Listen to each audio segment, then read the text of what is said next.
We love those anons. Let me make sure my Streamlabs is picking you up.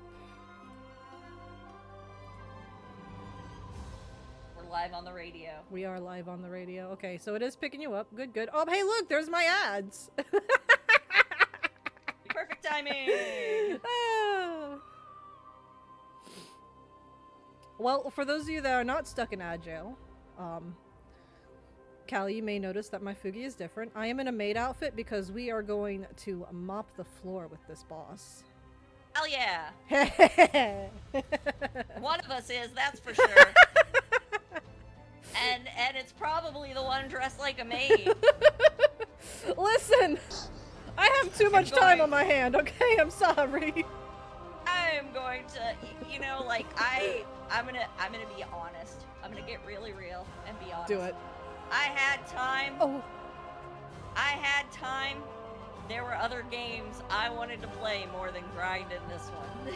That's the truth. That is the reality. I'm sorry. I failed. I didn't do my homework. My bad. You are good. Also, thank you for the follow, baby. Baby. Thank you for the follow. Also, yes, Train, very clever girl. I'm in the maid outfit because we're about to clean house. I legit only grind because I was trying to get the Poogie level up, but I also grind just because I don't want to come back to this. There's nothing to come back to. I am okay with ending. I'm glad one of us did. Like I said, worst case scenario, if I can't make it, I'm just gonna, like, send everybody to your channel to watch the cutscene. I'm gonna be like, oh, damn it. I'm failing, but somebody's making it happen. Yeah, I mean, I'm totally not 3 levels away from cap. I'm quickly approaching that point. So I did not want to grind all week, and I probably should have just dedicated a good 20 minutes at least to the grind each night. I could have done that. I should have done that because the method that I'm using, I've already gained 10 levels in about an hour. Yeah. Yeah, I at first was just getting levels to get the Poogie caught up because it was level 1 and I can't release it into the wild to, you know, get S ranks and all that in different colors. It's the one Poogie forever. Yep. So I was catching it up in levels. I got a majority. I got like 80+% of the side quests done and I was like, okay, that's good enough. He's still a little bit behind, but he's good enough. Can you send him on those expeditions to, like... Yes, I actually did do that. So I spent one day doing side quests to get levels, and then I spent another day working on getting genes for him, and then I spent yesterday just grinding for max weapons, because I had already made max armor, and just finishing up a couple of side quests. I got all but one side quest done. Oh, wow, okay. And it is one side quest that I am probably never going to get done. Oh? I have to slay Ibushi and Narwa. Or repel them, at least. Oh, they're in this? Okay. Yeah. No, they're the elder dragons that spawn on top of the mountain at night. Ah, I see. I beat every other elder dragon except them yesterday. It was quite an accomplishment. I'm very happy with that. I'm probably going to attempt to, like, I'm gonna try and get to the point where I'm 20 levels higher than I was the other night. Like, and I'm very close to that. It's probably gonna take me, like, another 10, 15 minutes just grinding that. Yeah. Using this method. Once I'm 20 levels higher, and I'm just sticking with the team I have, you know, we're just gonna hope that, Ratha can pull out the W tonight. I'll tell you something. For just relax. For like 2 of the 3 elder dragons I beat last night, Ratha came in clutch and taking them down with me. He's really not bad. No, he's not bad. I think I'm gonna send him on an expedition just to, like, get some certain egg moves and stats. Like, I'm gonna do that. And I I think after that, like, all I want to do is I want to level up my weapon, and to do that I need, like, an invasive hide. Oh, So Yangaruga is the easiest one to farm up of. That's literally what I did yesterday, because I needed 9 hide for my weapons. Holy moly. Well, I know what I'm doing. Yeah, it was 3 per weapon, so it was 9 hide. I ended up collecting 10 because Gear, I think you might get an extra piece of hide for each part of the body you break. Because there was one point where I should have had 4 hide, but when I went to check in my inventory, I had 6. Oh, okay. But when you like end the fight, it only says you collected 1, but I had like 6 when I should have had 4. So I was like, you know what? I'm not going to complain. We've got this, and I ended up getting a total of 10. So while you're doing that, I'm going to see what Elder Dragons spawn and beat the shit out of them. Yeah! No complaints here. Up on some Elder Dragons. This shouldn't take me more than an hour. Oh hey, I got someone to spawn. Oh hey, it's Namiel! GG. I already beat it. I'm good. No, you don't want to do it again? I mean, I could. How frustrated you were trying to get Namiel to spawn. Oh my god, I was so frustrated. No, I'm not.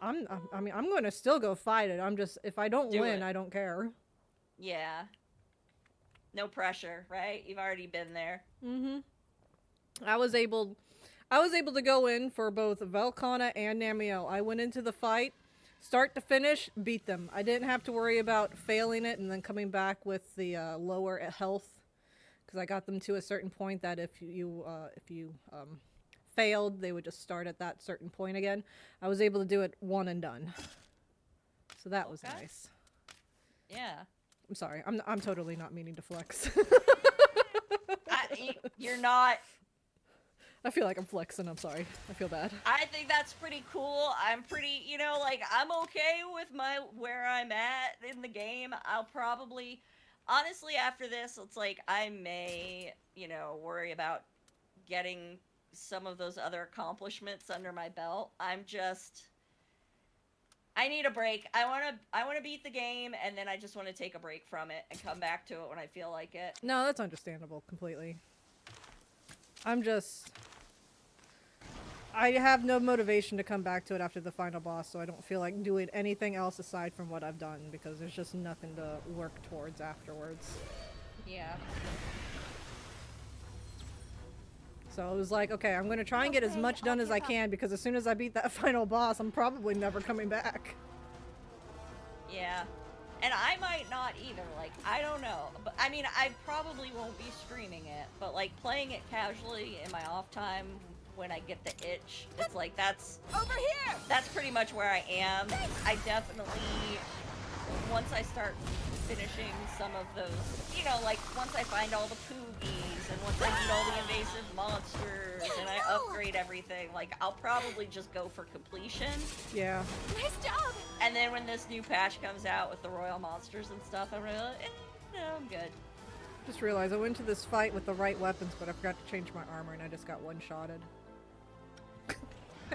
Good start. Owie. Owie. It's fine. It's fine. I do have plans for Easter tomorrow. It's just not what you would expect. Oh yeah? What are your plans for Easter? Well, I am delivering on one of my incentives for Extra Life. Ooh. So, everyone knows we did the Extra Life fundraising last year. Yeah. And at the end of the year last year.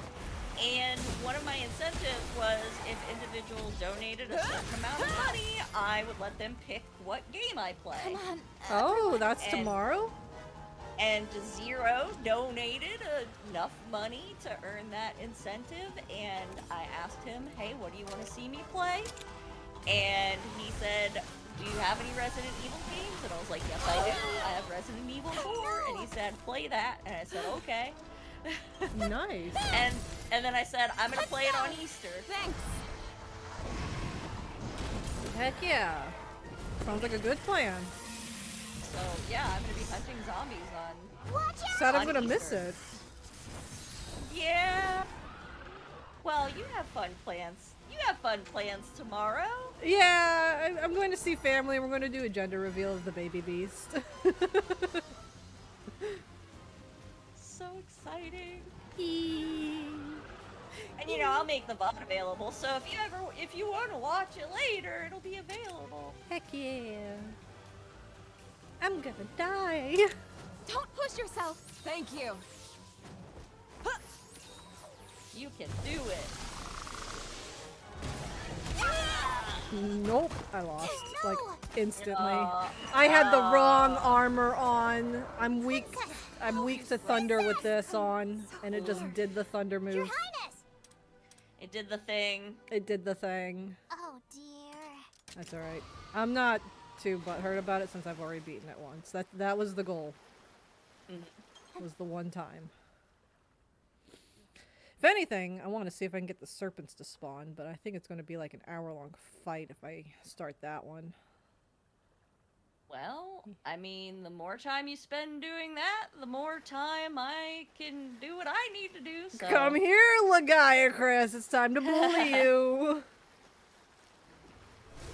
I've got this. Oh, Let's go. yeah, We've got Callie, this. that's a good question. Did you know about the horrors of the Barbie Fest?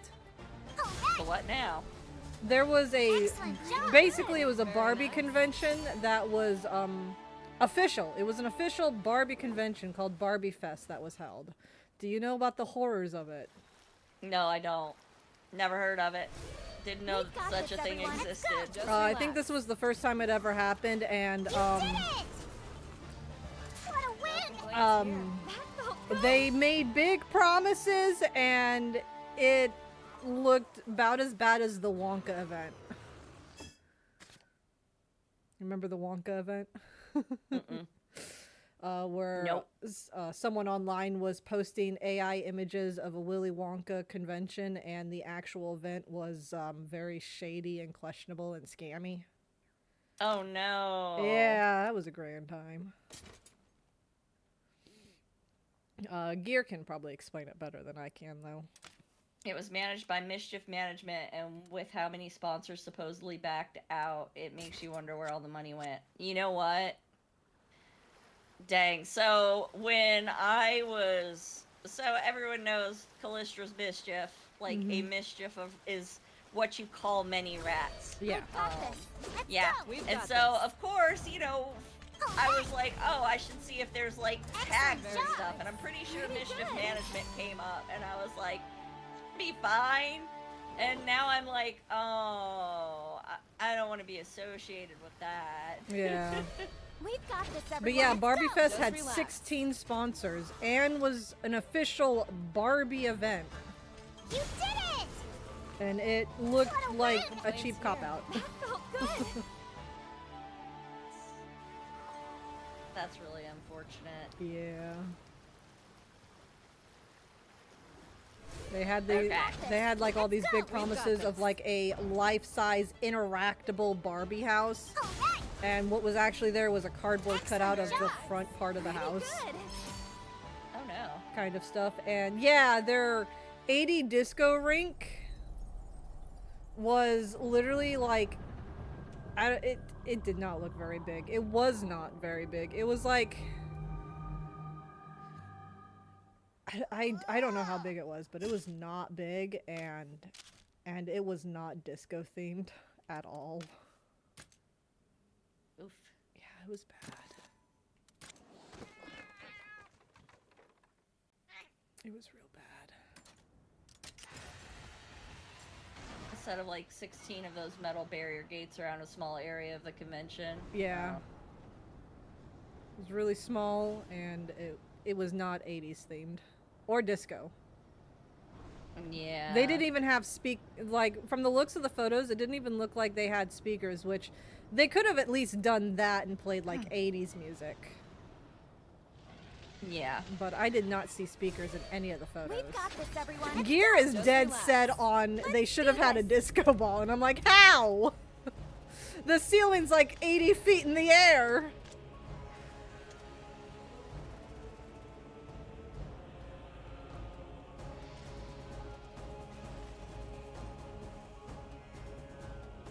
Get a really tall ladder. They could have gotten like those small little, you know, I don't know what they're called, but they're like a disco ball. It's like a little black thing, like a little black orb that sits on a black box and it spins and it's got like little colored discs in it. They could have at least used that in some way in the rink. Maybe have like 4 of them, one in each corner along with the speakers. That would have been fun.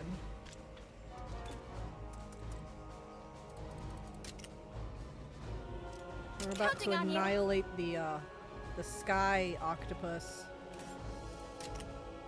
Over here. Now's our chance. I unlocked Oh god. here. Want to know how much some tickets were, Callie? Oh gosh. How much? I think it was 500 for the VIP.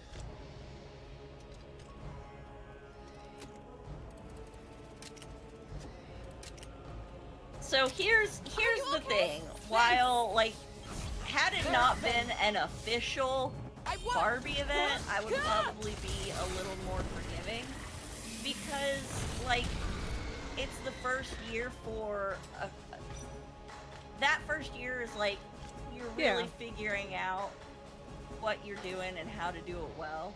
Yeah.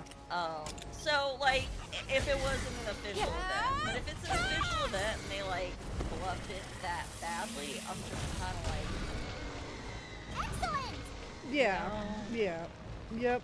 But yeah, it was like it was $500 for a VIP multi-day pass, and it was supposed to come with a lot of things, and one of them was like some kind of goodie bag that was supposed to have like official Barbie merch, and the official Barbie merch was a randomly picked hairbrush with Barbie's logo on it and a thing of non-reusable hand sanitizer with the word Barbie on it. That was it. Wow. And the hairbrush, supposedly from one person that reviewed the fest, said that you didn't even get to pick the color of the hairbrush, you just got what you got. Wow. Yeah. That's awful. Yeah. Nice one. Yes.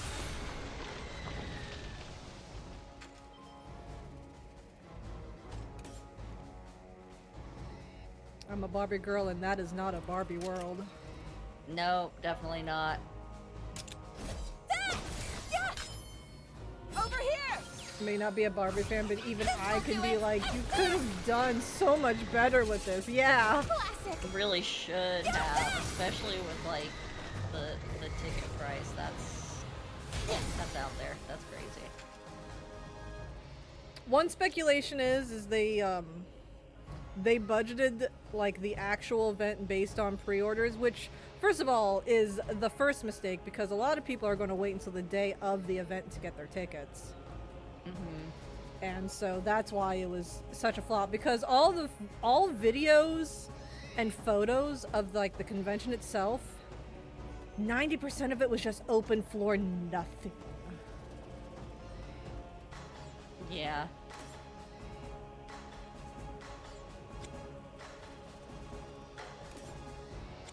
Oh wait.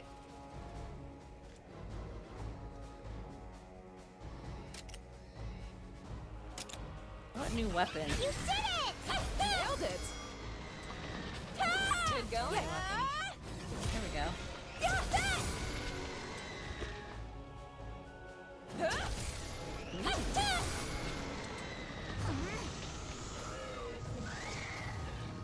Okay. Watch out. Ready? Oh, here's a funny thought experiment. What would be in a Scuff of Legend convention? Oh, that's a good question, actually. What would be in a Scuff of Legends convention? That's fascinating to think about. A bouncy castle. Yes. Now. They're open. Bounty castle, a nice big ball pit, not the kiddie pool ball pit. A nice big ball pit. Big ass ball pit. Big ass ball pit. Big ass ball pit. And I would say people can dress in fursuits if they want, but they have to bathe. If you stink, you're not allowed in. No stinky allowed. No stinkies allowed. I feel like there would also be, like, this... okay, so, one thing that I absolutely know we would have at a Scuff of Legends convention, like, there would absolutely be, Don't push yourself. some kind of combat ring, where Nina and Al are basically just doing, you know, demonstrations of, like, you know, sword fighting. Like, oh, dude, that would be so Kima cool. and stuff. Like, yeah. I know they would be doing that. That could just straight up be a panel. Yeah. That would be so cool, I'm not gonna lie. I know they would be doing that, 100. I would go to that.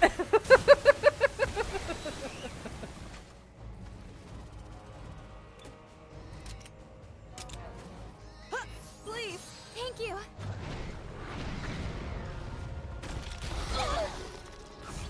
Now.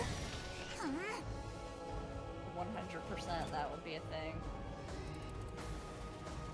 That's a cool thing, though.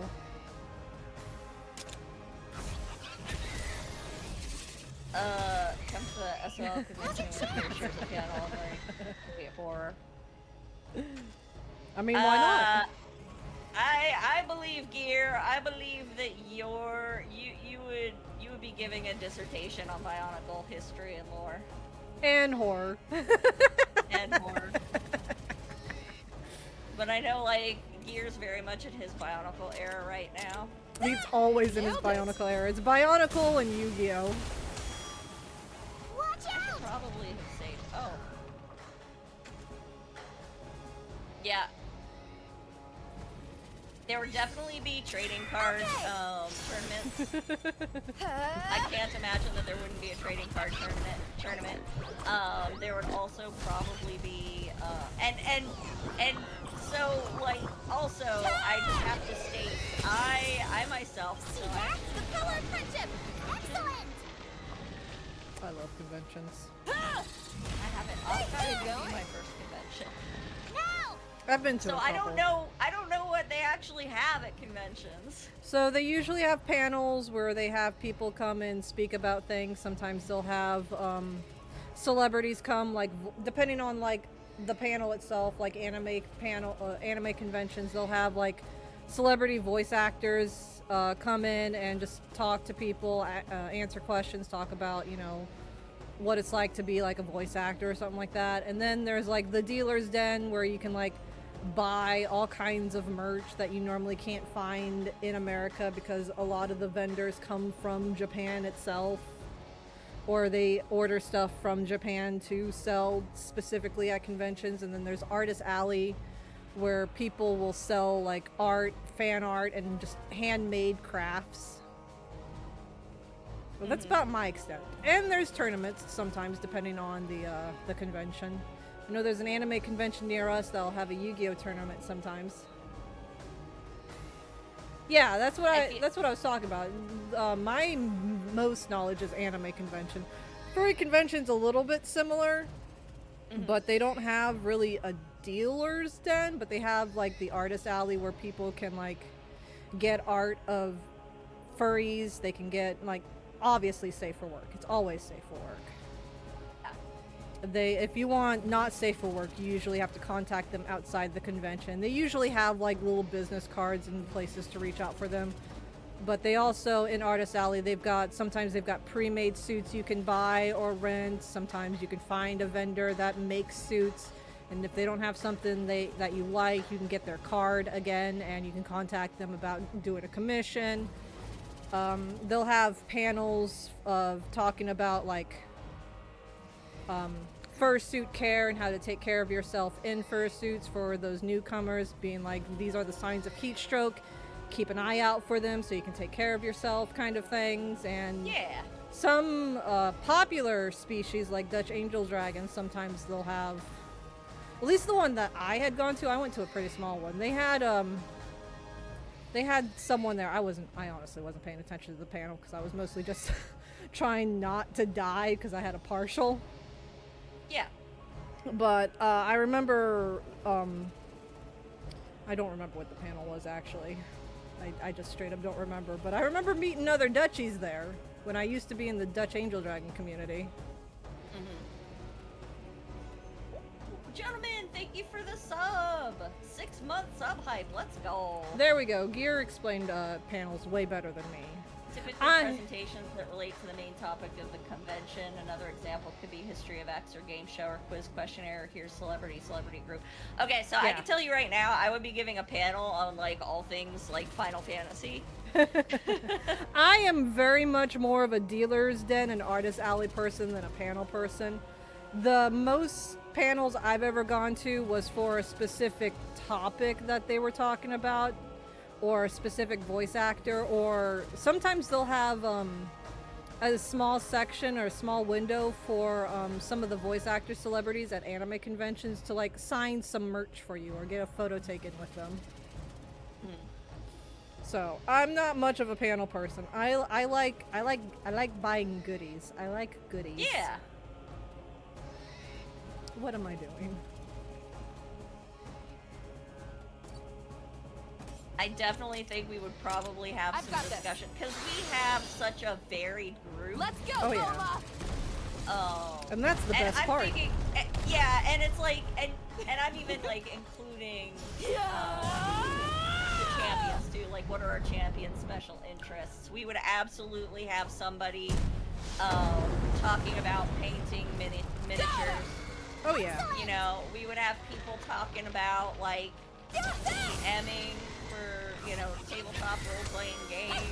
We would have video game stuff. Oh man, like I would. Oh love, yeah. Okay, so if I was setting something up, so I don't know if you guys know about Music and Gaming Festival, but I would love to have like an entire area set up for like retro gaming, like maybe just like arcade cabinets, rent That- out a bunch. I completely forgot. That's something that's usually at conventions. There's a whole game room with all kinds of retro games like DDR, claw machines, Hell old yeah. style TVs hooked up to like GameCubes and stuff like that, and playing Melee, like old school Super Bros Melee. Hell yeah.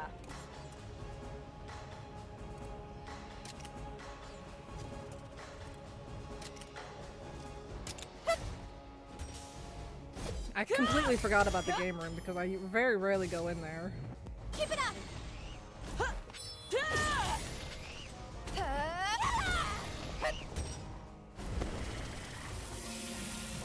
Damn, I lost my level 3 kinship ride. That's No. unfortunate. That's unfortunate, but that's okay. Sometimes it's like that. Yeah. I remember, I think it was Velcana. I know for Namiel for sure, but I think Velcana did this to me too. I was charging up for a level 3 kinship and then I would get knocked off. And it's like, oh, that's a lifesaver, but goddamn, that's a lot of damage I'm missing out on. Oh Yeah. yeah, there's also cosplay contests sometimes at anime conventions. Heck yeah. Those are fun.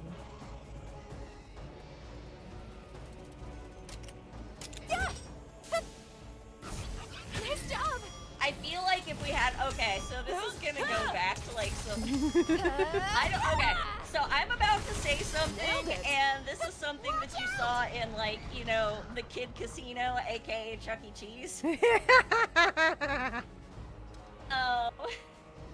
But I feel like Dainty, like an interactive thing for Dainty would be to have like one of those booths where you get into the last booth and then it fires up these fans and there's like money flying around. Oh my and god!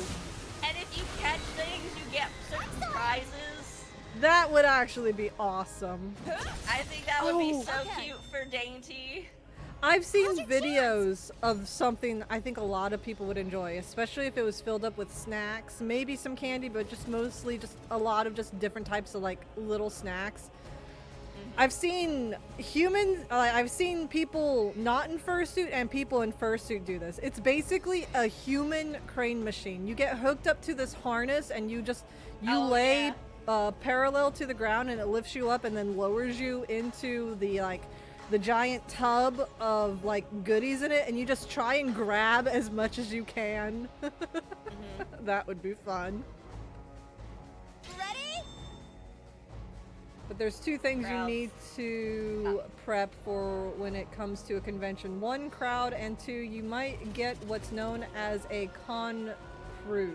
Oh no, not the con crud. Yeah. Not the con crud. Yeah.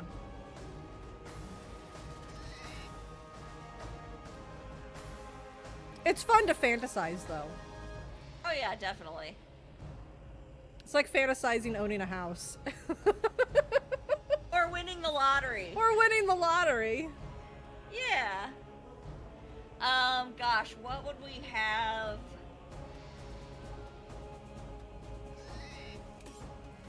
Like, what would we have? What would Rue have?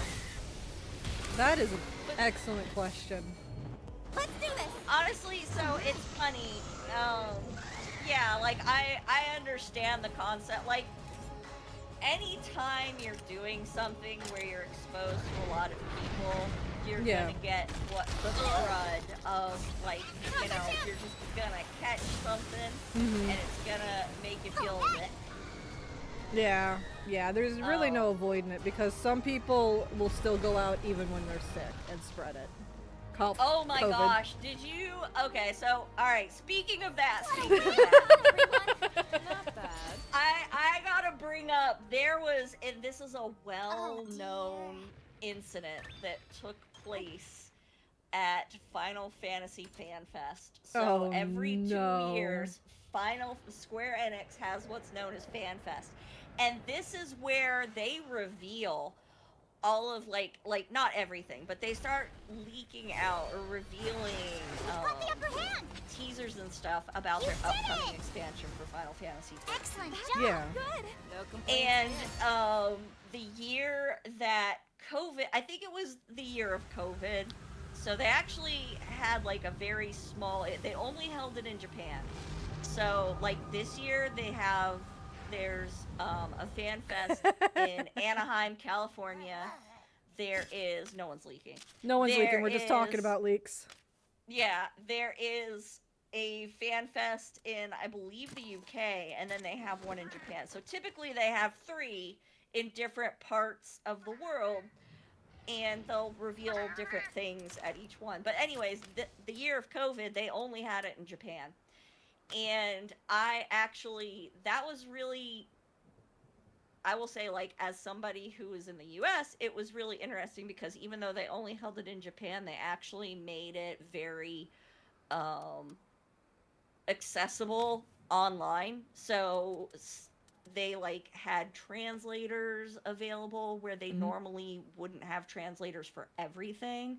But like that year they had translators for like every panel, and so I wasn't having to read like subtitles.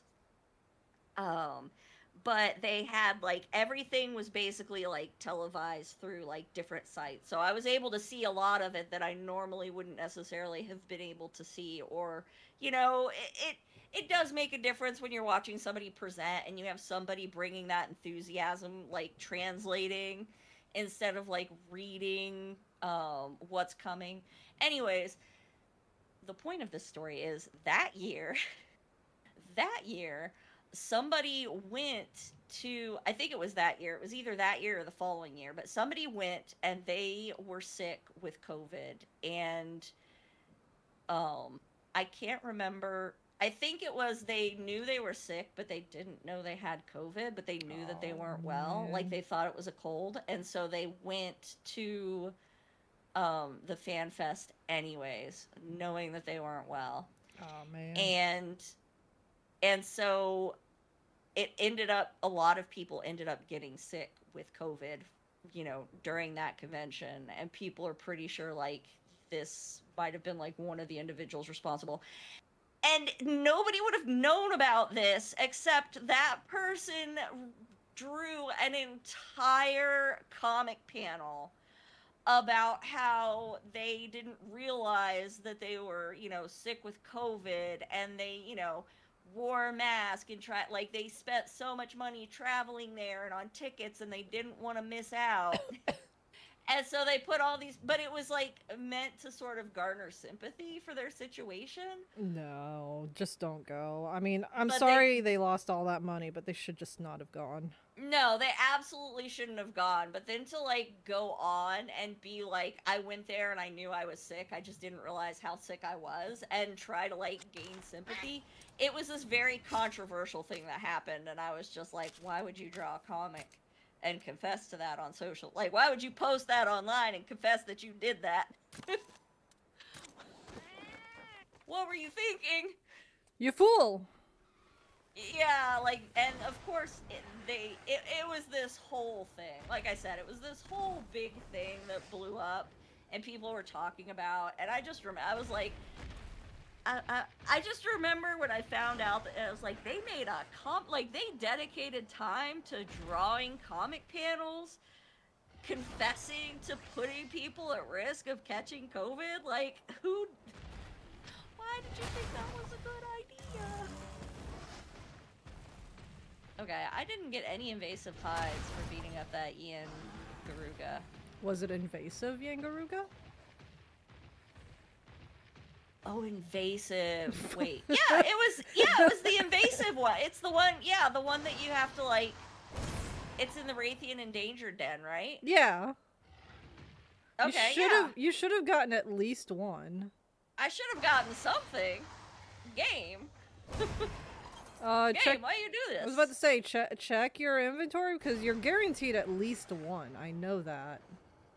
I was trying to, like, yeah, I'm trying to level up my pitbull sword, and it didn't give me anything. Whoops. Can I fight it again? Bye, Legiana. Yeah, you can just leave the den and go back in, and it'll respawn instantly. Okay, cool. That's literally what I did last night. I just shot a... No, I broke parts. Why didn't I? You should be guaranteed at least one for beating it. What the fuck? Yeah, Gabe, why you do this? What a win! Nice. Because I always got at least one. Maybe your RNG is just better than mine. I really hope not, because that's gonna suck.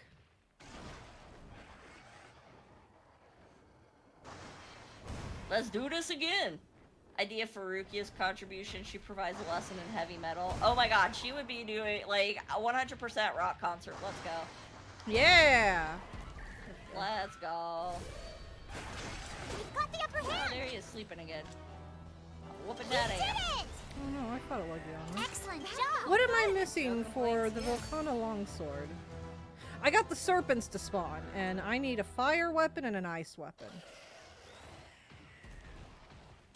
Because one is weak to fire and the other is weak to ice.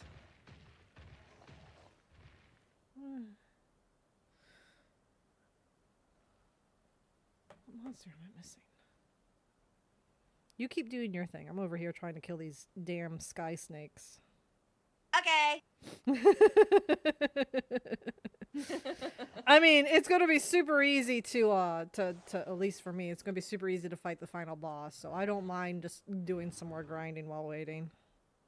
I just want to level up my sword a little bit because I know I'm gonna need it. Yeah. Nothing's telling me what materials I'm missing for the longsword. People are saying invasive. People are saying Devil Joe. I know it's not Devil Joe. I know, as many times as you beat him, you would have the parts. Yeah, no, it's just a bunch of question marks, so I don't know what I'm missing. It says here Legiana and Luna Garin, so I was thinking maybe I haven't fought a non-story Legiana, but I was able to quick finish one, so I've clearly done that, and I know I've beaten Luna Garin's. Wait, yeah. So what am I missing? Oh, here we go. Stats and how to get. What parts am I missing?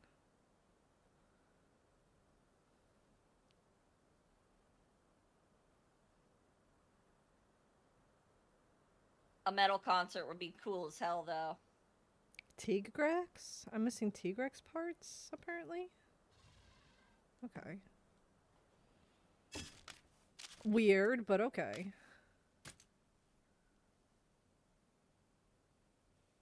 Where the fuck did I release my Tigrex?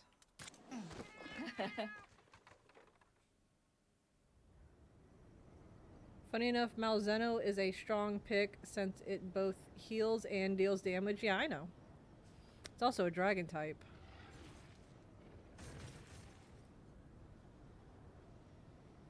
Oh. My pig can heal itself too. My pig can heal itself. I love that. My pig was annihilating shit. I was running around headbutting into a giant ass pickles and Gear in chat was literally like, it's funny watching him just instantly kill pickles. Okay, so it is over here. Okay. And the sudden craving for like a Cuban. A Cuban? Sandwich. A Cuban sandwich, hang on. Like, it's ham with pickles and mustard. I'm sorry, I just heard Cuban and I was like, wait a minute, what? Wait a minute. You got me on that one.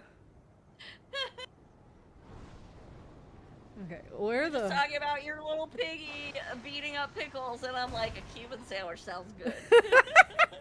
That's so funny. Oh man, Zaxby pickle sounds really good right now, though. Nothing else, just the pickle. Just the pickle. Just the pickle. I have never seen a Tigrex roaming around this area. Where the heck do I find them out here? I see literally everything else under the sun except the Tigrex. Hello, devil. Hello. No, you're not devil, though. You're Diablos. Didobus. Didoblos.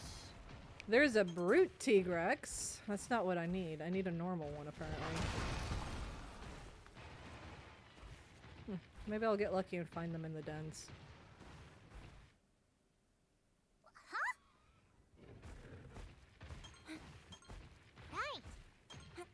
No. No monster here, just eggs. I'm gonna leave because I don't need eggs.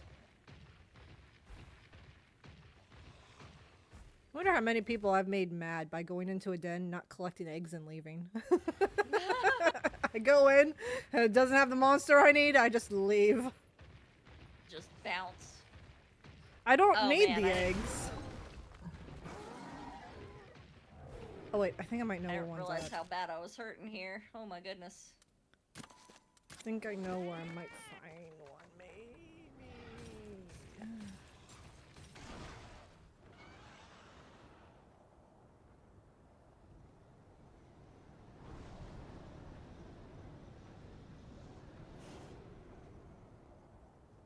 I gotta break them toes.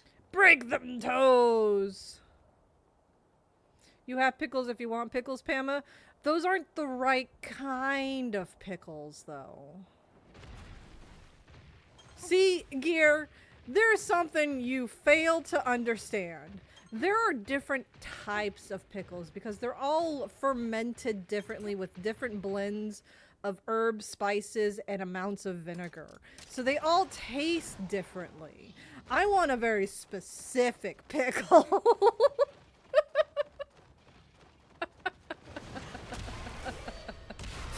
We've got the upper hand. There we go. Here's a Tigrex. It's just giving me Garuga parts. It's not giving me the... What the hell? Why is it not giving you invasive hide? Wait. Did you eat for drops? I'm about to. That might be the difference. I ate for drops thinking I could get more hide from it. Maybe that's the key.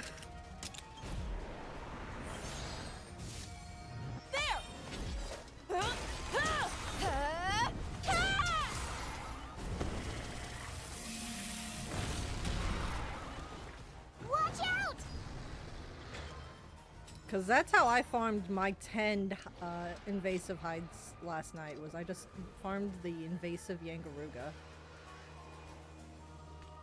Do I want some... Wait, which meal is it? It should be... Oh, battle rewards and experience? Yeah, that one. Yeah, Fermented in the Crumbly secret rice. blend of 11 herbs and spices from KFC. Gear, shut up. I know where you sleep. Time to get Pam on the puffy pickle jacket. I can't imagine the smell of that. Classic. Keep going. Keep pushing. But no, in all honesty, Zaxby's pickles are good.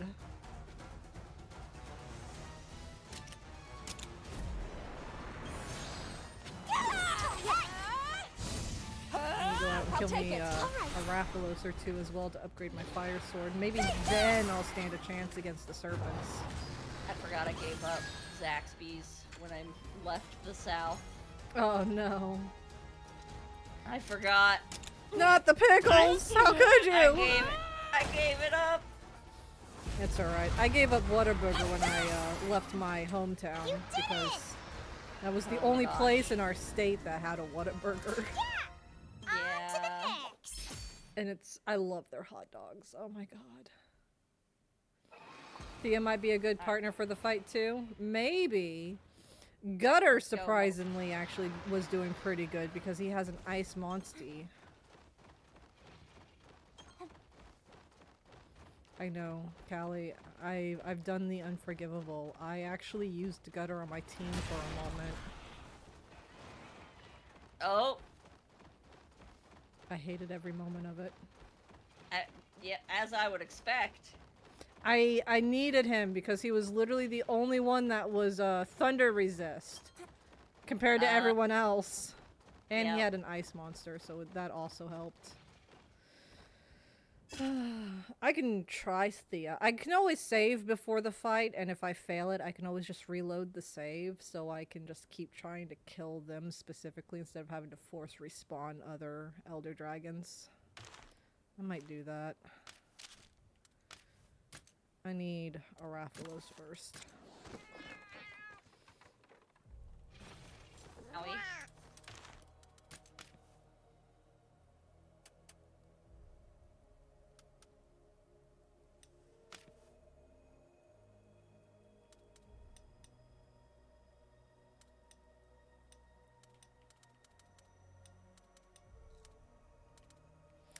I need more invasive hide, Callie. Oh no. I need invasive hide to max out my ice sword. Oh no. Yeah, I really wish I knew what the other two parts are. I wonder if it's ancient parts. There's no way it's ancient parts. I bet it is. I bet it is. Everything I've been looking at that's missing parts from a monster, it's just monsters I haven't fought yet. Like the Tigrex. I had never fought one of those before until now. Oh, okay. So it's just monsters that I would see and I just never fought. It's weird that it's counting them under those invasive monster types though. Yeah. I mean, they do drop the hide.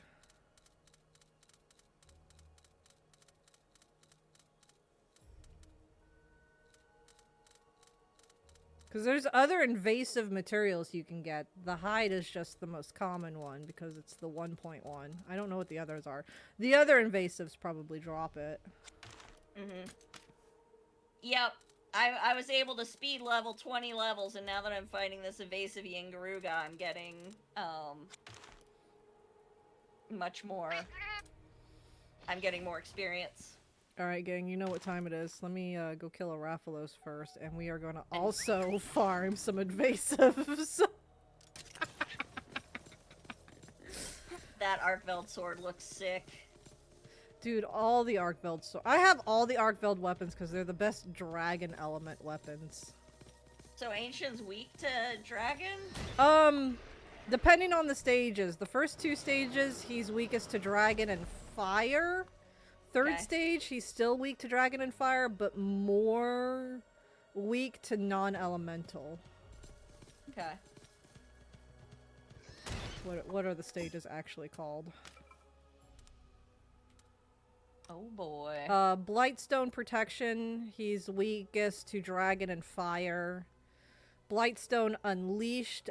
He's weakest to non-elemental, but still weak to dragon and fire. And Exposed is non-elemental, but still weak to fire and dragon still.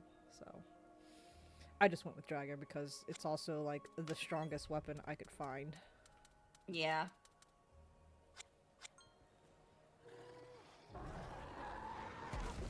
Oh yeah, I forgot I killed that Odo.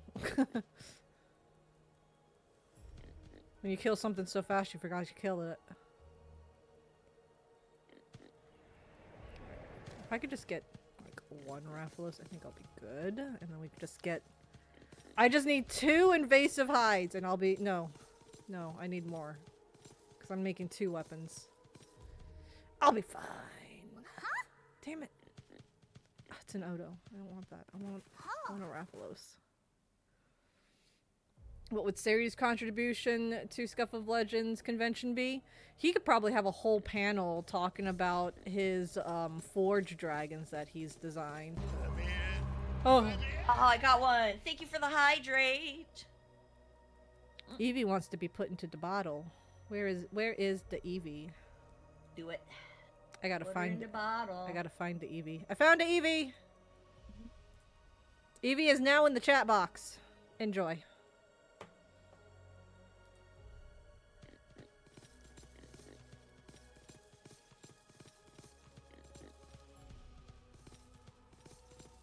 Sealed away in the chat box forever.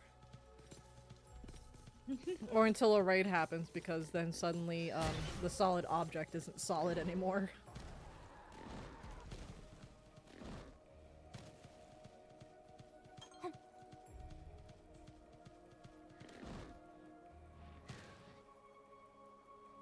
How do we change your pwn? Yes. I am trying to remember how to do that. So if you mouse over this... Wait, are you on phone or are you on PC? Yeah, it depends on where you're at. Oh, Arkfeld. I mean, I'll take that, but that's not what I want. Right. So if you're on PC and you mouse over the video, you'll see a little pop-up next to chat for sound alerts, and then there's stream avatars, and you click on stream avatars, and that's where you can make those changes.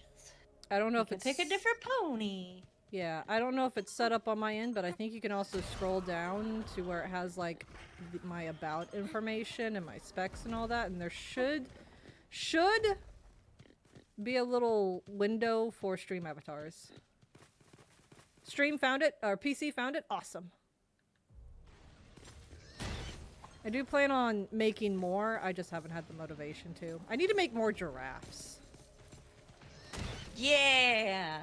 I need to make like a plethora of colorful giraffes. Right now I just have the basic giraffe. It's a pickle. It's a dead pickle.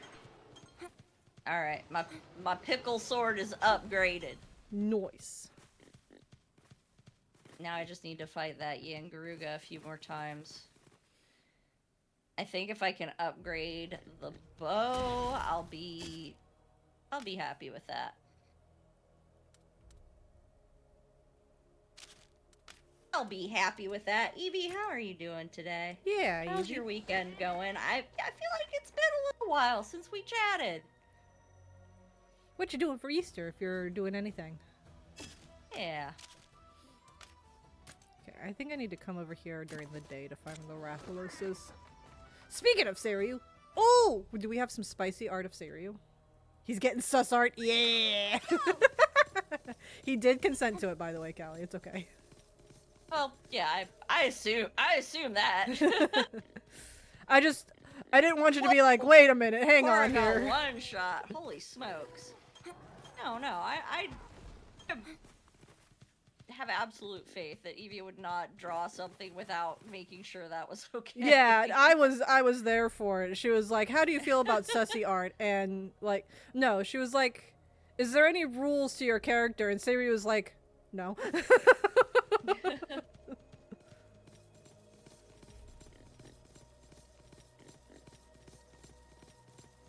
I need the defense down. What am I doing here? Gonna go in Also, in-laws for food. this Yin Garuga gonna go to the in-laws for food. Nice. What's on the menu? Uh-oh.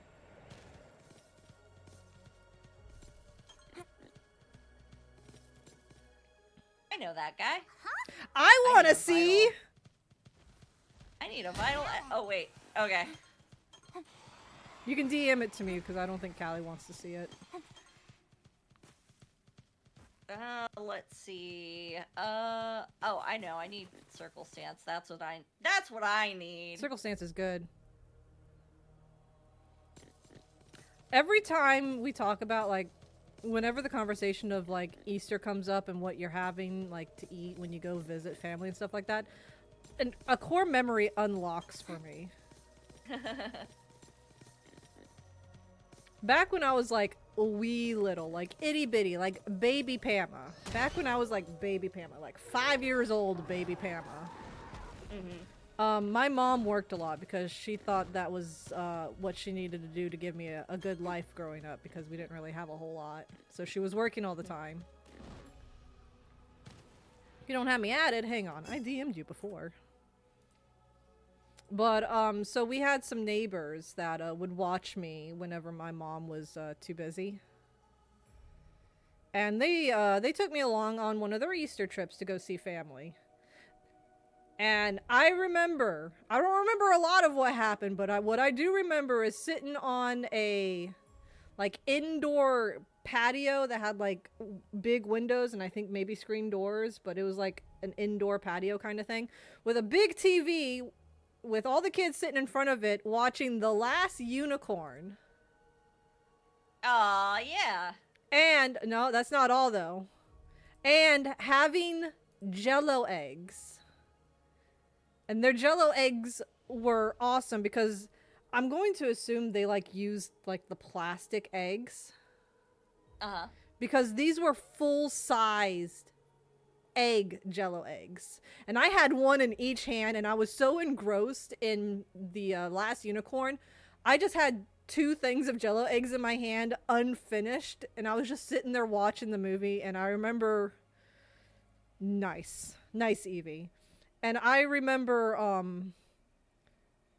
I think it was the owner of, like, the household. He asked me if I wanted the VHS so I can go home and keep watching because we had to leave before it could finish, and I was just like, oh.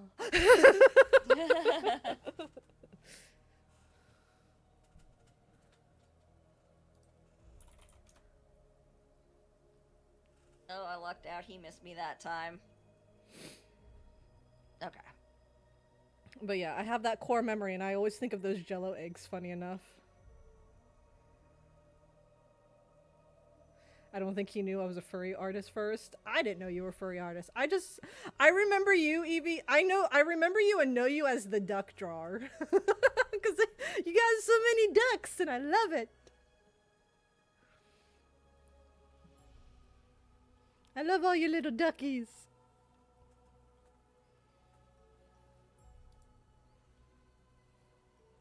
Oh, what am I doing here? Oh.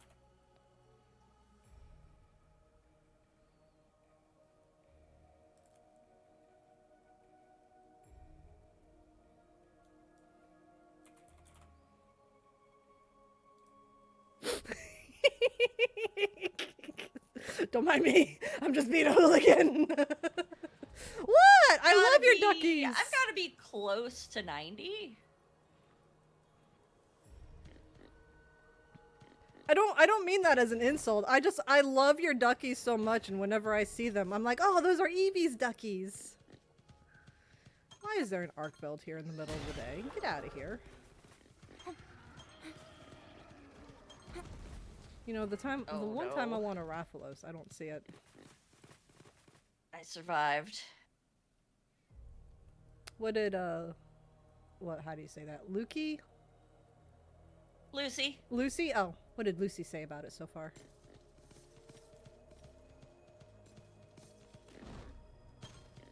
Dang it.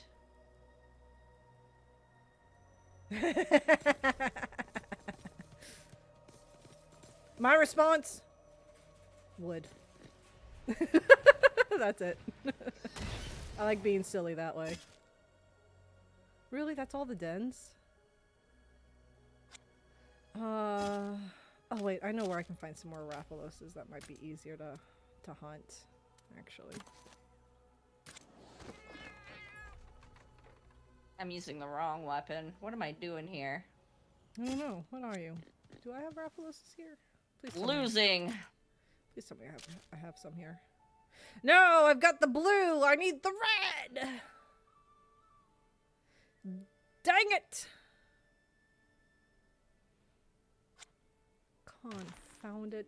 I have blue and red, but I don't have normal. I need normal.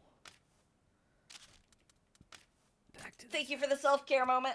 Let me get a good stretch.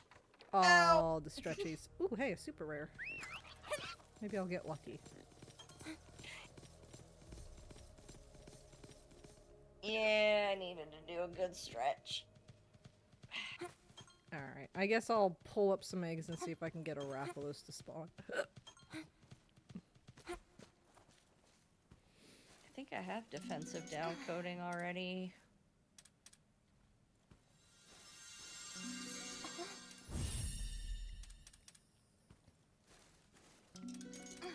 Holy smokes. Rathalos!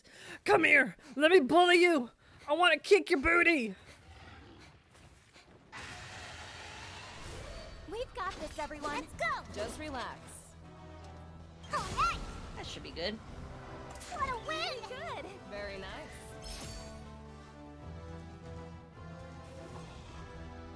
Oh no.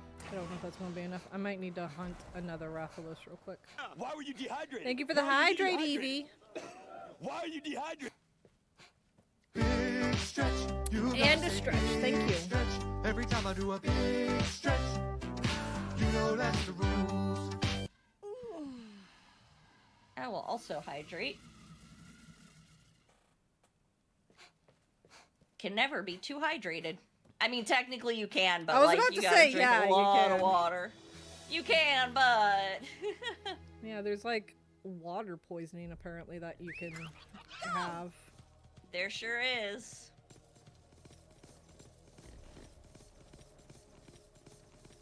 I didn't know that for the longest time. Granted, I'm kind of dehydrated all the time. Oh, it's just a pickle. Collect the rest of these goodies and we're out.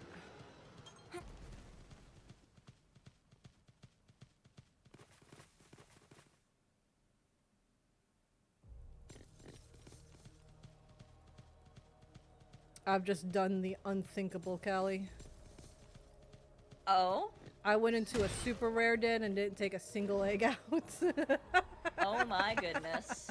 I don't need them!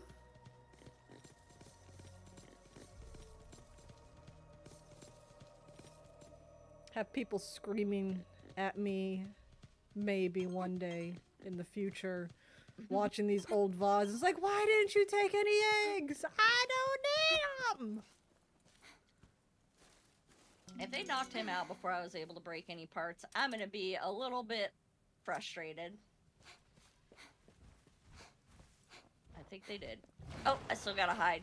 Yay! And I'm level 90. Hooray! Okay. You did it. Excellent job. Good. No complaints here. Oh dear.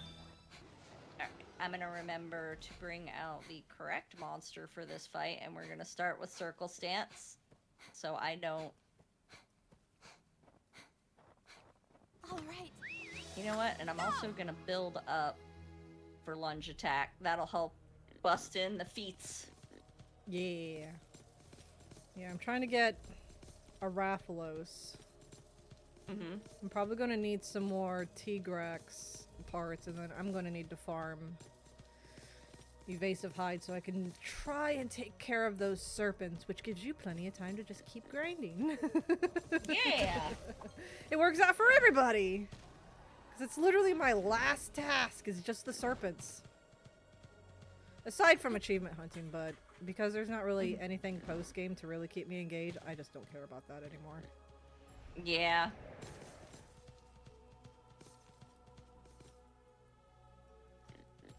Dang it. I need Raffalos, not pickles. Imagine being disappointed seeing Devil Joe. Imagine. Imagine such a thing. Imagine being like, damn it, Pickle, I don't want you. Why are you here? I want a Raffalos.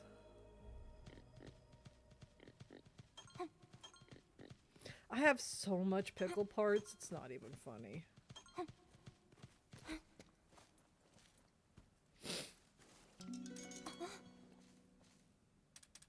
Is he gonna do the attack this turn? Nope, not yet. But I am gonna hop on my monster so I hopefully don't get hit. We've got this, Exactly, everyone. Gear. I don't need Just Pickle, I relax. need Sky King. Oh, nice. What a Very win! nice. Pretty good. I Alright. picked perfect time.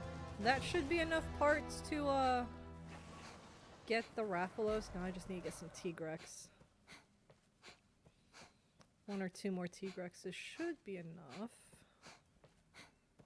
Hopefully I don't need Velcana parts. Please, for the love of God, don't give me... Don't say I need Velcana parts, please. Go! Yeah! Just kill him because I can.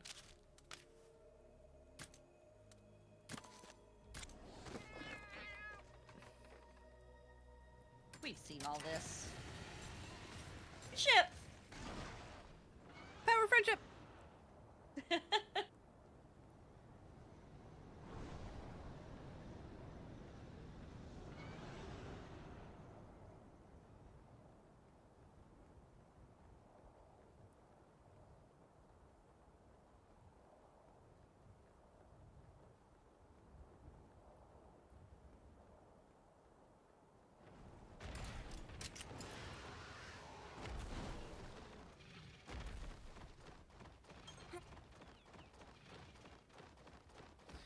You're not Tigrex! Let's go! We've got this.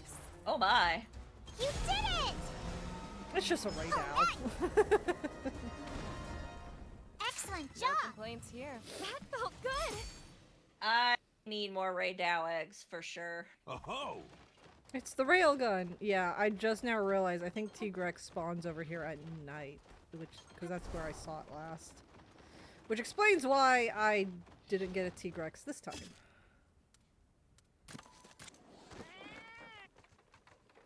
But I do not need the railgun. No. I need the eardrum burster.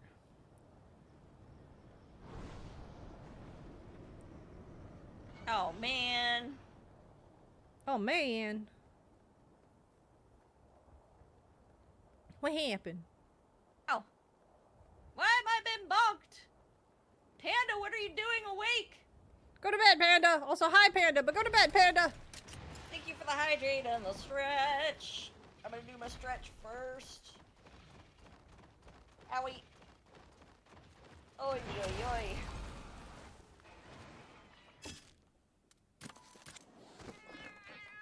Not good, not good, not good. Pedro, Pedro, Pedro, Pedro. Pay! I'm sorry, it's so contagious.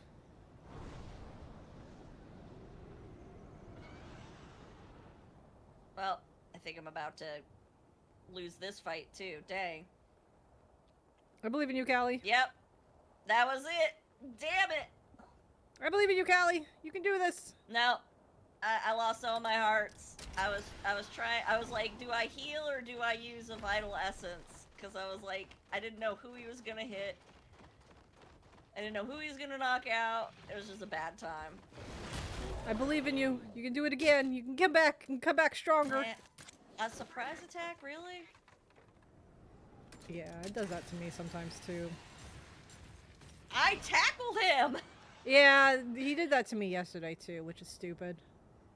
Because you end up inside of him when he finally, like, when the yeah, invincible becomes frames. approachable, yeah. Yeah, So so it's so silly. stupid.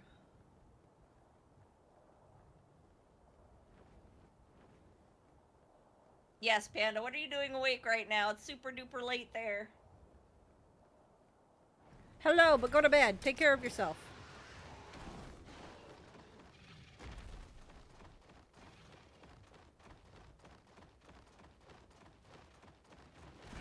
Oh.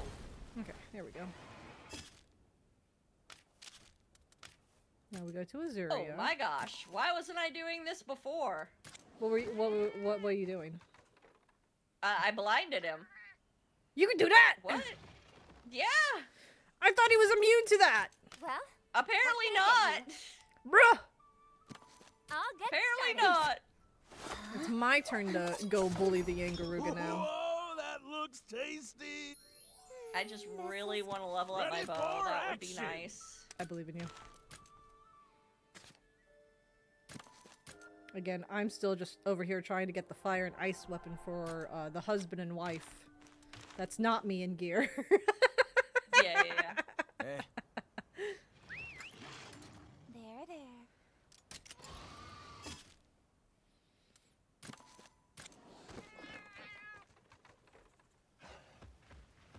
huh?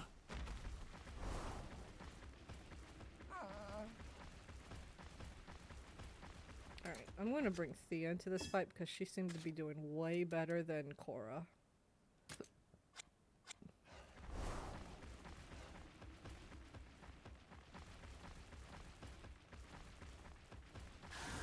Get out of my way, Pinky.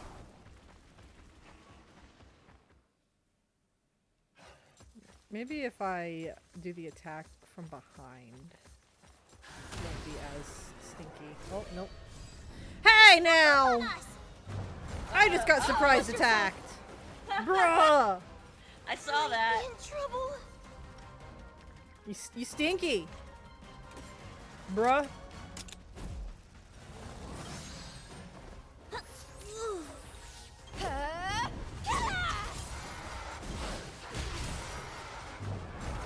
You okay?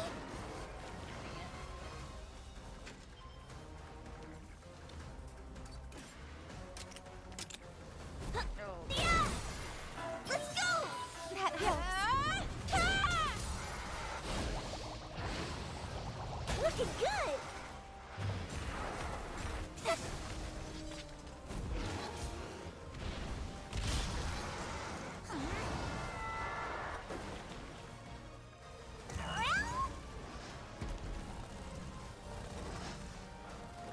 That noxious poison really stinks.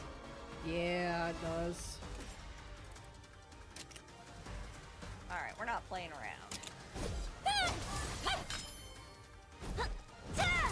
We're not playing around, we're playing it safe. Thank you.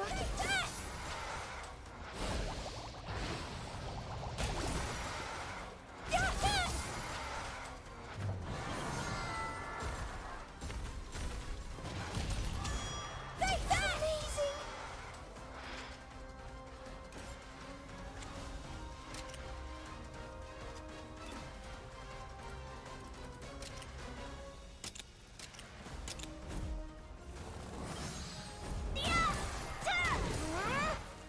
Let's go!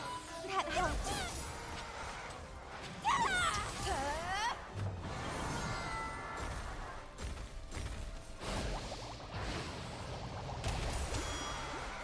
Impressive. I need to break them toes. Oh my gosh. What happened? This will do it. He got me with that flare attack. No! It hurt. Take that! Good Munster. Now, ready? Yeah. Haha.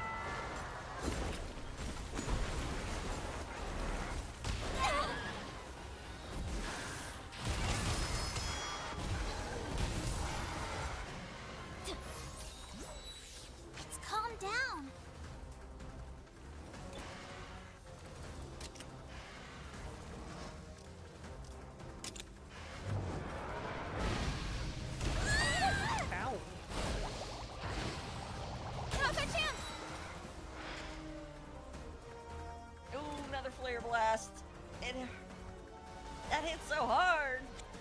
Yeah, it does. Yeah. See. What?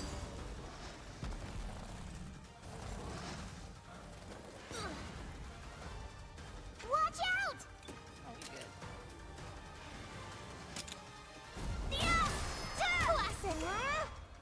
Please, thank you. Oh, we were not good. Dang it. We've got this. Huh?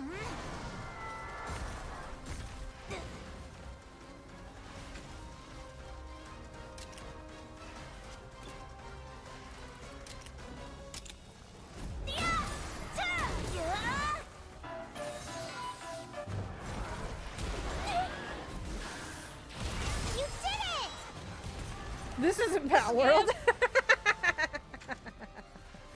You're correct. It is in fact not Pal World.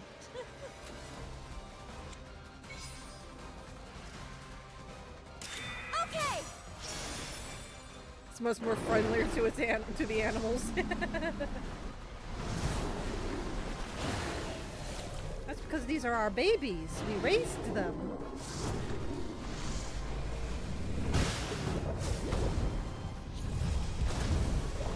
See that? Please work. Now's your chance. All together now. No factory life for these non-feet. No Nope. factory life. They get the good old easy life. If they ain't being used, they're being tended to hand and foot at the stables. They got the easy life. All right.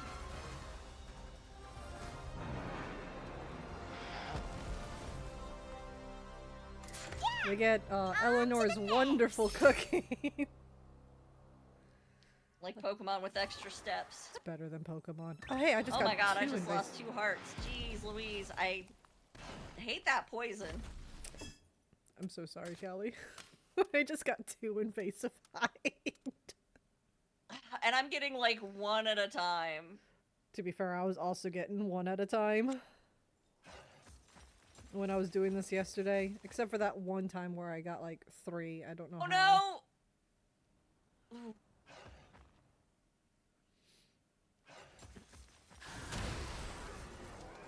We've got this, everyone. Let's go. All right. Here we go. Alright, we got to do this all over again now. Yeah.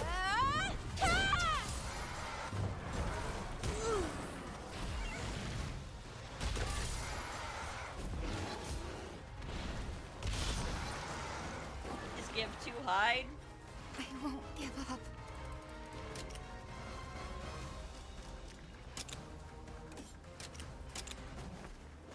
You okay? Are you okay? No, my monster eats poison. Looking good.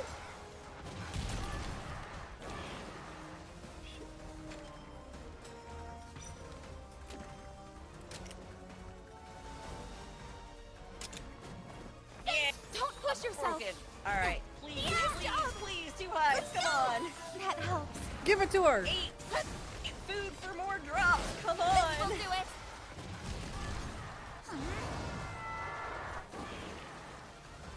Oh no, he angry. I'm getting stiff. This is bullshit. I don't understand. It was fine for me. I broke 2 monster parts. You know what? Yeah. It was 1. Well, Pam is like, I'm getting 2, or like, I got 6 during one fight, and I'm No, like, I didn't. I didn't get 6. or was it 4? You said The max I've gotten in one fight was 3.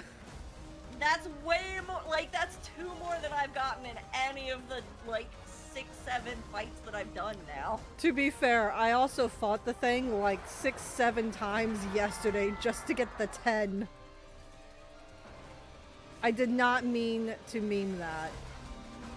I fought him about 7 times. I just realized that what I said after I said it. I fought him about 7 or 8 times to just get the 10 hide I needed.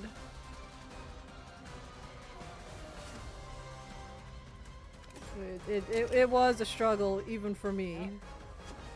Time, I guess. I was hoping I get lucky and get 2 drops during one of those fights. I honestly don't know how I got extra drops. I just know I was getting at least one at the end of fights.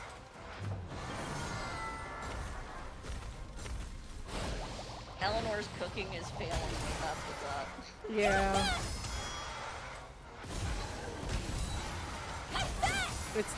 It's the desire censorship. That's what's happening here. Come on, everyone. Yeah. Just need to get this bow leveled up, and then I think I'm gonna be ready? Question mark? I don't know. If this Yangaruga is giving me trouble, Are you okay? I have concerns. I believe in you, Callie. You did it! We've got this. I don't know if using the water elements and monsters are helping, because that's what I did to farm him yesterday. Oh. Ready? Because he's weak to water. That would probably help. Oh. I didn't tell you because I didn't want a backseat game. It's all good. Yeah, I've been using like my Mizu, and yesterday when I was farming him, I was using water weapons. You know what? I don't know if that's actually going to help or not, but it's worth a shot. It at least finishes the fight faster. Yeah, that's really what I'd like. I would like to finish this fight quicker. Alright, so now we're gonna focus on this. Looking good. Crack his skull. Do it. Crack it open like a walnut. God dang! Please. Down 1 heart already! Jeez Damn. Louise! That's okay. Any bad kids out here? I believe in you, Here we Callie. go. I'm glad one of us does. Watch out!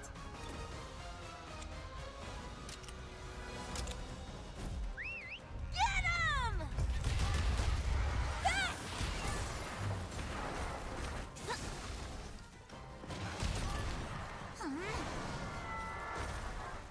You know, I recommend maybe even a Soul Seer Mizu, because it's got a move called Fox Flame Bubbles, which lowers the accuracy on the monster.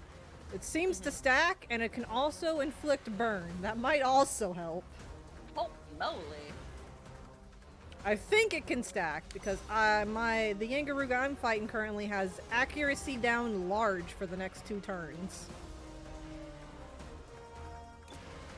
So that's a possibility maybe to also help. Just make the fight a little easier. Because whenever he does his charging attack, he usually misses. Yeah. At least after the first charge, 'cause you gotta, you know, stack it. Amazing.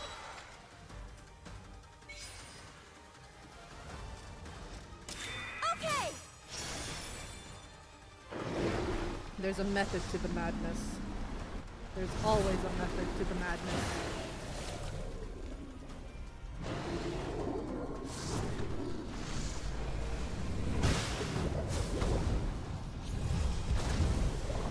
See that? The power of friendship. Now's your The power of chance. friendship! Oh. Goodbye, Cora. The classic. Let's go. That helped. Impressive.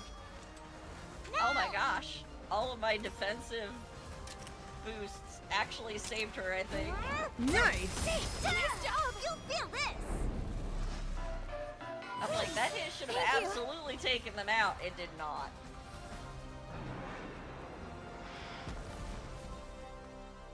Alright, we're gonna go ahead and we use did our it! level 2 kinship. Oh, also remember, holy shit. I'm not gonna say anything. Also remember there's going to be royal variants of the invasive monsters. Nothing I'm gonna be playing against. Exactly. It's like, why? Like, cool for those that want that, but like, why? Why should I be Not excited? me. Why should we be excited about it? Those fights aren't for me. Nah. Nah, I haven't even fought the other Yeah. ones and I don't care to. Alright.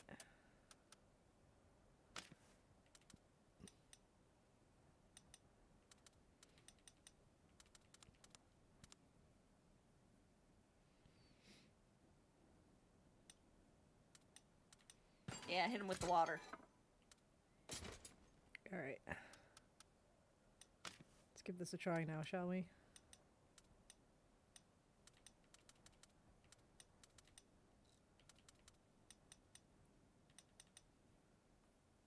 Maybe the game ends on the perfect note that ties all the loose ends, and that's why they didn't do a story DLC. Wait, what do you mean? Game's Maybe, but I- that's not what I've been hearing from what I've seen online. Yeah, no, because the other story games also ended on a perfect note, but there was still a post-credit game. There was a post game that you could have challenges for like royal monsters. There was a labyrinth to like test your metal and everything like that. They don't have that here. Even if it does end on a perfect note, it's just like, where's the rest of it?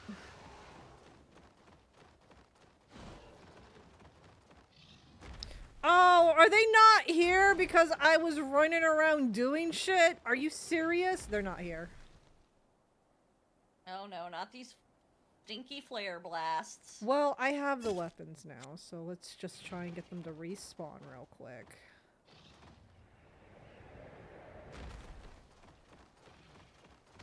Because they'll come right back. I've got this. Let's go. Leave it to me. You did it! All right. What a win! Huh, Pookie? Pretty good. Hey! Time to bully the pickle population again.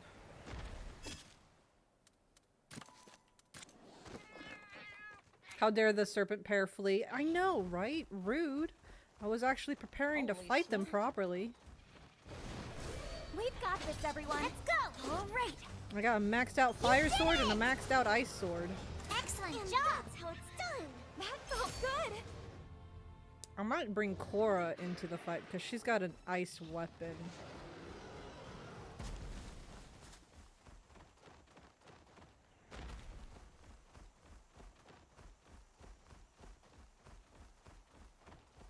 Oh, that's BS. I've got this. Oh, yeah, I Let's got go. two. Leave Let's it to me. go. Yay! All right. More than I needed, but it's fine.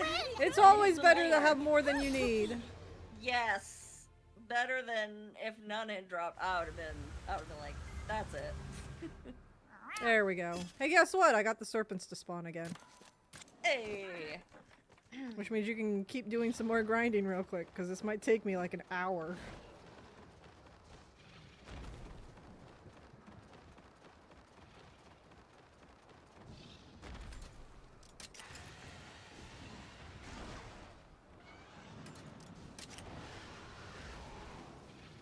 Oh shit, hang on. Go back down here. I'm gonna save, because if I lose, I'm just gonna reload my game. I gotta go beat up a pickle. Do it. Oh my god, I didn't even realize that I am literally one level away from cap. I'm 98. Oh my god. If I beat these guys, I'm probably gonna end up hitting cap. This was not my intent. This was not planned, I promise. But I'm not gonna complain about it. Oh shoot. Whoops. Alright. You know what? It's fine. I Back just here. needed the parts. Come here. I just needed the parts. No, get back here! You smell! Come back!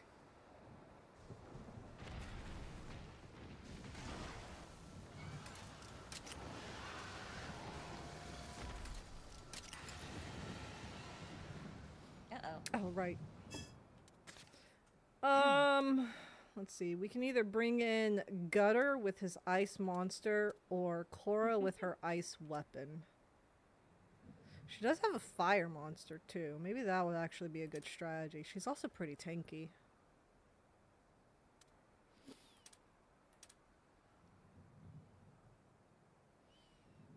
What do you guys think? Cora with Gravy or Cora with Golma or Gutter? Uh-oh.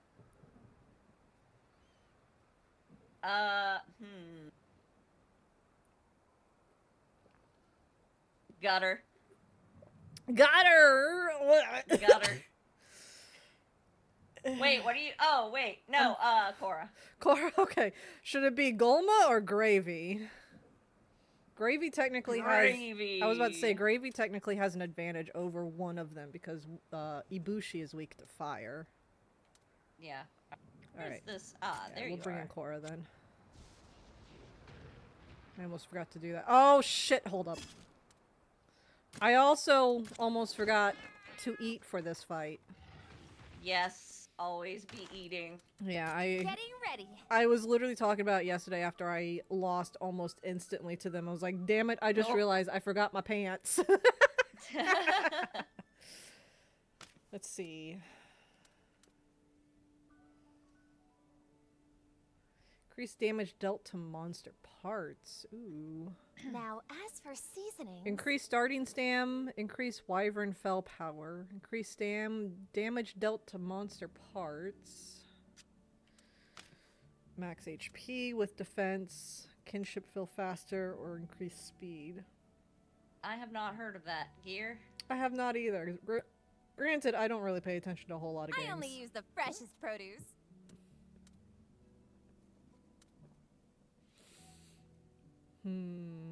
I also need to change my armor as well, I believe. Give, have you been playing the Pokopia?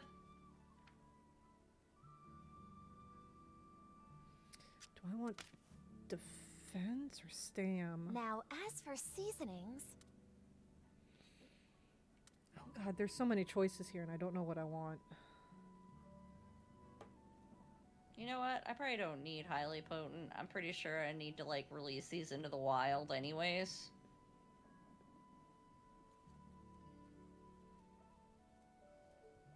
there's so I'll much to take it. choose from. I feel like Wyvern Felt would probably be good in this fight because there's two of them and if I can like get them to stagger more, that might be in my favor. Looking forward to it. Yeah. I saved before eating, so I can always change my strategy. True. That looks delicious. Shut up, Gutter! Ready for action. I do love some rhythm games.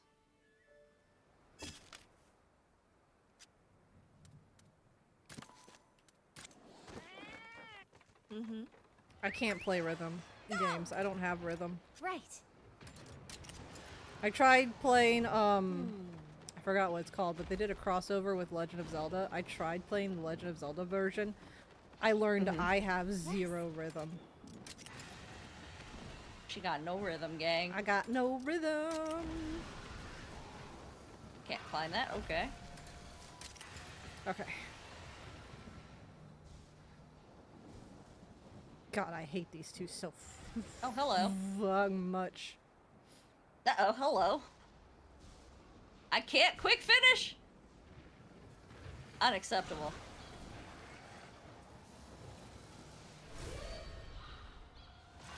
I hate you! Seriously? What do I hate more? The married couple or Gutter? Probably still Gutter. Probably still Gutter. Alright. So, Mother has decided to go after me. Wait. Set up Ratha. No.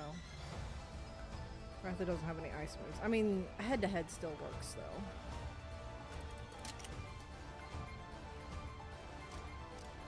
I'm gonna fireball her!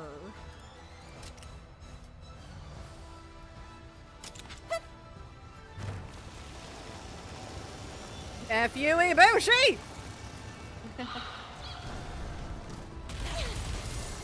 No!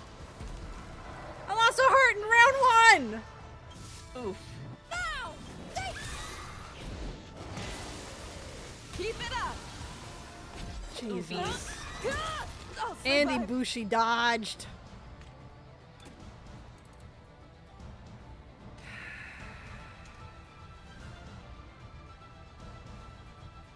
Your speed, your power.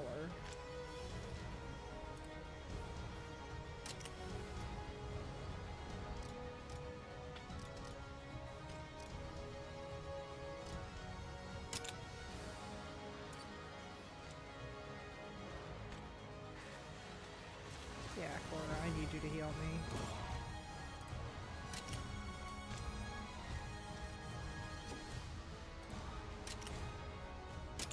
You okay? That helps.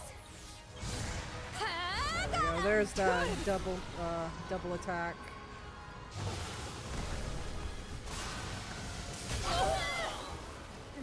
Ah, shit, I forgot to change my armor!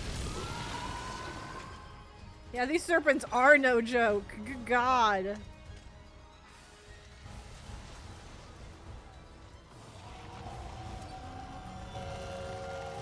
Shut up. You stinky.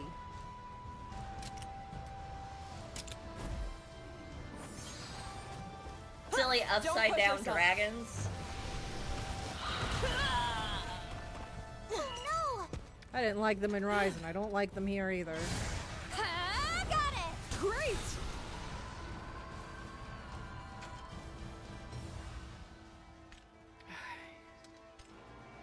Great, they're about to do something big because they're not targeting anyone. I don't like that. Are you Definitely okay? an I'm Thank in you. danger. Alright, so they were doing a head-to-head. I just didn't see it because Ratha decided he wanted to target the other one. No! Fuck! She's buffing! Uh-oh. Brother! Uh-oh. No! Get her out of here. Bad egg sack thing! That's what she's got. She's got an egg sack. Thanks, I hate it. Listen, I still haven't told you the site that I saw on Kezu that made it even more cursed for me. Oh no. I can get over the egg sack, but I can't get over what I saw on Kezu. There's some things you can't unsee. There is some things you cannot unsee, and what I saw on Kezu cannot be unseen, and I wish it could be. No!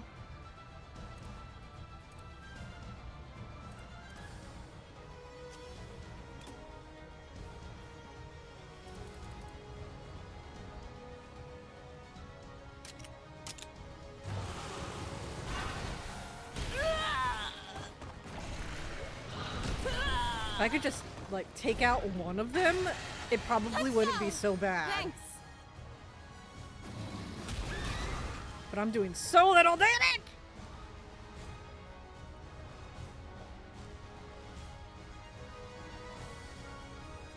Egg sack thing, exactly. Egg sack thing. That's what she's Egg got. sack That's what thing. Narwa's got. She's got babies. That's her egg sack. Not the babies! Eat all the babies. What do I want to do? Not much I can do. Let's go, Pickle. Alright, we'll try this. Alright. Is that maybe enough parts to build what I need to do what I need to do? Ooh.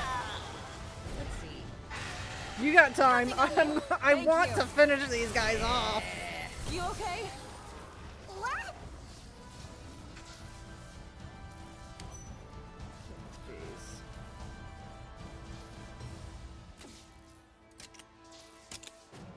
Alright, we got some big whammies coming here. Don't push yourself.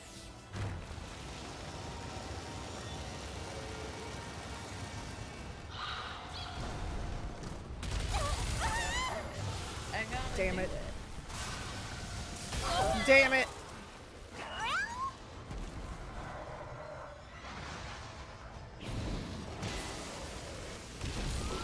The cheese knife is is bad. leveled.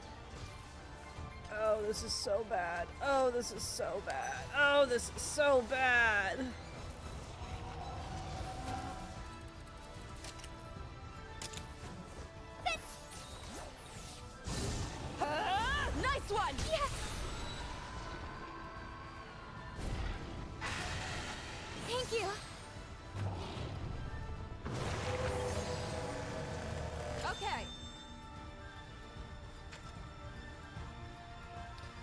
Oh, you son of a biscuit muncher. Uh-oh. They're both targeting me. Alright, Cora's about to do her kinship, actually, so I don't think it really matters, because they're both going to get cancelled, I think. Oh, great Googa Mooga.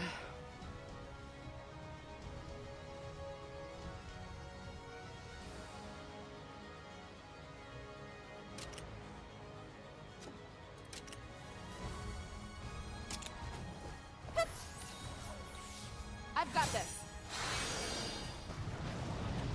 No, no, they don't like me. Probably because I keep talking smack about them. Yeah!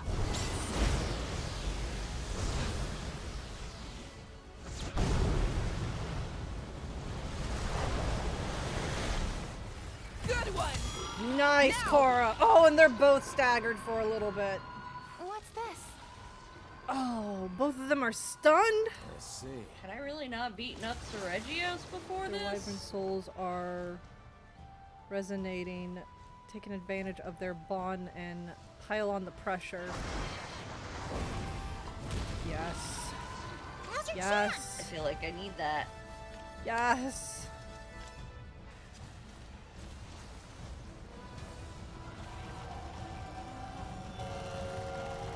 Honestly, Ratha, you really need to be targeting Ibushi more, because he's weaker to your attacks.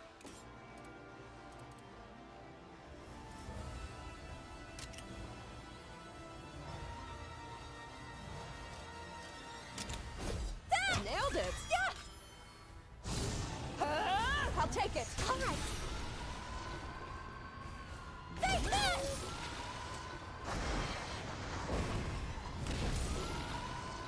Good going.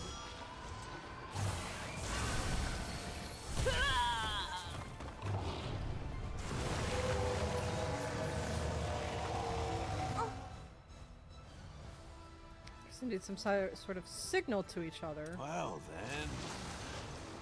Oh God, they're in sync. The pair may change the way they fight. Keep your peepers open. Oh God. Watch out! Oh God, they've changed. Okay. He's now speed, and she is now technical, I think. Don't know.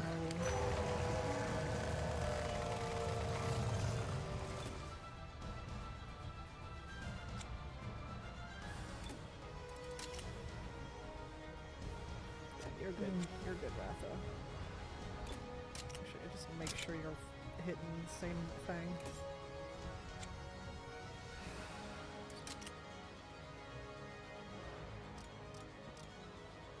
They really did change up their tactics.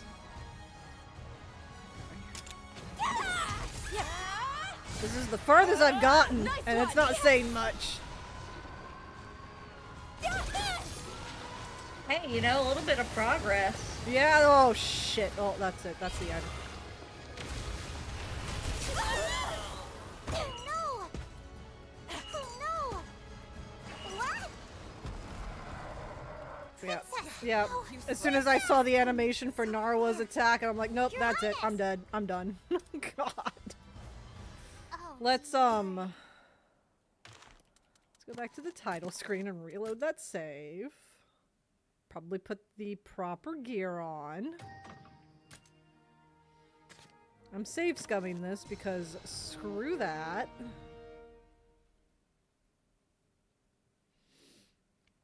I think the Wyvern fell. The Wyvern Soul fell down power up thing. I think that really helped a lot.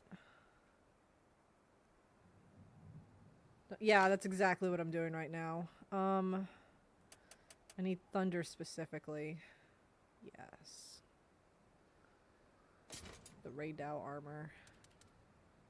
It's got Thunder Defense boost extra large too. Okay, good. Alright, we're going to save again, just so I don't have to worry about changing the armor again after failing again. But I do think that meal from before really did help. Feels like it helped. I got a lot further than I've ever gotten before. Today's special. I got it. How you coming over there, Callie? That looks delicious. Oh. Doing okay, doing okay. I was about to say, I think she died. You didn't respond. Ready for action. All right, here we go. Round 2. Someone keep track of how many rounds it takes for me to kill these guys. Watch it be like 50. Right. Whenever you're fully properly ready to go, I'll stop and do the final boss with you. But in the meantime, this is what's keeping me entertained. Getting my ass kicked.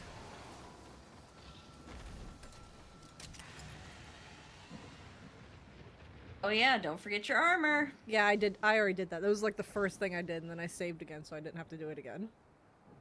And then I ate. I did eat. I ate for the wyvern fell down again.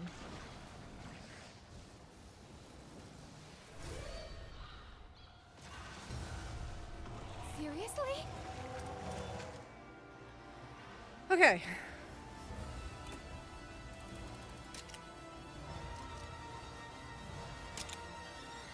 Oh, that's cute. Yeah? Yeah, I got it! Yes!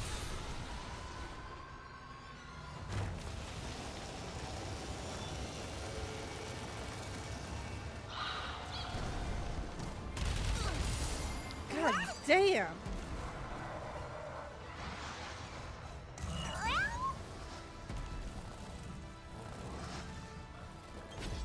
I won't give up.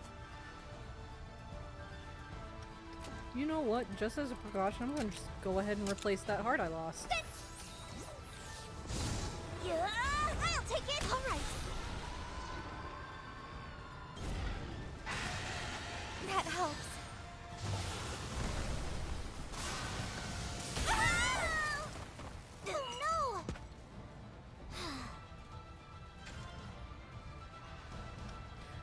I forgot to bring Cora with me. Shit!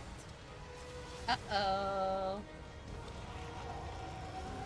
Missing? I must be missing something. Probably get that last recipe from a side quest.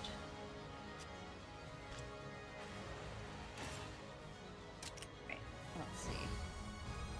Her or Eleanor. That's true. Eleanor has also got a fire monstie. She's got 2 fire monsties, actually. She doesn't have an ice weapon, though.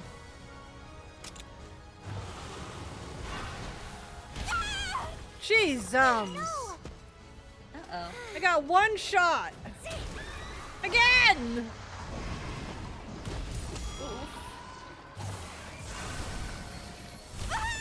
Okay, now they're just bullying me.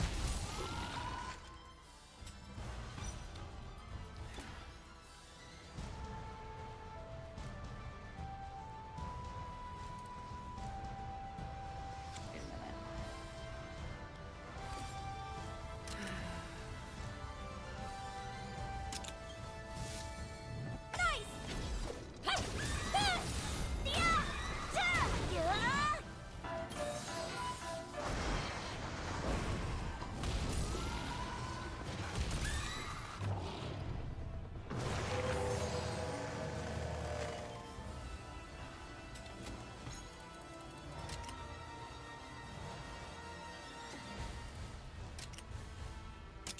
Don't push yourself. Thank you. Yeah! Yeah! Please. Thank you. God damn!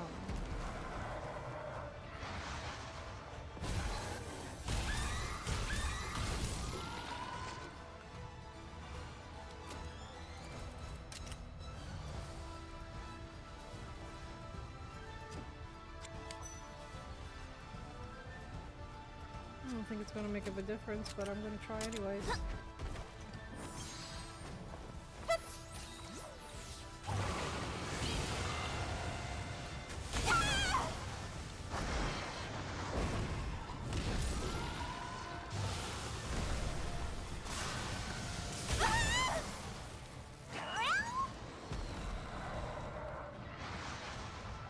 Maybe Alucard might prove more useful since he isn't weak to thunder. Maybe. But he's also not fire. I mean, they are both a little weak to dragon.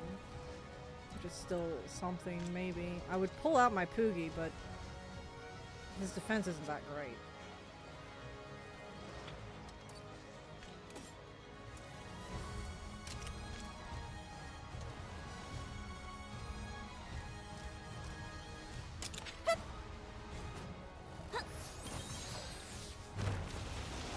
Well, that's it.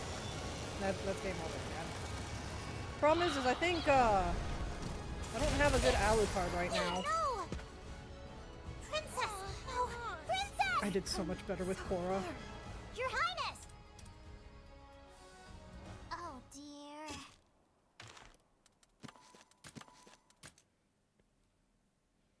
I can take a look, but I don't think I have a good Alucard right now. That would take time to build. Because I would probably want to make him a fire and or ice and give him a mix of ice and fire attacks. Probably.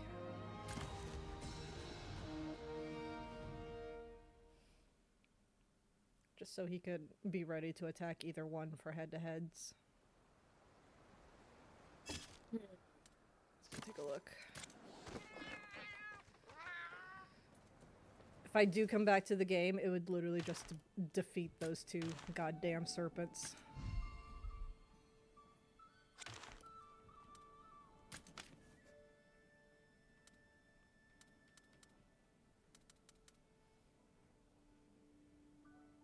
Yeah, he's actually resistant to thunder. That's actually really good.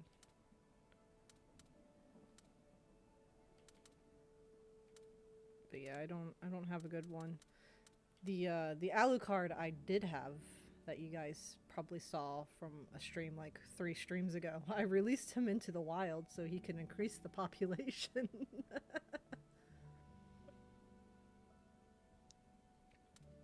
I think I'm almost ready.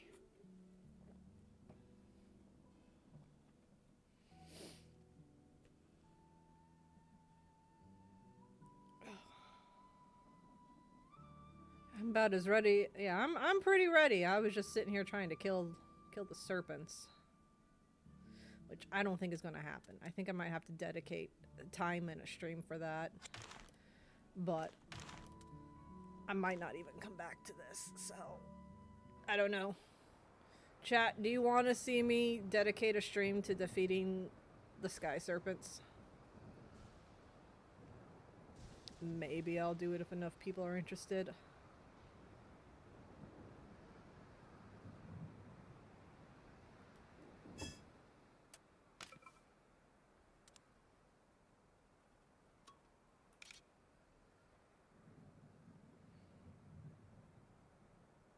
Considering how I feel about the game, completing the story should be fine. Yeah.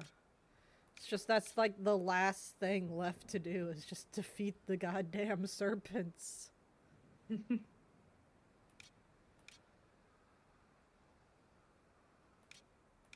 That's literally, not including the achievements, literally only those 2 serpents are left to fight. There'll be nothing else. All side quests will be done then. The ultimate goal, killing the serpents. My most hated elder dragons.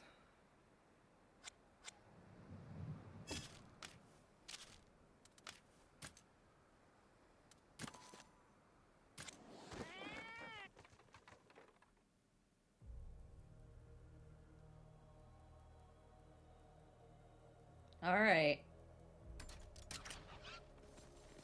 I've got the god-slaying Poogie at the ready.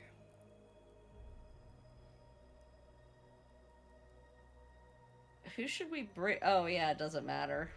Yeah, no. We don't get to choose who we take to the fight. No, we'll be with Simon. I'm probably going to play the cutscene again just because it has been a hot minute since the last time. Yeah, hang on, I'll join you. All right, here we go. I'm traveling.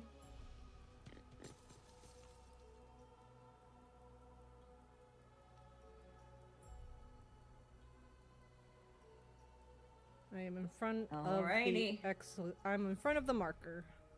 Let's do it. We're going in. We're going in. Here it is. Just gonna play it out. Oh, I forgot they don't speak. Can send something from over there. Oh, we gotta do the monster rush again. It seems. God damn it. Uh-huh. Hey, Uh-huh. Right. Yes. All right. Let's do it. All right. Okay, never mind. Let's go. I was wrong. Princess, up there. Simon. Please don't do this. Simon.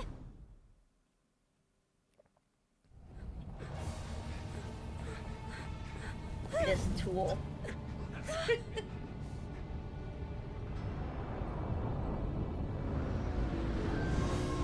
Oh no. That's ancient. it's lost its You mind. can do it, Pamela. Mop the floor with him. Look there. Trying to sky Are you not fighting him? Just like the I'm legend. fighting. I just. What do you think you're doing? Oh, did you skip the cutscene? No, I just know you're a much higher level than me, and your monsters are like much better equipped for this fight than mine are. I believe in you. I believe you got this. You're like level 90 now.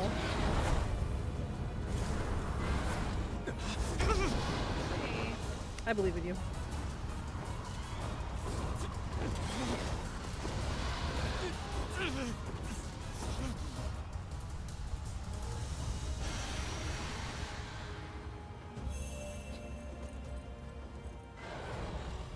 Ratha. Just as I thought. Your Highness, up there! Simon!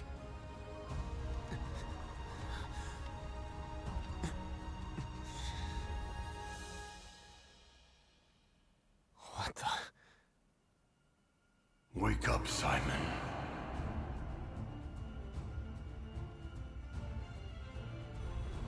Wake up, Simon! Oh no! Simon! Yes!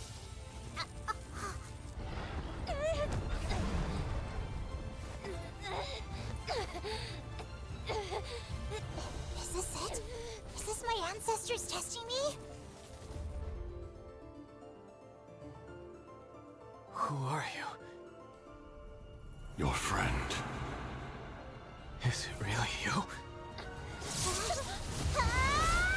Rudy? He's bald!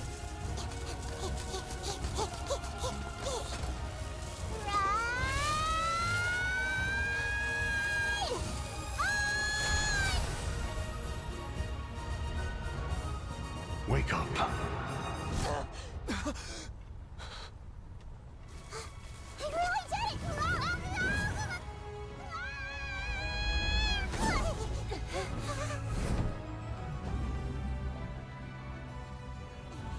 Glad you're back. You okay? I heard his voice.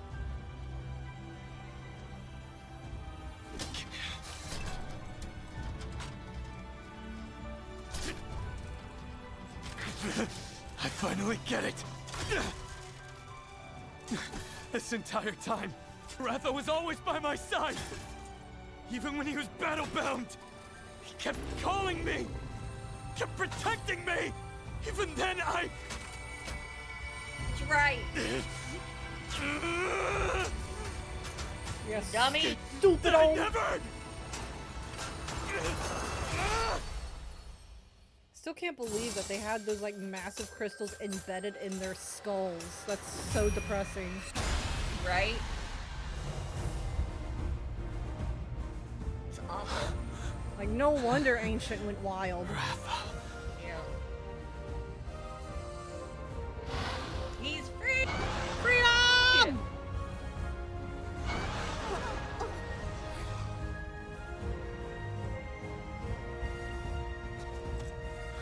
Yeah.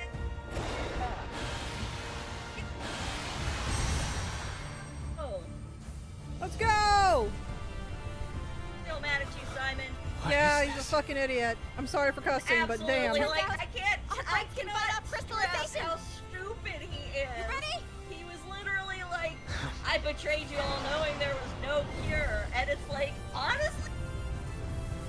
Oh. Dude, and the comment you made last time during this cutscene, where it's like, you've been a writer this whole time and it's just now registering to you that they're your friend? Like, yeah. did like he the just... whole time growing up with us. Did he, like, not believe in the whole thing and he was just, like, pretending like it was a thing? Like, that's the funny, it's like you were embedded. You saw how we did business over here, and yet you still seem to think that, Trapped and like, alone, with no sense of self. I don't know how irrational this man had to be for, like, his whole thing to make sense to him. Because you know the history. You knew that battle binding monsters was what caused Ancient to go, like, haywire. And yet you still felt like that was the answer. We will not let it die here. Not will let the stranger to itself. Sold that solution to the folks in, I can't even remember the name of the place. But it's like, you knew the history. You knew, you know, the source of this. And yet you did it again anyways. And then to make matters worse, you were staying with, like, us in Azuria. It's not like sounding I said, good. Seeing We how have to they hurry. did business, how close they were with their monsters, that they were That friends, that they were Lightstone more armor than looks just nasty. a This big tool fish for is gonna battle. need some scaling. And yet, Then that's what we'll do. still Together, you we'll stayed break through that committed to this atrocity concept. I can't with Simon. I can't make him make sense. Him and Gutter should both, like, go to a gay bar. Maybe they'll find common grounds with each other. They should just date. They Yeah. should just date. Yeah. They both got idiotic, like, I can't even think of the words for it. They both have really bad problem-solving skills. Yeah. At least Shovel had the decency to understand that his monster was his friend. True story. It's like you existed in a place where we formed bonds with our monsters, and you lived there for like easily a decade, and you're like, nah, okay.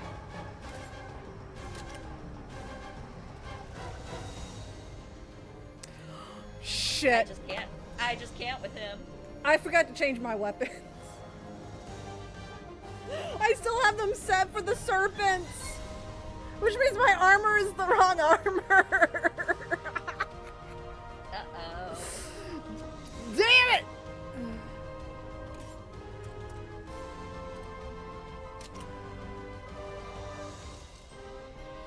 Alright, well this is probably going to end poorly for me, but oh well.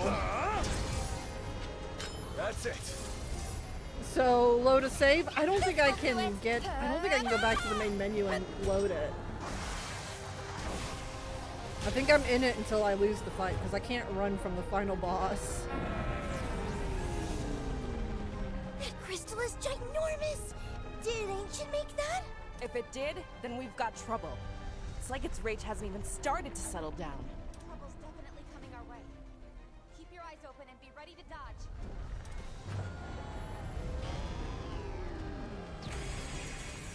Can you, like, just go ahead and end me so I can restart the fight? I am not prepared. I was all set and ready to go, and then I got distracted. There's no getting close to Ancient until we figure out how to deal with them. First we destroy the arrows, then we quell its fury. Let's calm down. Yeah, there's no way to back out of the fight. I have to win or lose. That's all there is to it. Awesome.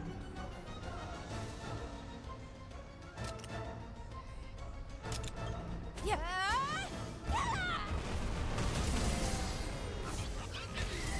I didn't eat either. Got it! Uh-oh. I was so focused on the gosh darn serpents. Oh. We did it! Sure, here. Yeah, we'll go with that. I just wanted to make it fair for Callie. Giving me a fighting chance.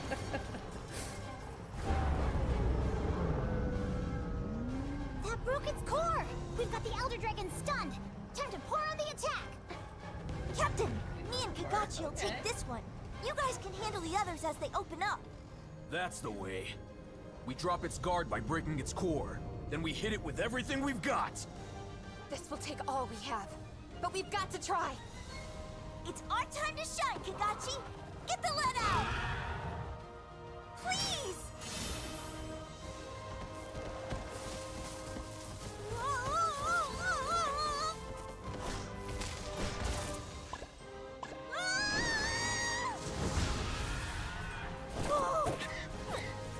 All right!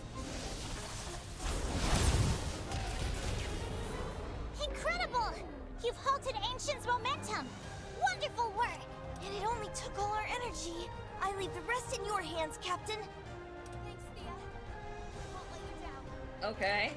Doing better than last time. Yeah.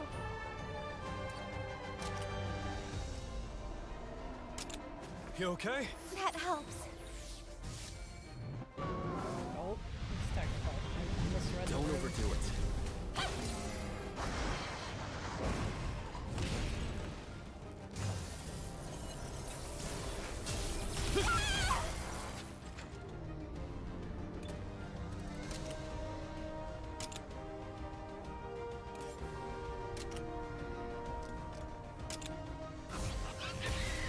All right! Damn it. Yeah. Excellent!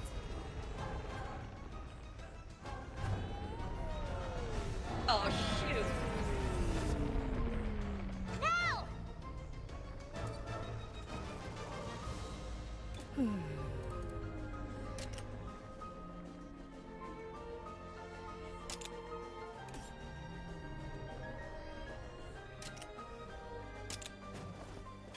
You okay?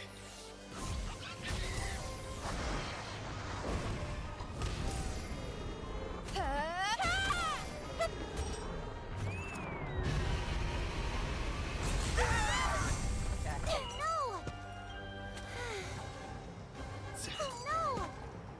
Oh no! Let's go!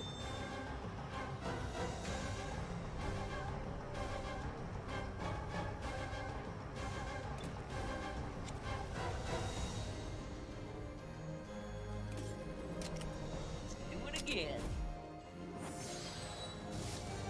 Nice! Yeah. A little bit of a lag spike there.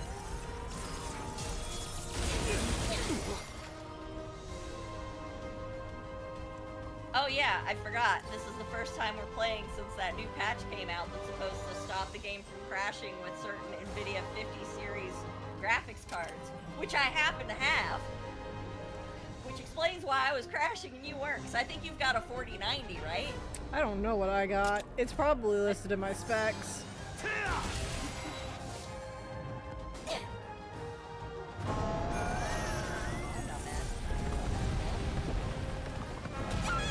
It's honestly stupid that it took them this long to patch it, though.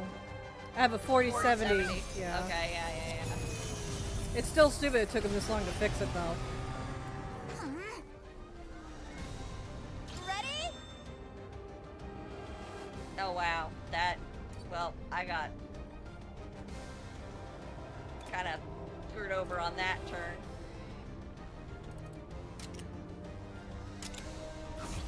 Nice one. That's two! It's working! Ogden, if you'd be so kind! You got it. I'm next in line to rumba. Chirpy, get them dancing shoes on.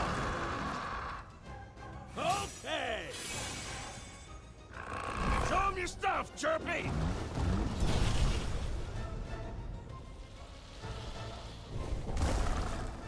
Hey. Huh?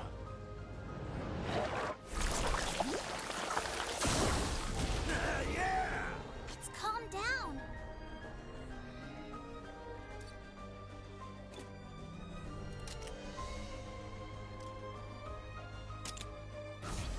Now!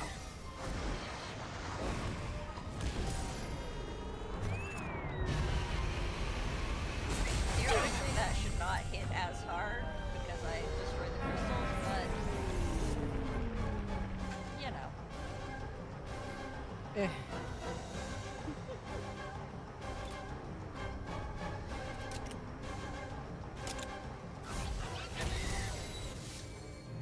Let's do this!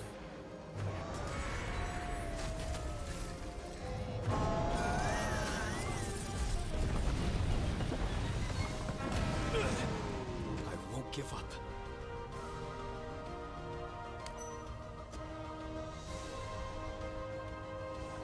Oh, it used the speed attack. Okay. Go ahead! Now! You Still did in it. Now! Great!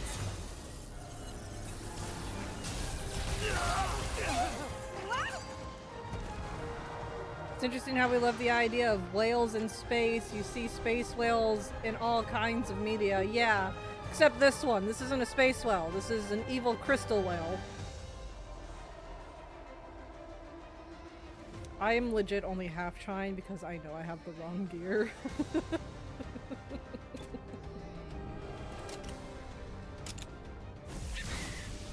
Now! Excellent! We're hanging in How there. about this? I'll show you! Alright! Another break! That makes 3! Cora, it's all you! Consider it done. Come on, Gravy! It'll be funny if I beat this with the wrong I've gear. got this. I worked so hard to get the gear I had for this fight, and I forgot to put it on.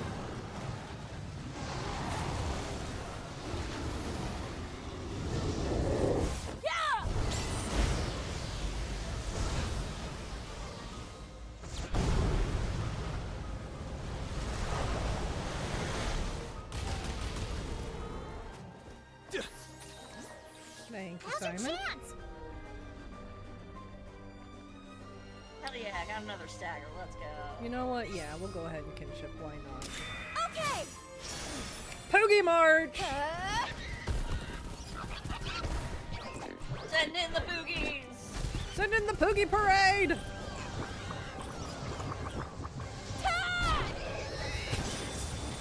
See that? Please work! Got it! Poogies conquer the Elder Dragon. Exactly. You did it! Watch out! Who is he aiming at? Oh, he's not aiming at anyone right now. You know what? Let's try this. We're gonna try and survive a little bit. Yes! Classic!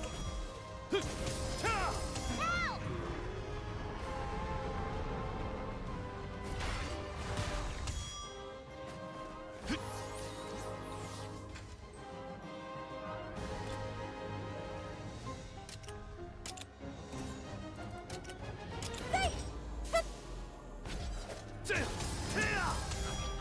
Great work. 4th one down! We're so close! Just a little more! Lucky Okay. and I got this. Time to bring this to an end. Oh, shoot. I wonder if there's a special double kinship with both Rathas. Let's finish this. Lucky! I just now thought of that.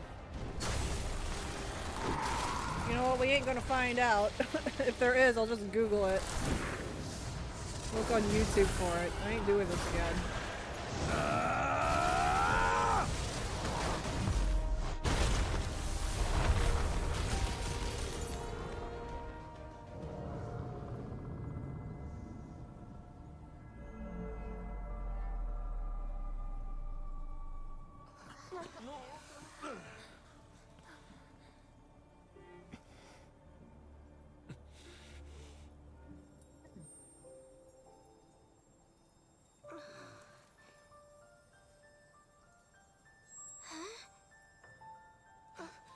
It's still...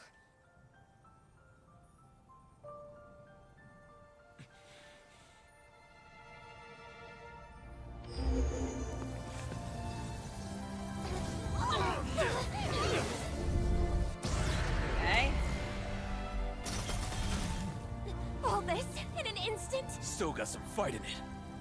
Pushing back our celebration, are ya? You know, I just now realized Ancient kind of reminds me of like one of those like really big, tough kind of overlord seers of the planet in Vesperia. You know what I mean? Like the Phoenix guy and the others. I forgot what they're called.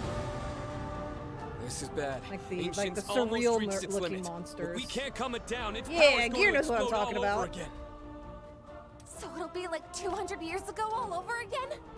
We must not allow that to happen. We will quell the Elder Dragon at all costs.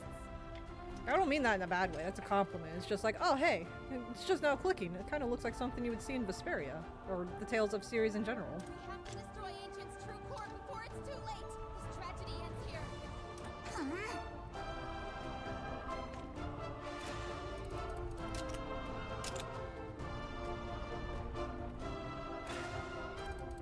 I'm locked in. I'm so locked in. I believe in you!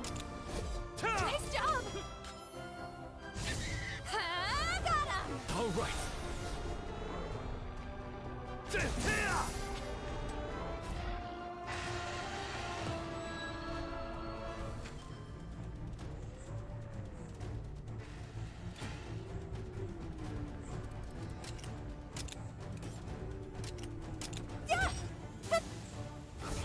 Right now. Okay.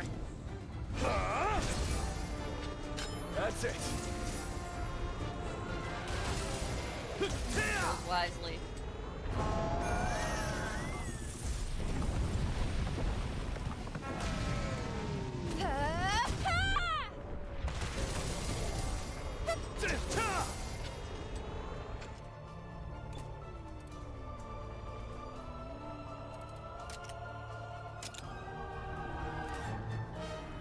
I knew you were gonna screw me out of that head-to-head, Simon.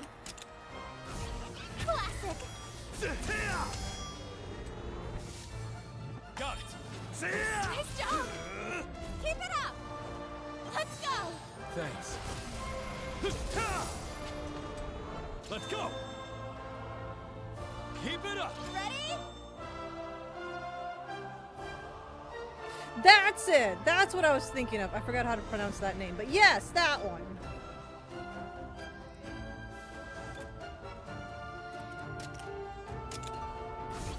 Now.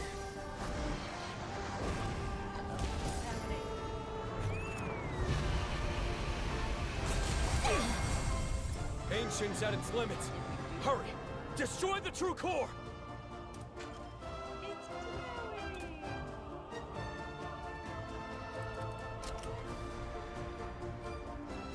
Go ahead!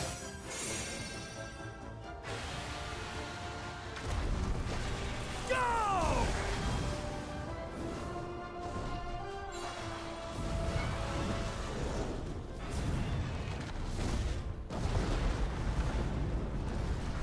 Uh-oh. Oh, what? We've broken the true nucleus! Auntie and I will handle this. Our ancestors' sins will today be put right! Help me out! Alright. All right! Ah! Made it this far. Let's go. Ooh, that music. Now's your chance!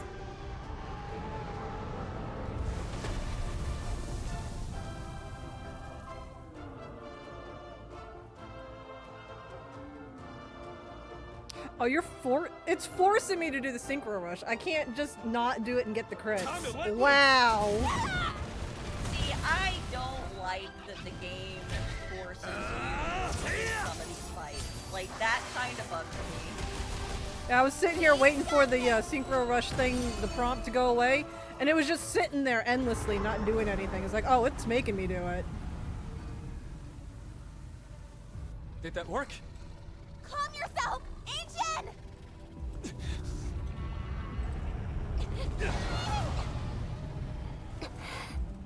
Oh, I'm writing. This isn't good. Its pulse is weak. The crystals are consuming it alive. Come on!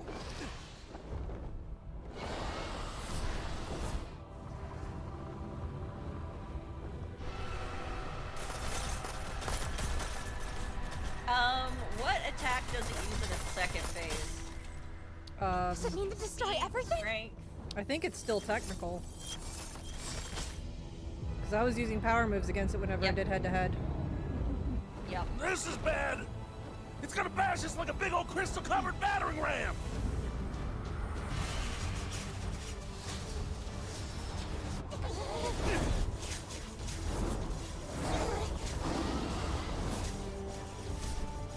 Let's go!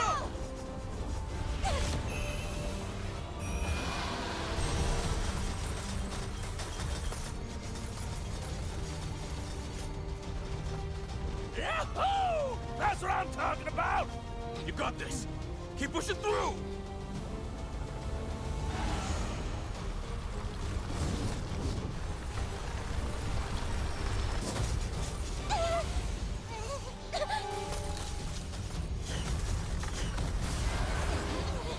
It shattered our barrier!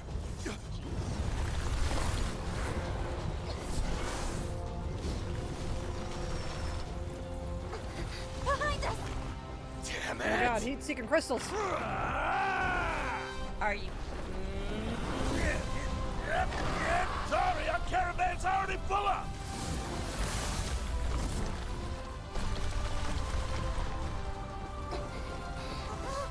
Captain! No matter what happens, you keep going! Oh damn, this is getting sad here. It's up to you to save Ancient from this!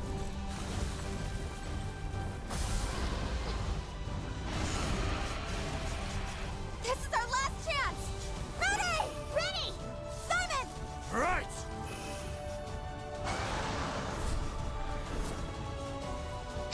Oh, that's cool. Oh, whoa!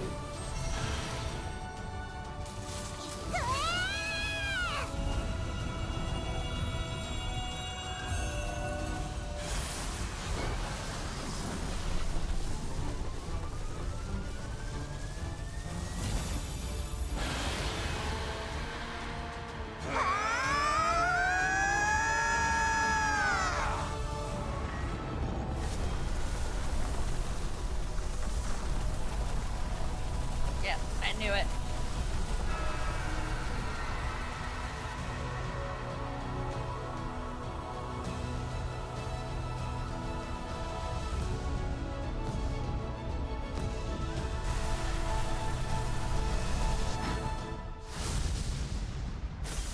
Holy shit!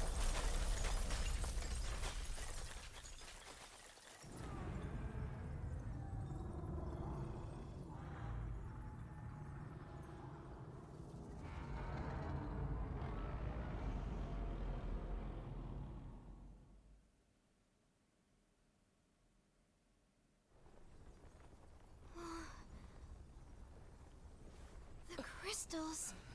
They're disappearing. Hell, ain't that a sight? Look at Ancient. It's transforming.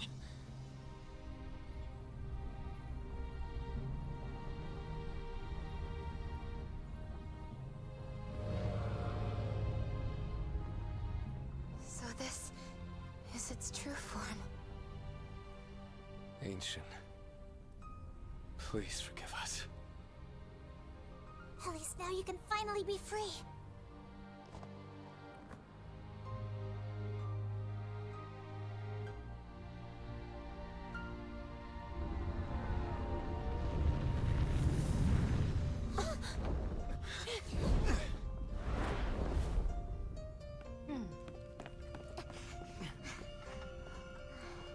Oh man, it's going scorched earth.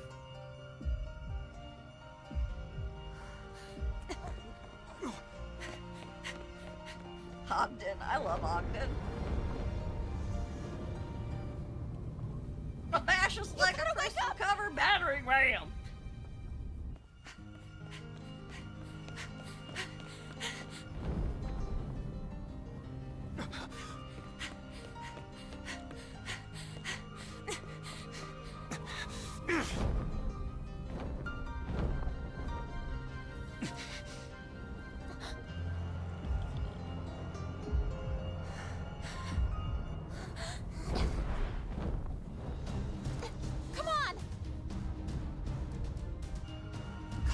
to it.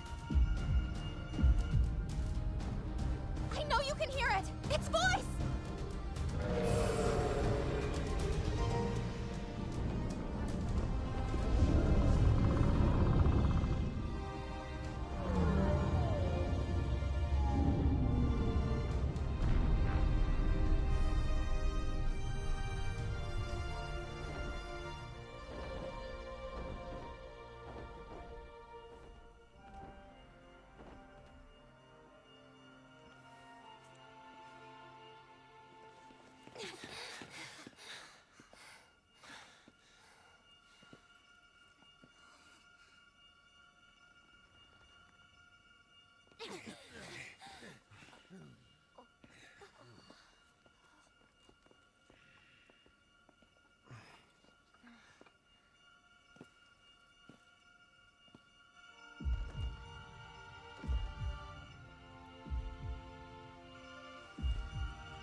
Welcome to the world.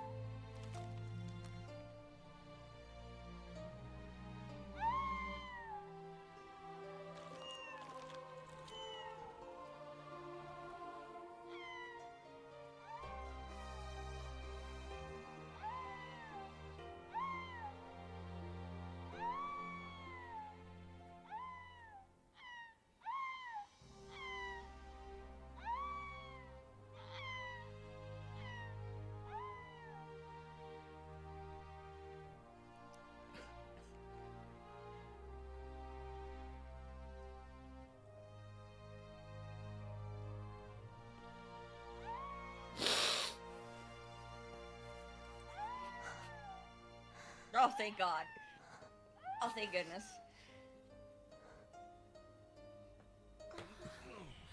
I'd have been so mad. I would have been so mad.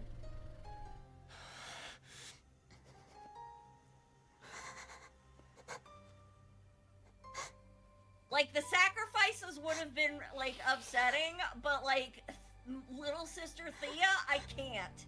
I can't.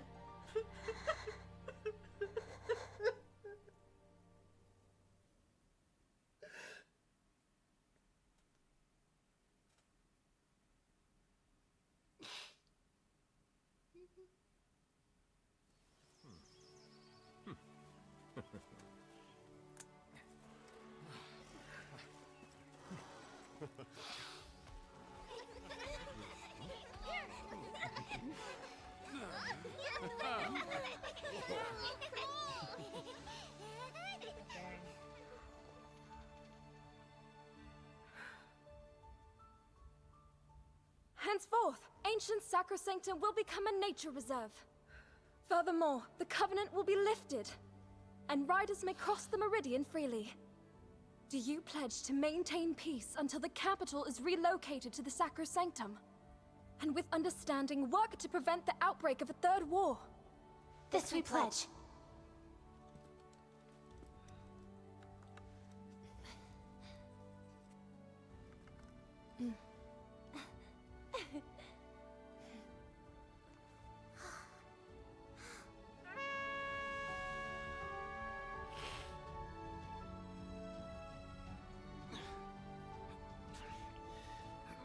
It's been quite some time. I hope you're keeping well. I've continued to spend my days absorbed in research.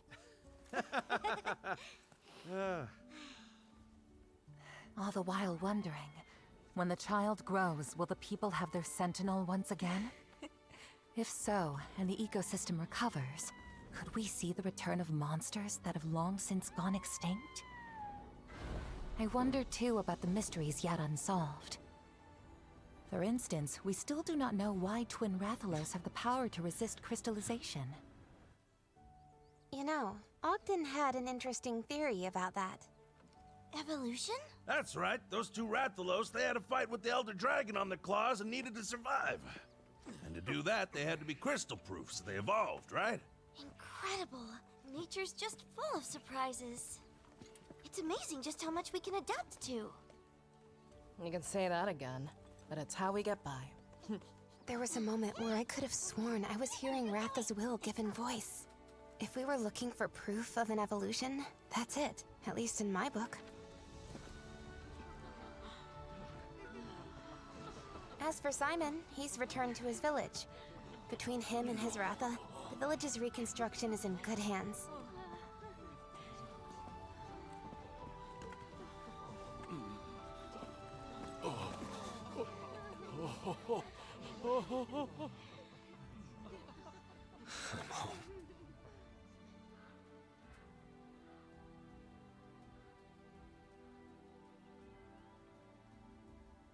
I can't even start to tell you how much I owe you.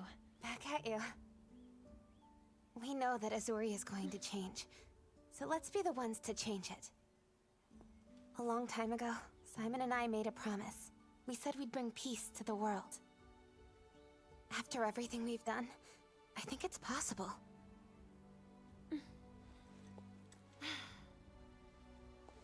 This promise of yours, does it have room for one more?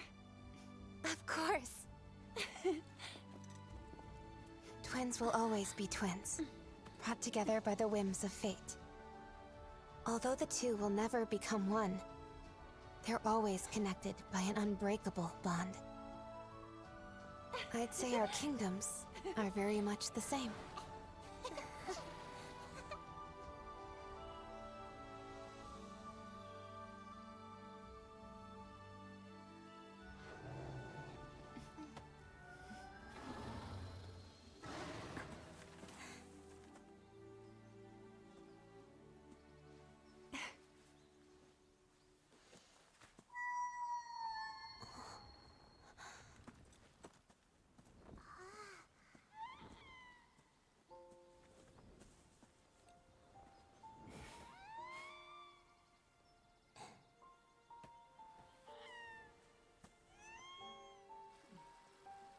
I was surprised to hear you needed to meet.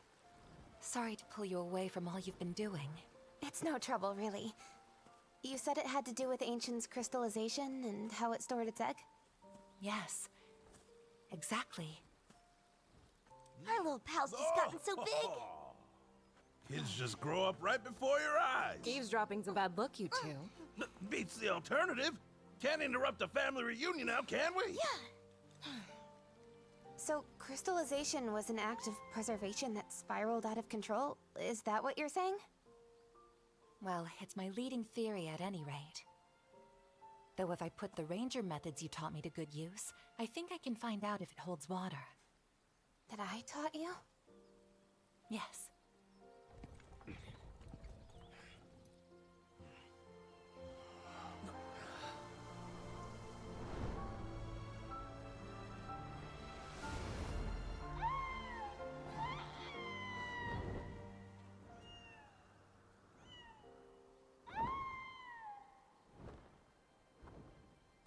Oh, I see. By returning it to the wild and tracking its growth, we can see for ourselves. Exactly.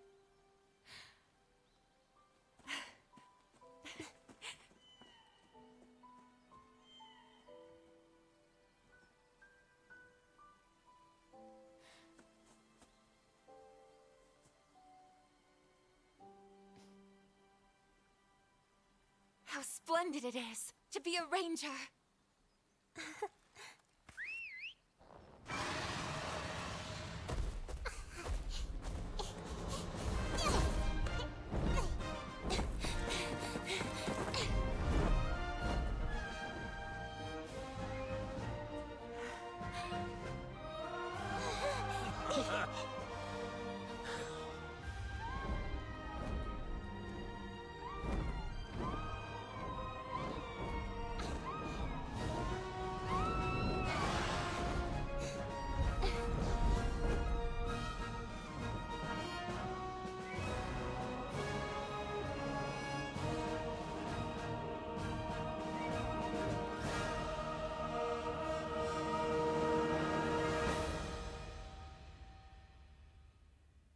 Simon's still a dumbass. I stand by that. You said that right as my ending cutscene just ended.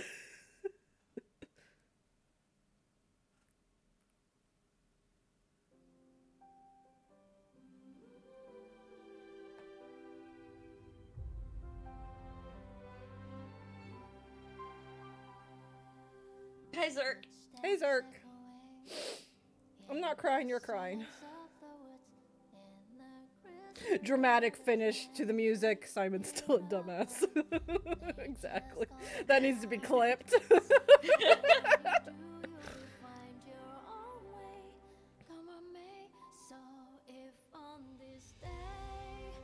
my god. He just beat the game! I legit cried. I refuse to cry.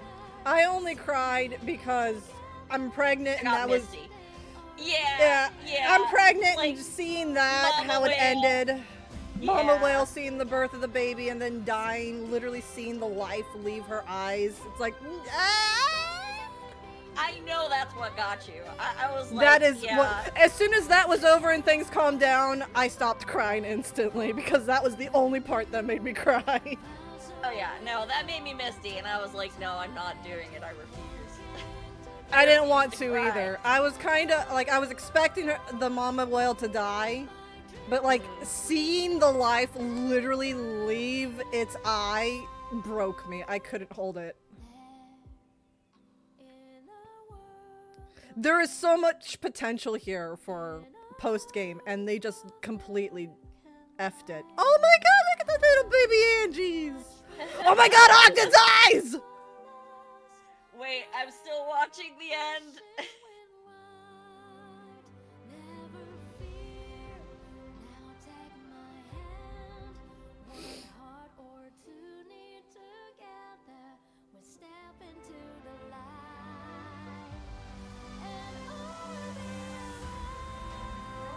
Dang, she still doesn't remember anything. Well, sometimes amnesia just isn't cured. Yeah, I thought something might click. I thought maybe she would remember after somehow seeing the crystal necklace around her daughter's wrist. I thought maybe that would trigger something, but no, it's just gone. It's okay, they can forge a new bond together. Still depressing, but... She made it back, and, you know, her loving husband. Yeah, maybe they'll fall in love all over again.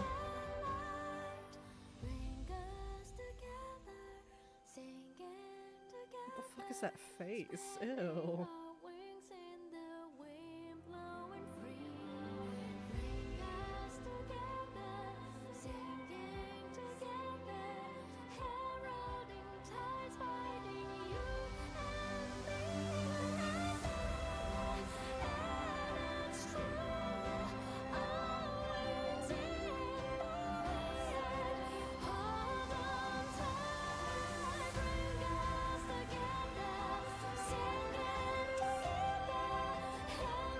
Aww, baby whale. It's so cute. It's a shame Tiny it's baby elder dragon, capable of destroying the entire planet. It's a shame it's albino, though. Like, it's pretty, don't get me wrong. It's a gorgeous albino, but damn, the disadvantage genetically of that. Yeah, right? It's literally the last of its kind, and there is a high chance it will never be able to produce more because of it. I don't know. If the Raytheon Oh, there's can more. lay eggs. True. True, this is a stories game. Science does not apply. Yeah. My actions have left you with a heavy burden to bear. Time to watch the credits roll. Hang on, I got some Nature more. will find a way. Well, oh, okay. It won't be so bad. If my sister helps carry it.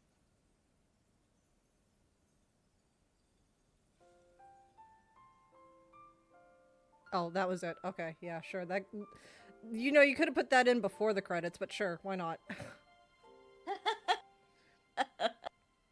But Can't yeah, wait to see what it is.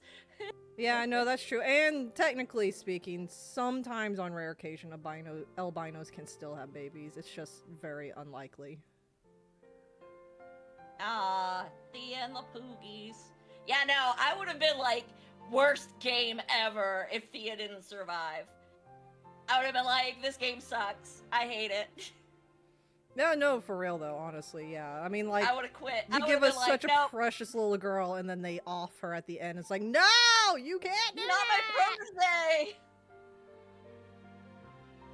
Not the Poogie Power girl.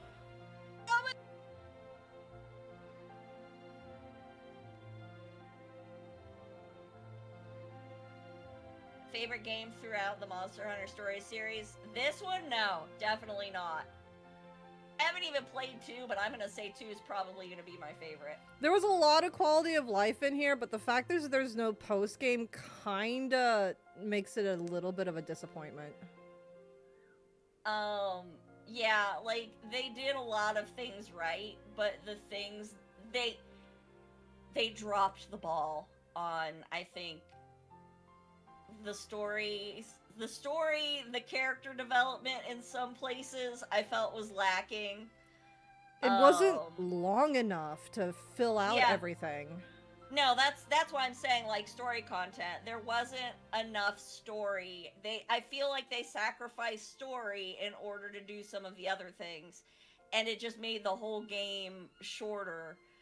I also did not care for...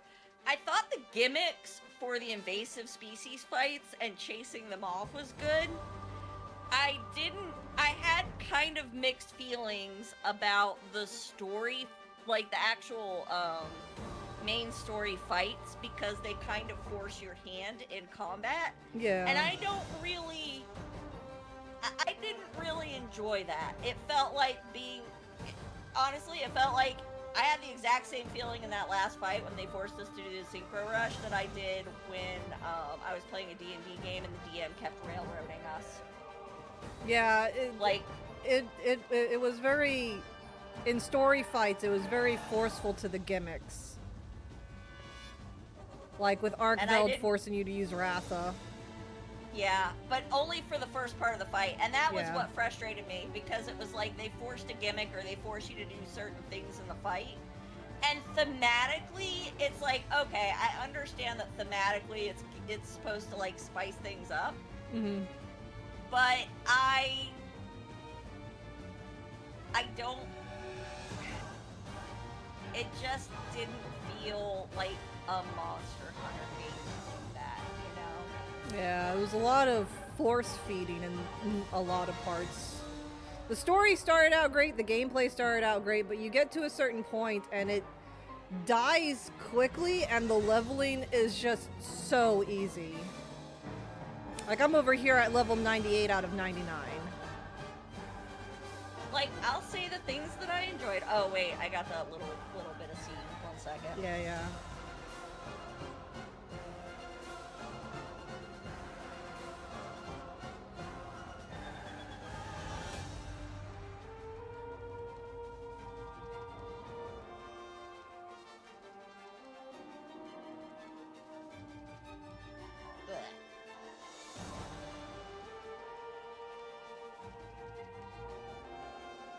No, I ain't feeling no pity for you, Clarissa. No, there was a lot of backpedaling too. Yeah. In the story. It's like there was making for something great here and they backpedaled on a lot of it. Like Simon's death, yeah, sure, he had a bond with the other twin Rathalos, but at the same time, it was also like, if he died, he should have stayed dead. Honestly, like, him stay... Alright, this is hot take. Okay, take. I'm listening. Like, unalive would have improved his part in the story so much. Because when he shows up, and you find... Okay, so I just want to, like, lay this out. Like, go for it, I'm sorry, this is spoilers. Get ready. We're at the end of the game. There's no spoilers anymore. Simon gets rescued by your mom, who has a bond with the Rathalos. Mm-hmm. He grows up knowing the history of why the world is getting decimated, right? He gets attacked by Ancient. He sees firsthand. It's like, this was what battle binding monsters has caused. And instead, and so, okay, you know, he's a young kid and he gets terrified by this Ancient and sees it as a threat. Okay, fine. But then he takes the Rathalos and he gets picked up by the Vermeil folks. They turn him into a spy, and then they send him to you to, like, infiltrate the Rangers. He grows up with you. He grows up with you and sees the bond and connections that we have with our monsters in Azuria. And, you know, like, these friendships. But he knows that there's no cure for the crystallization that his body has gone through, and yet he still decides not only to betray you, but, like, he betrays, like, everybody for no reason whatsoever. Like, there's no explanation for his betrayal. He's like, you get to a point where we're like, why? And he's like, I knew there was no cure for the crystallization. So you just did it anyways. There was no benefit. You just, like, you betrayed your monster, even though you grew up clearly not paying attention or understanding the friendship bond. He figures it out at the last minute, like, oh, Ratha was always there for me. Yeah, he saved your ass when you guys got attacked at the Egg Crystal. And he saved your ass again when Clarissa was, like, trying to nuke you. But still, you decided to battle bind him. Like, he makes no sense. I cannot make his narrative make any sense. Yeah, it's honestly worse than Gutters. It's worse than Gutters, and it would have been, like, honestly... And this is where I kind of have a frustration, because for a stories game that's supposed to be, like, an RPG, it's like... it's Monster Hunter stories. You expect the story to have, like, that should be the best part of the game. The game should have a solid story. And to write a character that's supposed to be this villain and drop the ball on, like, developing any kind of actual motivation for his actions, it was just, and then it's like, oh, he figures it all out in the last minute and now you guys are friends again. And it's just, I'm like, that's bad writing. That was just bad writing. It was not a good story. Yeah, I agree with what Gears said. If Eleanor's sister had the realization instead, I feel like that would have been a lot better narratively. That would have made more sense, you know, if she captures Rathalos and Simon, and you, like, that would have been a quick fix for this whole story.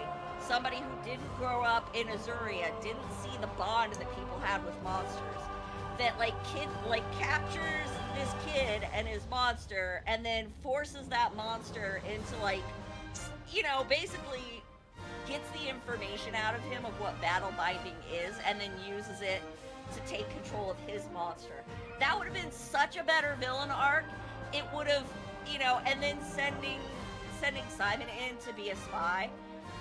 It's like, okay, that would have made so much more sense. You know, Simon eventually coming clean and saying, I didn't know, or I didn't realize, you know, after he'd been staying with you for so long. Yeah. And then part of it is, you know, helping rescue his monster from this villain. Like, that would have been so much better. You know, it's like she's misguided from the start. She was like the aggressor instead of, you know, what they did. Good heart, bad actions. You know, yeah, exactly. Good heart, bad actions would have been such a better development for Simon. And then, you know, like, including that in the story development as, you know, he's have him trying to, like, he could stay on your team, and he, you know, turns on the people that held him captive because he realizes there's he has more. friends. You know, and him trying to call out to his Ratha to break the battle bonding. Hang on, I got more. Still dozing, sleepyhead? Oh, that's cute.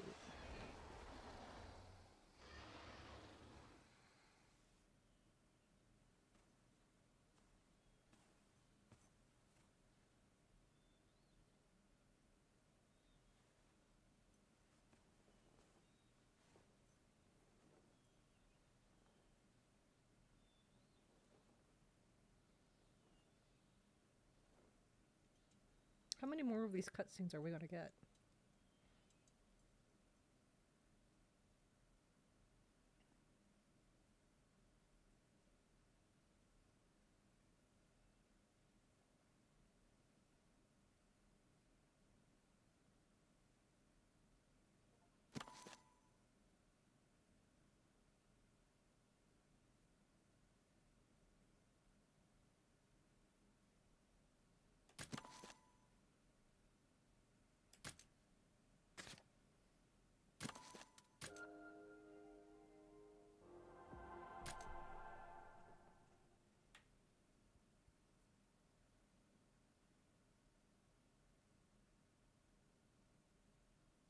No, Gear, 100%. That would have been such a better story. That would have been so much a better story. That, you know, like maybe we defeat Clarissa and then Ratha is able to break that binding and return to Simon. And Simon would have made a whole hell of a lot more sense than what they did. Yeah, because they could have tortured the information out of the Battlebounds out of him, which is why he gave it to them. Exactly. That a little dark, so but it's dark, but it makes sense. It makes way more sense that they would have, like, you know, managed to get that information out of him and then, you know, tried to, like, turn him, but he ends up, like, you know, kind of escaping that scenario. You know, I think that there are so many ways that they could have made this story better. And it started out so strong and it just fell flat. Like, you hit that point and it was just like, this all sort of just fell flat. The end, I think it could have been better. It was good. Like, I read Tori's comment. She said she had fun and that's all that matters to her, and I agree. This was enjoyable until, like, a certain point, and then you realize there's nothing post-game, and it just feels lacking and a little disappointing. Like, it is fun. It was a fun game. But it could have been better. Way better. Yeah, I think the first 3/4 of the game were good, and then it just kind of teetered off for me, and, you know, I feel like it kind of fell apart at the... Yeah, I feel like the story itself kind of started falling apart when you reach the Sacto Sanctum. It feels like they got rushed there, maybe, because it felt like there was just not enough.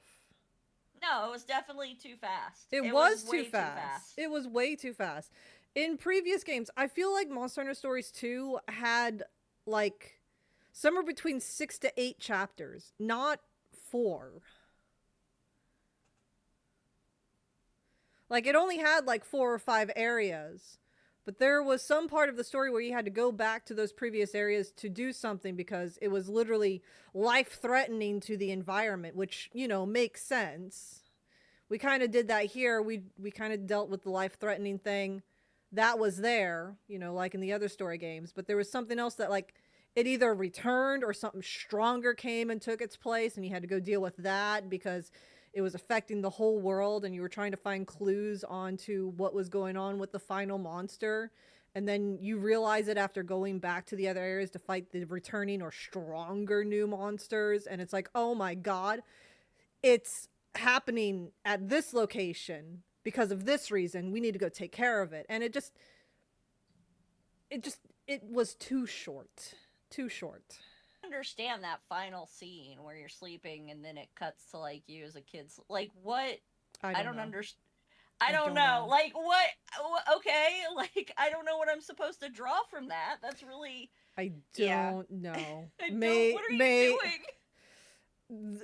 I can only think of one really stupid conclusion from that.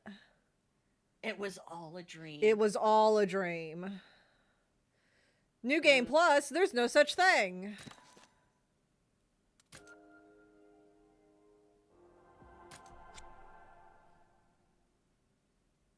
Go back into the game and it just puts us back in front of the final boss. And that's it. That is Monster Hunter Stories 3. There was so much hype for this game, and it started out so good, and then it just fell at the end. Yep. It feels like there's so much missing. I wish that there... I wish that there had been more story content, but also I wish that it had also not had these... I just wish that the story had been a little... I wish it had made more sense. It didn't. Yeah, some of the there's a lot of decisions holes. and the story points just did not make sense to me. Specifically Simon. You know, Simon, we know that there wasn't enough story, and I think, it felt rushed. If they had taken more time and they had invested a little bit more in the story and developing some of those points, it would have felt a little less rushed and a little more, it just would have made more sense. I would hope. But, so, the things that I didn't like aside, I didn't really care for some parts of the story, specifically like some decisions on the base, like the characters and the character development was kind of eh. Yeah. I don't love how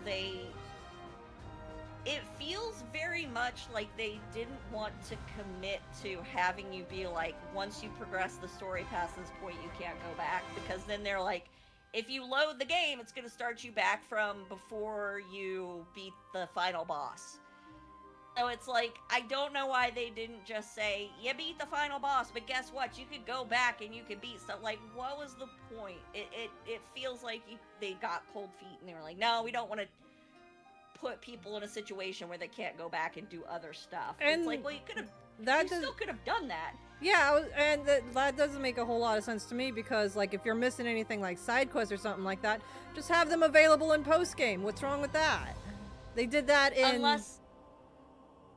The only thing that I can think of, like, why they did it the way they did is because after you defeat Ancient, I guess the whole idea is, like, we've convinced the enemy not to do battle bonding with monsters anymore, so some of these quests wouldn't make sense. And I'm like, well, your story didn't make sense, so what's it matter if the quests don't make sense? But, yeah. I'm being snarky now.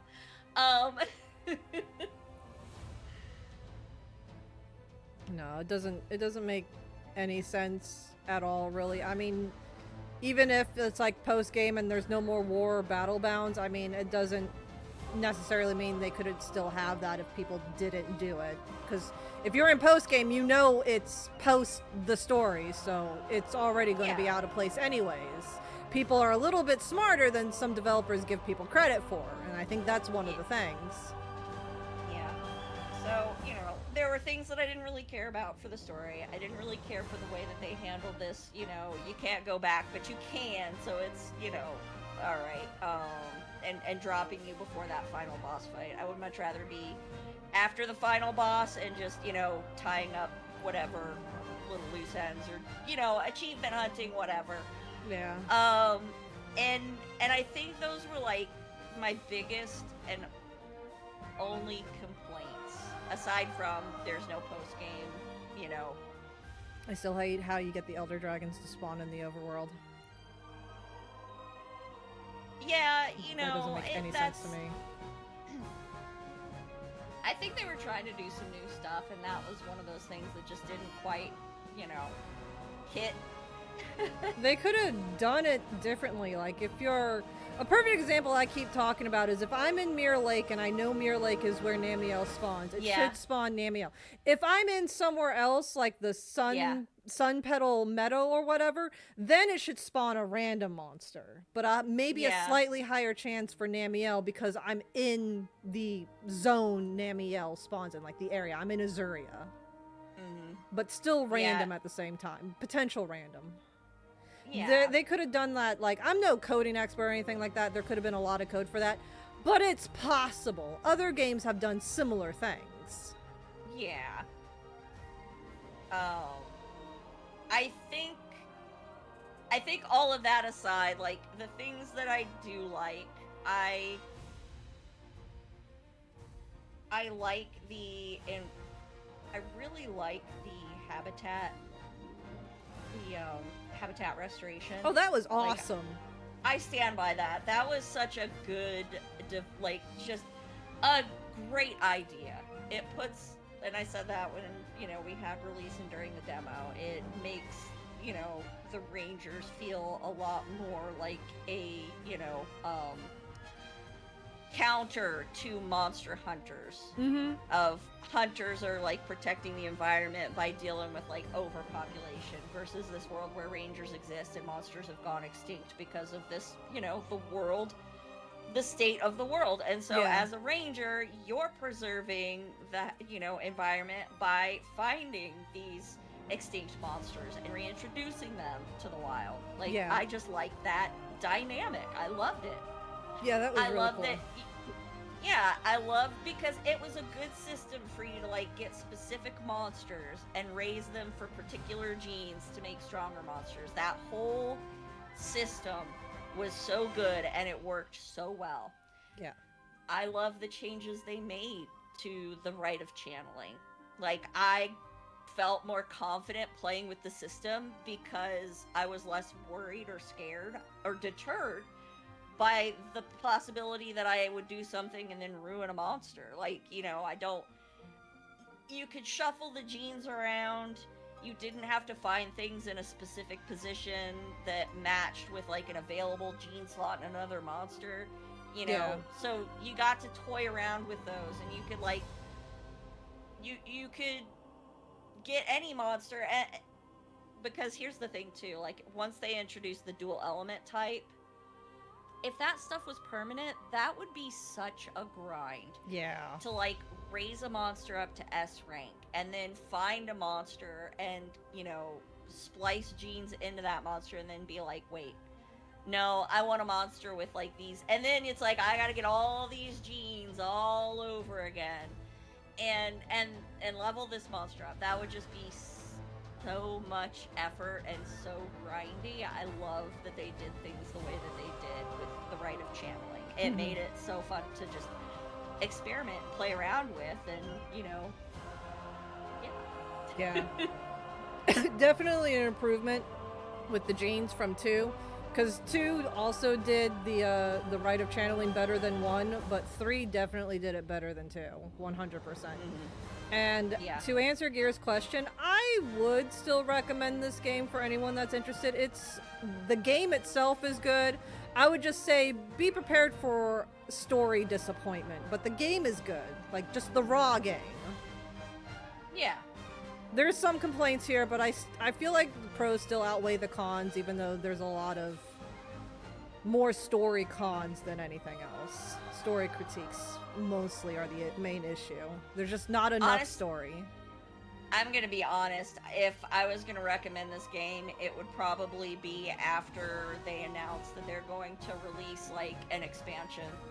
My hope would be that with the expansion, it's going to provide more story content and maybe hopefully like provide something that makes a little bit more sense. Like, I don't know. If they did an expansion, they would have to do a post game.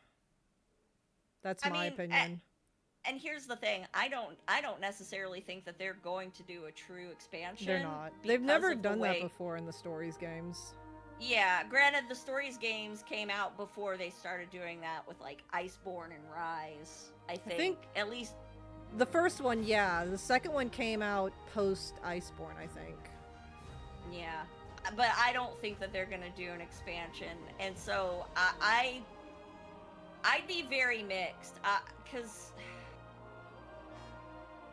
when I'm playing an RPG, the story is such a big... I'm not necessarily playing an RPG game for, the combat or the other things. Like, if I'm playing an RPG, I want the story to be good.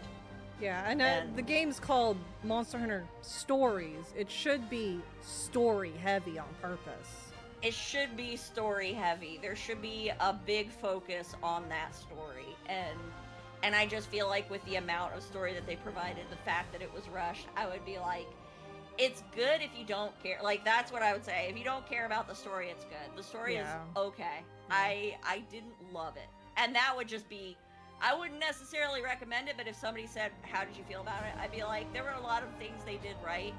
I think they dropped the ball in the story. Not that the story was terrible, it just could have been better. And that's my honest opinion. It almost feels like the story went through a few hands, which is why there was so many holes, maybe.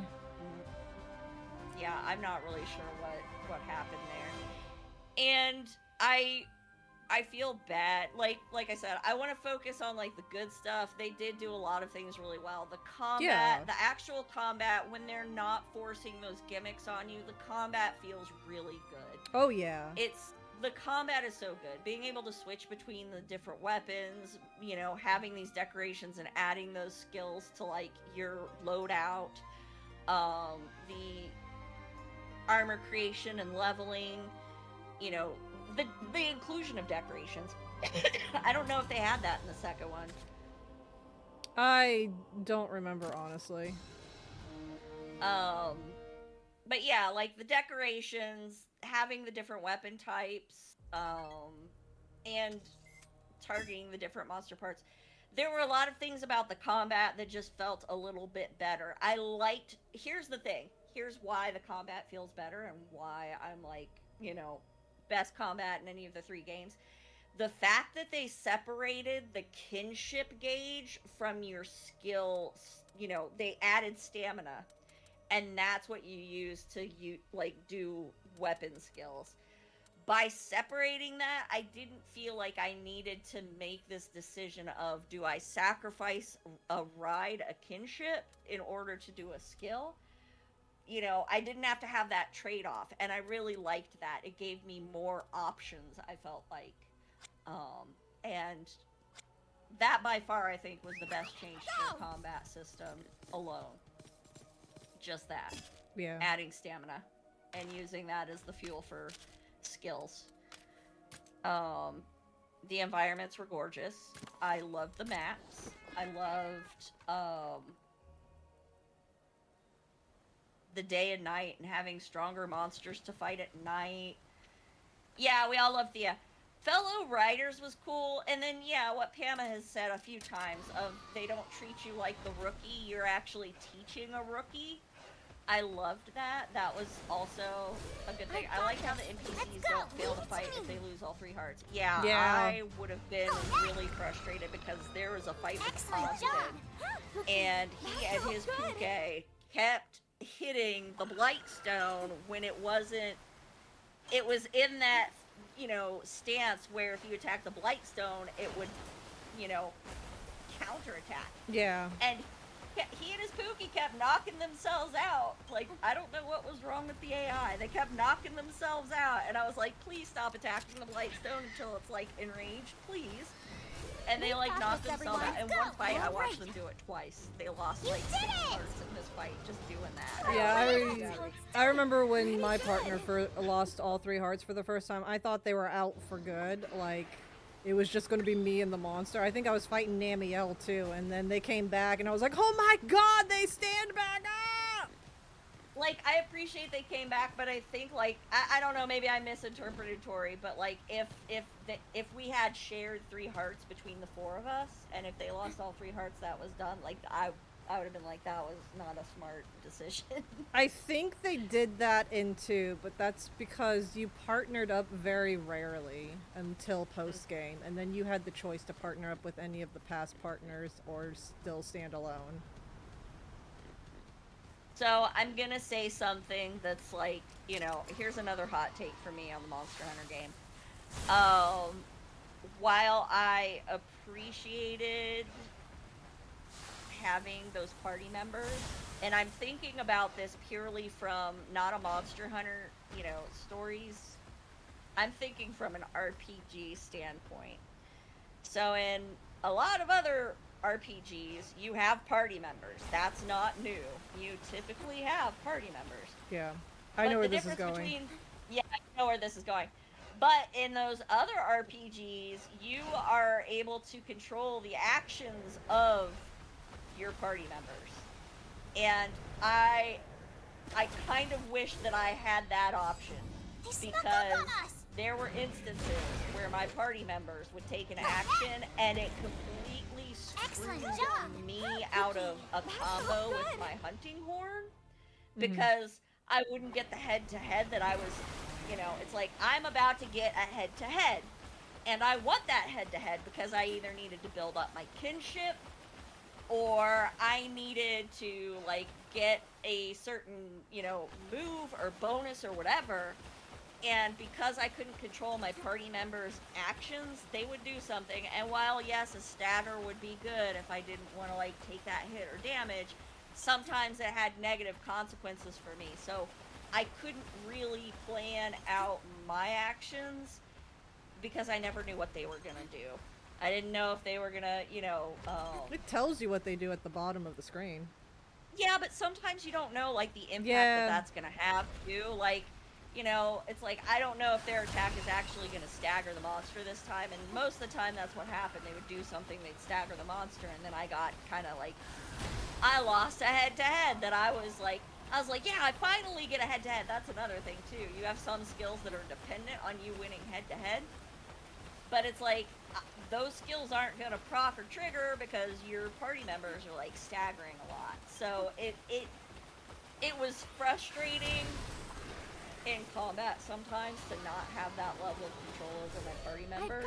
Yeah. To be able to sort of be like, oh no, I want to do this head-to-head, so I'm gonna have them do a less powerful attack. They're still gonna attack, but I know that they're not going to, you know, stagger the monster out of this head-to-head. That was... I would not mind if I was able to control my party members' actions, like so many other RPGs. Like 99% of other RPGs. Yeah, I would say the only other RPG that I can think of off of the top of my head that didn't give you that was, and I think actually it was, like, optional. It was, like, Final Fantasy 13. I don't necessarily know that you could control the specific actions of your party members, but you could still sort of influence them by shifting different stances and things, their jobs. But what to do? Yeah, that's... I'll get started. Yay for party members, but sometimes it also kind of felt like because I wasn't controlling the AI, it almost sort of, like, steals your thunder in a way. Yeah. Especially when they, like, steal your kills. I know you have a problem with that. You know, yeah, it's like if I was controlling them, it's like I'm making the decision and I'm, like, influencing the fight still, but sometimes it felt like, you know, the NPC show and I was just kind of hanging out. I don't Narratively.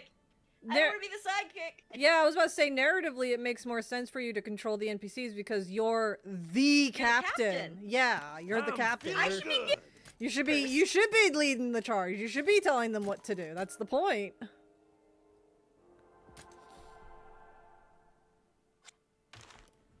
I think that if they had done that, and I know it's like, it's weird to think this, but it's like, if I had the opportunity to do that, it would feel much more, it would have felt less adversarial, let's say that. Like, sometimes I did feel, like, I loved the characters, with a few exceptions. I loved the characters, but there were times when I was just like, you're gonna steal my thunder in the fight, where, you know, I'm the main character of this story. Yeah. And it was just kind of like,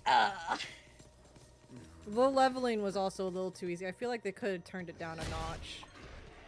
Or two. Kind of mixed on that. Like, yeah, on the one hand, it's like, I can understand not wanting to out-level stuff. On the other hand, if you are really heavy into getting different monsters and wanting to play around with those, being able to level them quickly is kind of a boon. Yeah, but there are plenty of ways of doing that if you absolutely needed to. Yeah. At the very least, while doing story, there should have been a level cap for each area so you weren't overpowered like we kind of did. I agree. I think like a real level cap would have been a good remedy for that, where, because they do that in the Monster Hunter mainline games. Like, you have to beat certain fights, and until you do that, you're like your hunter rank is capped. Yeah, but it does keep the experience even after the cap, so whenever you do, like, progress to the next part, you've got a nice head start. You bounce. Yeah, you get that little boost. Because it's like, it's not all wasted. Yeah.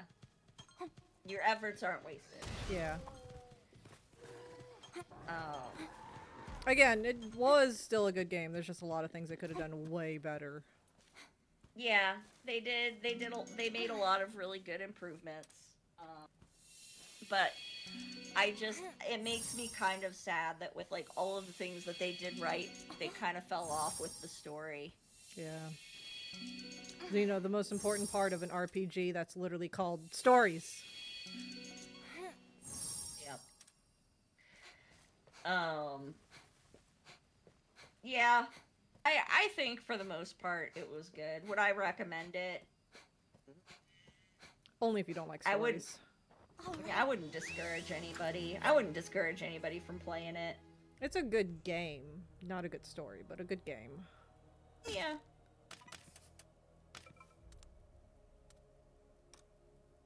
I wouldn't be singing its praises. No. I was so excited. And, you know, like, I don't want to be overly critical because it's like, I don't want to do that with games. I want to, you know, go into them and have fun. And criticism is good, though. Criticism is good, even if it's negative, because it's like, this is something they can do better for the next game. And I really hope that they, you know... Excellent job! I hope that they make those improvements. Yeah, me too. Because it's really... It really hurts when you see a franchise and they're going in the right direction and then they make that like hard left and it's like, yeah, your story, you know, the story for these games has been kind of miss for a few. I agree with you, Gear. For the next game, they should commit to a villain rather than try to make a twist for the sake of a twist. Yeah. 100%. I felt like they did not give us a good villain. Was there a villain? I can't tell. They didn't give us a good villain. Like, they tried to make Simon a villain, but I was just like, you... Don't get me wrong, because you can have those characters that they're doing what they think is right. Like, they're doing what they themselves feel is right to help. Like, Clarissa 100% was built as a villain, and then, yeah, they just... And then she got shafted. Like, she did. She got, you know, like... And I just... I don't want to say it over and over again. It was just like Simon was not a good villain, and they kind of tried to do this switcheroo. And, you know, they also tried to make... It's like, we're all friends. And The only way they could have made Simon work as a villain is if they made the story longer and fleshed out why. Yeah. Give him a good reason to be so... Give him a better reason to stick to the guns that he had. Or just, like... This is my opinion. You have villains. You have the villains that are just corrupt. They're just evil. They are just bad. It doesn't have to make sense. They just want to watch the world burn. Evil for the sake of evil. But that evil works. For the sake of evil. In my opinion, then that only works if they just start evil. Correct. And so, okay, that's the villain that it's just like, why are you doing this? That makes no sense. And it's like, no, because I just like being bad. All right, cool. Like, that makes sense. Yeah. Doesn't matter what you do. You just like being bad. Got it. Simon, on the other hand, appeared to be good. You know, it's like, this was our best friend. And he wasn't like... And that's the other thing, too. It's like, I don't know how he managed to convince us if he didn't actually care. Like, and that was the thing. It's like, even with this betrayal, they played it out like he cares because he saved you from Clarissa wanted to nuke your ass. She was gunning for death. And he intervened and stopped her from doing that. So it's like, obviously the guy cares about you as an individual. So that just made all of his other actions make even less sense. It's like he didn't have a good reason, because he wasn't doing it to get cured. He wasn't doing it to save anyone. Like, you know, he didn't care about the people of Vermeil. Nope. You know, he didn't care about anybody. He just kind of had a vendetta against Ancient, apparently. But even that, it was just like, why did you think battle binding was the way to do it? You know, like, it just... And so they wrote this character, and he wasn't evil for the sake of evil. They wanted him to have a redemption, which means it's like, we gotta show that this guy cares a little bit. And it's like, well, if he cares, you gotta give him a good reason to do the bad things. If he's not just bad, you gotta have a good motivation for that character. Or some kind of misguided intention that makes sense to him, unless he's just meant to be crazy. Like, you know, if they're not rational, then they don't need an excuse. But that wasn't any of it. His line before Clarissa's attack just wasn't part of the deal. Exactly. You know, he made a deal and he said this wasn't part of it. That's exactly my point, was she showed up and he was like, no, you agree. Like, he obviously made an agreement that she wasn't supposed to hurt you. And when she went back on that, instead of saying, you know, because he could have said, you know what, screw it, and let her do it. Instead, he put himself in harm's way to save you. And that might have made sense. That might have made sense if he then, you know, somehow miraculously survived and then showed up and was trying to infiltrate again, you know, to hide his intentions. So, you know, yeah, There was like a million and one ways they could have written it. The writing wasn't there for those aspects. And I feel like I was very excited because I felt like this had a much more mature story with the inclusion of politics and, you know, the betrayal and, you know, a death. All right. Yeah. And, you know, like, I was like, dang, you know, this story, they took the kid gloves off. They're not holding back, and yeah, they're not holding back, and then it's like, yoink. And then they put them back on. And it's like, you know, the power of friendship, and we're gonna save Simon from his misguided whatever he's trying to do, and we're gonna forgive Clarissa because, you know, like, she at least had the understanding of. She was trapped. Her whole country was literally against a wall. Literally against the wall you built between, you know, Azuria built between them and Vermeil to keep Vermeil out. Everything was dying, and she was literally in a corner, and it was about survival. And she, you know, she was like, screw this, I'm gonna do whatever it takes to survive. We're gonna go, you know, to the Sacrosanctum. Like, my country's dying, I'm a leader desperate to save it. That made sense. It made sense. She could have been that villain. A good villain. A good villain. But yeah, it just kind of felt like, because she was committed. She was committed to her conviction. She wasn't ready. Backing down. She was ready to condemn her soul. She was ready to fight. Every time that she came to the table, she made minimal effort to try and negotiate, and was 100% willing to throw down.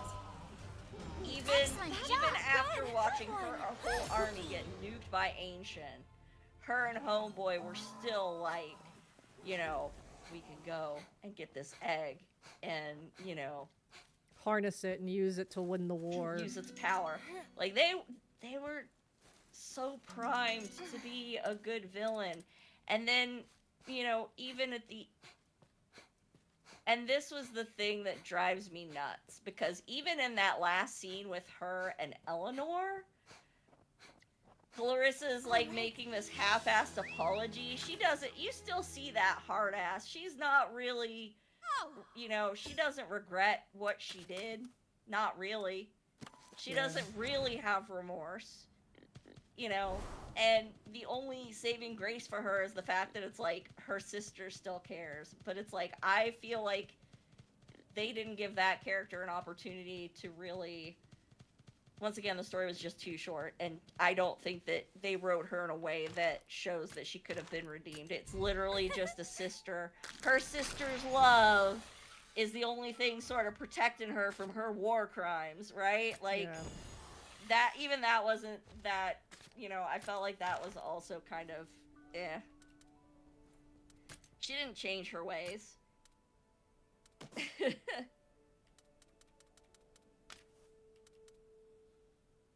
So, yeah, I just, there should have been a little more story. I think they could have shown, they did not develop Clarissa in a way that I thought really gave her, sufficient, you know, there wasn't enough change that happened that I really feel like she was redeemed. I'm like, no. There wasn't enough meat on this steak. Nope.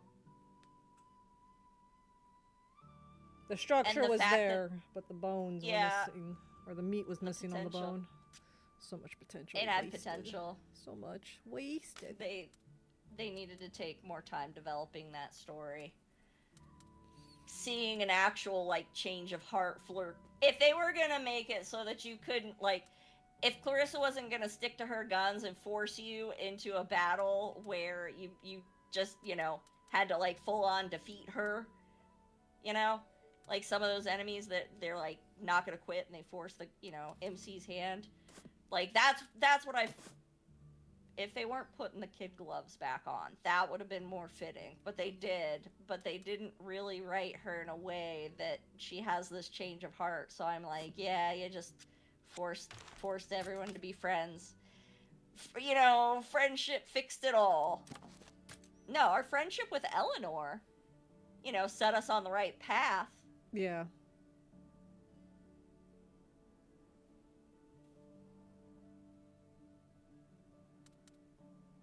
Easy way for her to have a change of heart. Eleanor actually does get hurt by Ancient, or actually seems like she died. That could have shocked Clarissa to her senses. Yeah!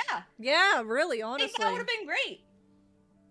Because supposedly, from the narrative of the story, that's the reason why Simon decided to suddenly go on an apocalyptic rampage.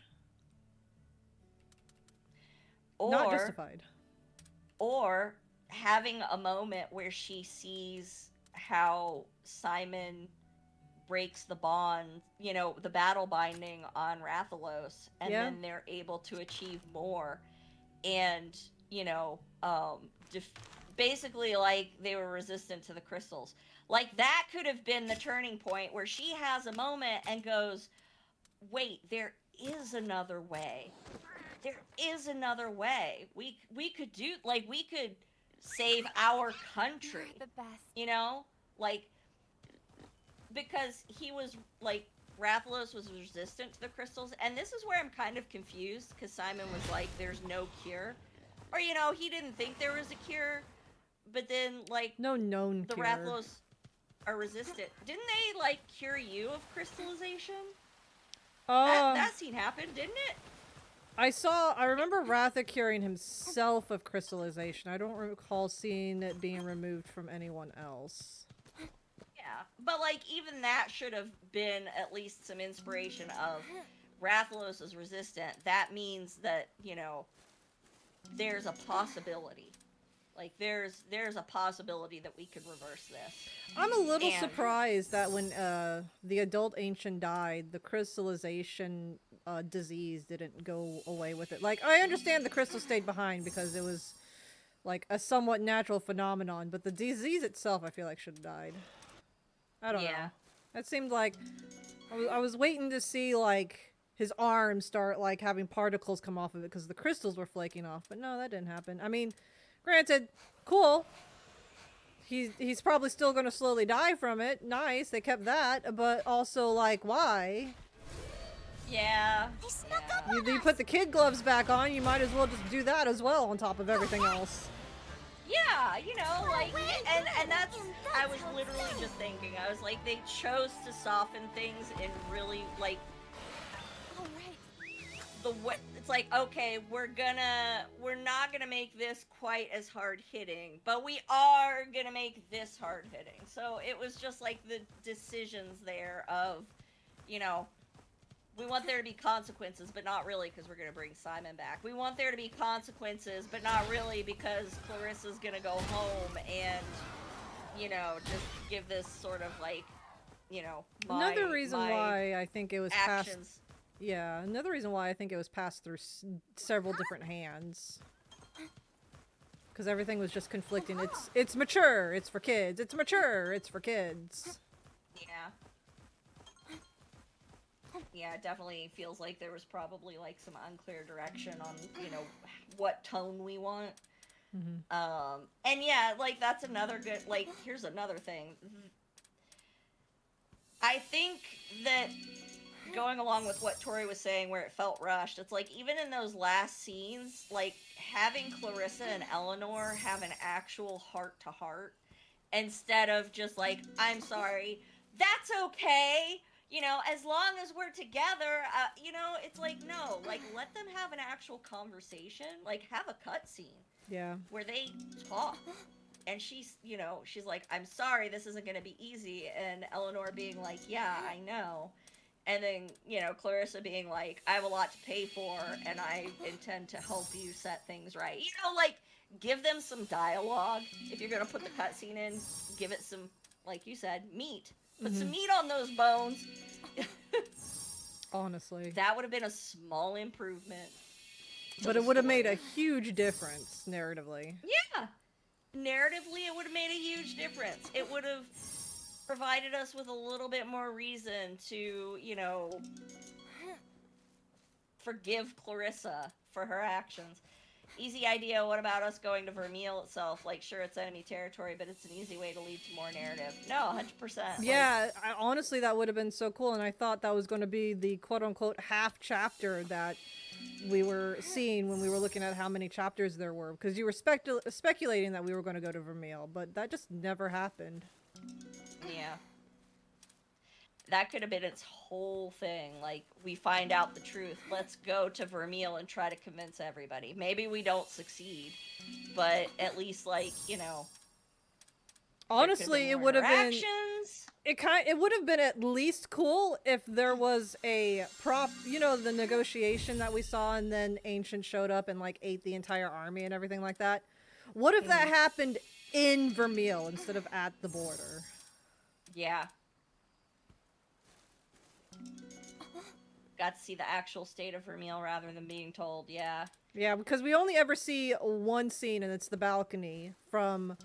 The view from the balcony, that's all we get. Yeah, that's it. That's all we see, because we saw that when Eleanor was telling us about it during her first side story, and again at the credits. That's it. That's all we ever saw. And yeah, we understand it's in a really bad state, but like the capital is still standing because that's where all the refugees are. We could have at least gone there. Yeah. And like maybe try to like find a way to help, to like be like, hey, look, you know, the other capital is helping Vermeil in this crisis. Maybe we could do like side quests that do like food delivery or something like that. Just material gathering so they can make their foods and everything, you know, just little things. Yeah. Didn't have to be a whole thing. Yeah, I'm sort of surprised I'm not seeing people talk more about the lack of story. Like, I saw on social media, folks are just up in arms about the lack of, you know, post-game content similar to some of the previous games. And I'm like, you know, like, yeah, I wish there was a post-game. Yeah, I wish I could have dealt with no post-game if the story, if they gave us more story missions, more chapters, more story, more meat on the story. And this is kind of why I'm like, I definitely couldn't necessarily recommend Monster Hunter Stories 3, because between the lack of actual story that you're playing through and the fact that there's no post game, I was like, it's lacking in content. They kind of make up for that lack of content with like some grind, and now they're tossing in tougher monsters.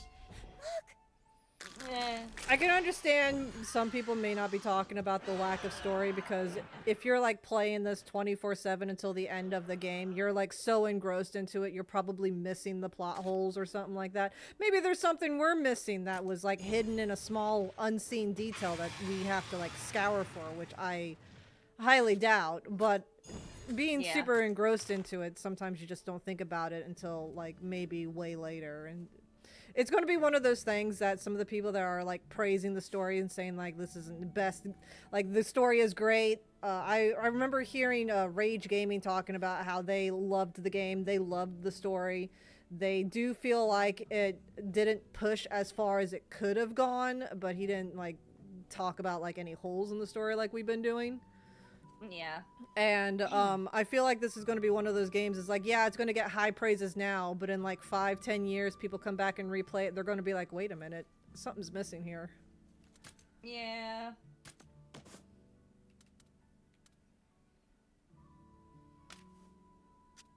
Yeah.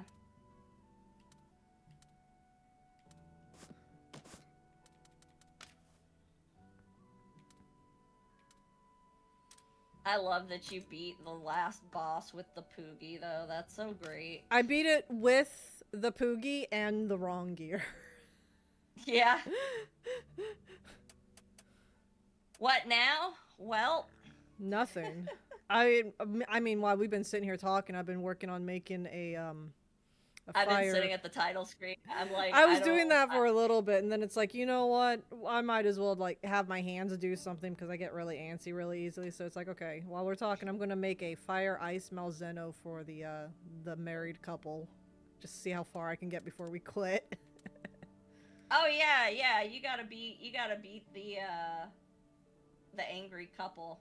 I probably won't actually do it, honestly, because there's just no point to it. I was just doing it while we were talking about it, just so there was something going on the screen. Mm.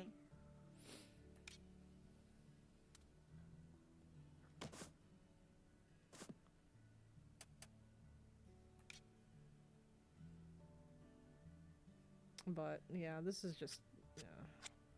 I got myself an ice one, and I was going to give it a mix of ice and fire attacks, but I'm sitting here, I'm looking at the genes, and it's like, no. No, that's a lot of work. No, I think I had a meal. Maybe I didn't have a meal. I might have not had a meal. I had the Poogie, the wrong gear, and no meal. Granted, I was level 98, so...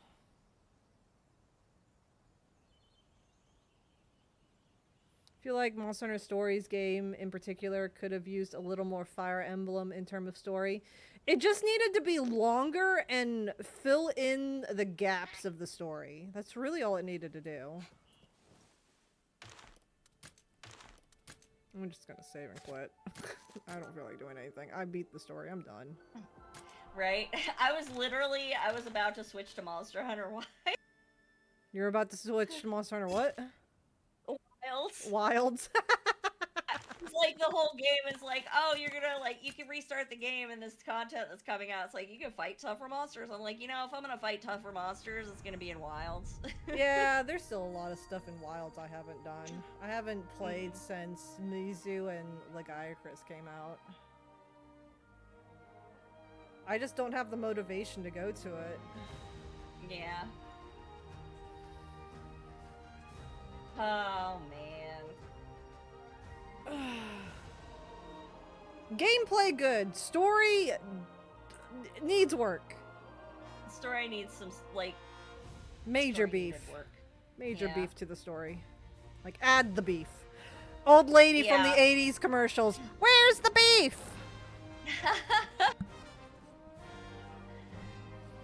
Yeah, I definitely agree with that. Like, all of the mechanics were better. I liked a lot. I liked just about everything in the game, with the exception of the end of the story. Yeah. It started strong.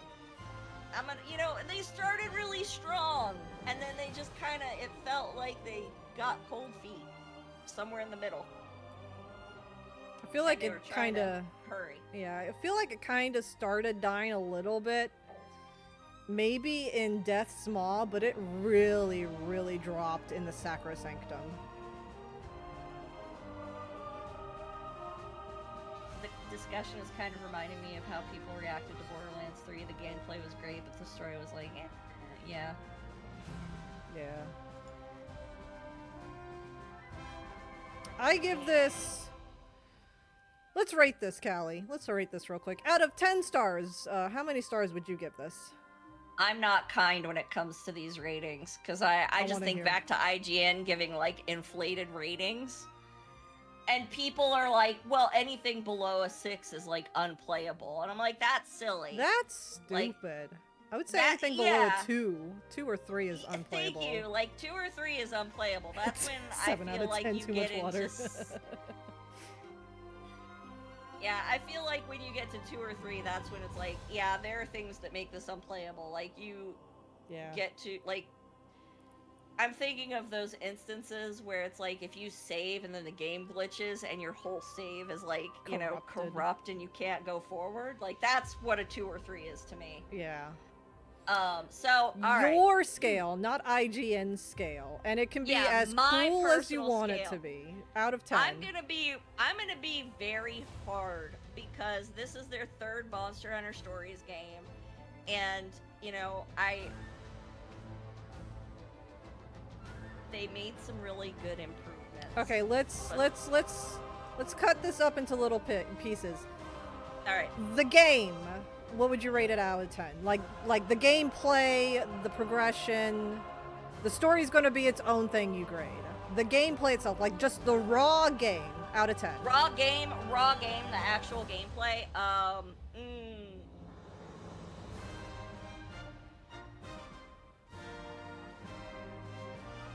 gonna give it the habitat restoration 7. Yeah, like between the combat. You know what? No, I'm gonna give it a 6. Between the combat, the habitat restoration, the actual fighting, like the game, you know, just the gameplay. Now, the reason that I'm rating it as low as I am, like the reason I'm not rating it higher, forcing those gimmicks in the story combat. Yeah. It gets a strike there. Yeah, that's understandable.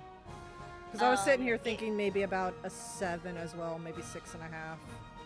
Yeah, I'm going with a 6, and the only reason I'm going a 6 there is because they forced gimmicks during some of the fights, and I didn't appreciate that. Invasive makes sense. Not being able, like, I do kind of wish that I could control the other players, just because their actions sometimes, like, I couldn't go it solo. Yeah. You know, I didn't have the option to go solo, and sometimes, like, their actions affected my actions, and not in a positive or good way. So the fact that I couldn't control their actions, and I couldn't, you know, just go it alone, I'm gonna mark it down on that too. Yeah. I'm also gonna mark it down because my game crashed. Oh. I mean, that was Capcom's fault, really. But, it's still their game, their product that they released, and sometimes it was at pivotal moment. Yeah, we're rating gameplay, and it's really hard to play the game when it crashes. Yeah. And it's way frustrating when it happens in the middle of combat. Or cutscenes, even. Or cutscenes. Oh, yeah. That's valid. That's valid. So I give it a 6. All right, yeah, I give it about 7, 6.5, because I didn't have the crashing issue, but I agree with your complaints as well. Yeah, Gears got a good one. Graphics and art style. What would you rate that out of a 10? 8. Yeah. I'm gonna give it an 8, and I want to give it a 10, but I'm gonna give it an 8 because if we're talking, so art style is a 10, graphics, I'm marking that at like a 7. Yeah, because even I had everything at like high graphics, and I was having some pop-in issues. And you know, I got a beefy computer. Yeah, I as well. Like I've got a 5080, and I was tinkering with the settings and I was still seeing issues, and this might have been what was causing the crashes and what they've patched and fixed now. Like, I might play this game again and have a completely different experience to that. But I had lag issues. Note to self, if I ever make a game, go to YouTube. Feedback is very constructive with everything. No, I'm gonna give, like, actual legitimate, like, I'm not just gonna be like, yeah, the game's trash. I'm gonna tell you exactly what I didn't like and the things that I loved. No, and that's how criticism should be done. Yeah. You don't just say it's trash, you say why. Yeah.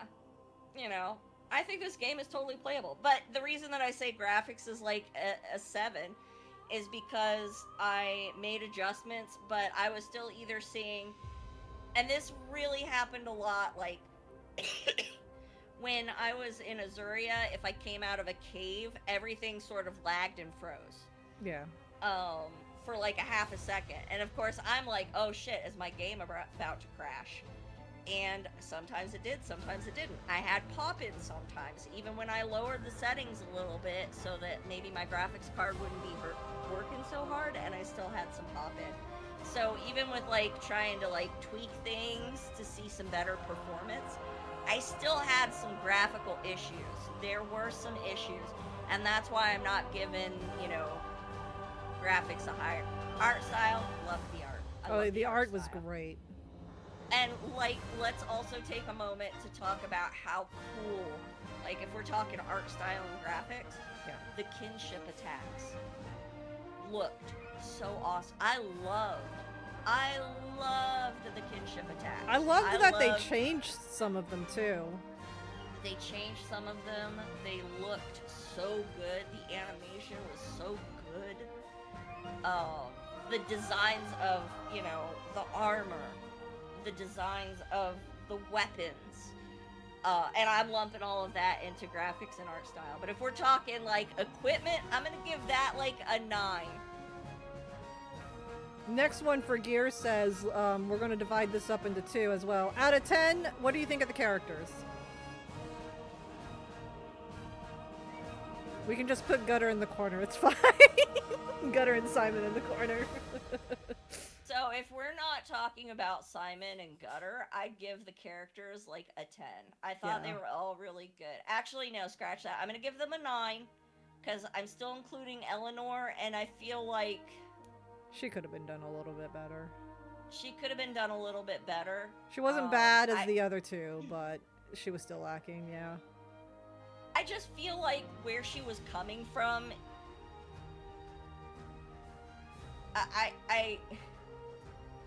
if we include Simon and Gutter, I'm guessing it brings, man, if we're including Simon and Gutter, I'm bringing it to 4. Yeah. 5. They were so bad. If I have to lump them in with the rest of the like, the other characters are so good, but Simon and Gutter and Clarissa were so bad, I gotta bring it to a 5. Like, that's how strongly I feel about Simon and his motivation. If we're not talking about party members, I'd bring that down to a 4 as well, because, like, the king wasn't helpful, your mother wasn't helpful. Yeah. All of, like, a majority of the characters I feel were not written very well. It just, and it's funny too, because I think about, like, when I'm thinking about the overall story, and I remember some of my complaints, like, your dad's just throwing you into this position, why haven't you been raised, you know, you're the princess, he knows war is on the horizon, why haven't you been raised to be prepared for that? Yeah. And I was just like, that didn't make sense to me. Yeah. It made a little more sense when he's like, I tried to protect her, and it's like, well, that probably wasn't the best decision. I don't think that was protecting. Yeah, like, if you wanted to protect your daughter, you should be making sure she's prepared, not, like, living the shelter life with, you know, war banging on the walls. Like, you know, your neighbor. Yeah. So, you know, if we're talking, like, characters and how they were written, you know, I'm gonna give that you know what? I'll be nice. I'll say 6. I'm still sticking to 4 because all the characters together, just lumped together, because I'm thinking about this kind of, like, funny enough, school grading. You get a 0 and that grade drops dramatically. 4, maybe 5, 4.5. Yeah. No, yeah, Simon and Yeah, they were literally, it's a 0, and it definitely hurt Yeah. the overall score for characters. The other one that Gear brought up, I know, I kind of have a feeling I already know what the answer of this one is. Plot. Out of 10.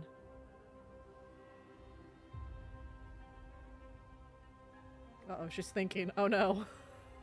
Oh no. So, if we are separating the characters from the overall, like, plot Yeah.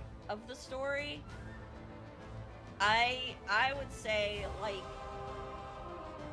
it was a good plot, but it was executed poorly. Yes. Because of those characters. And so, like, if we are just flat out plot, I think they had some really good, like, the framework was there. The world building, like, it was good. The world building was good. You had the political angle. You had, you know, people who were, you know, acts of desperation trying to survive. People who were trying to turn a blind eye and ignore that it was happening. You had this whole other world that they revealed. Like, you know, we thought that the other side of the Sacrosanctum, or not the Sacrosanctum, but yeah, like the other side of that, it's like you didn't think there was anything out there, and then find out, no, there's people that exist, and they thought that you didn't, you know, like you're the transgressors.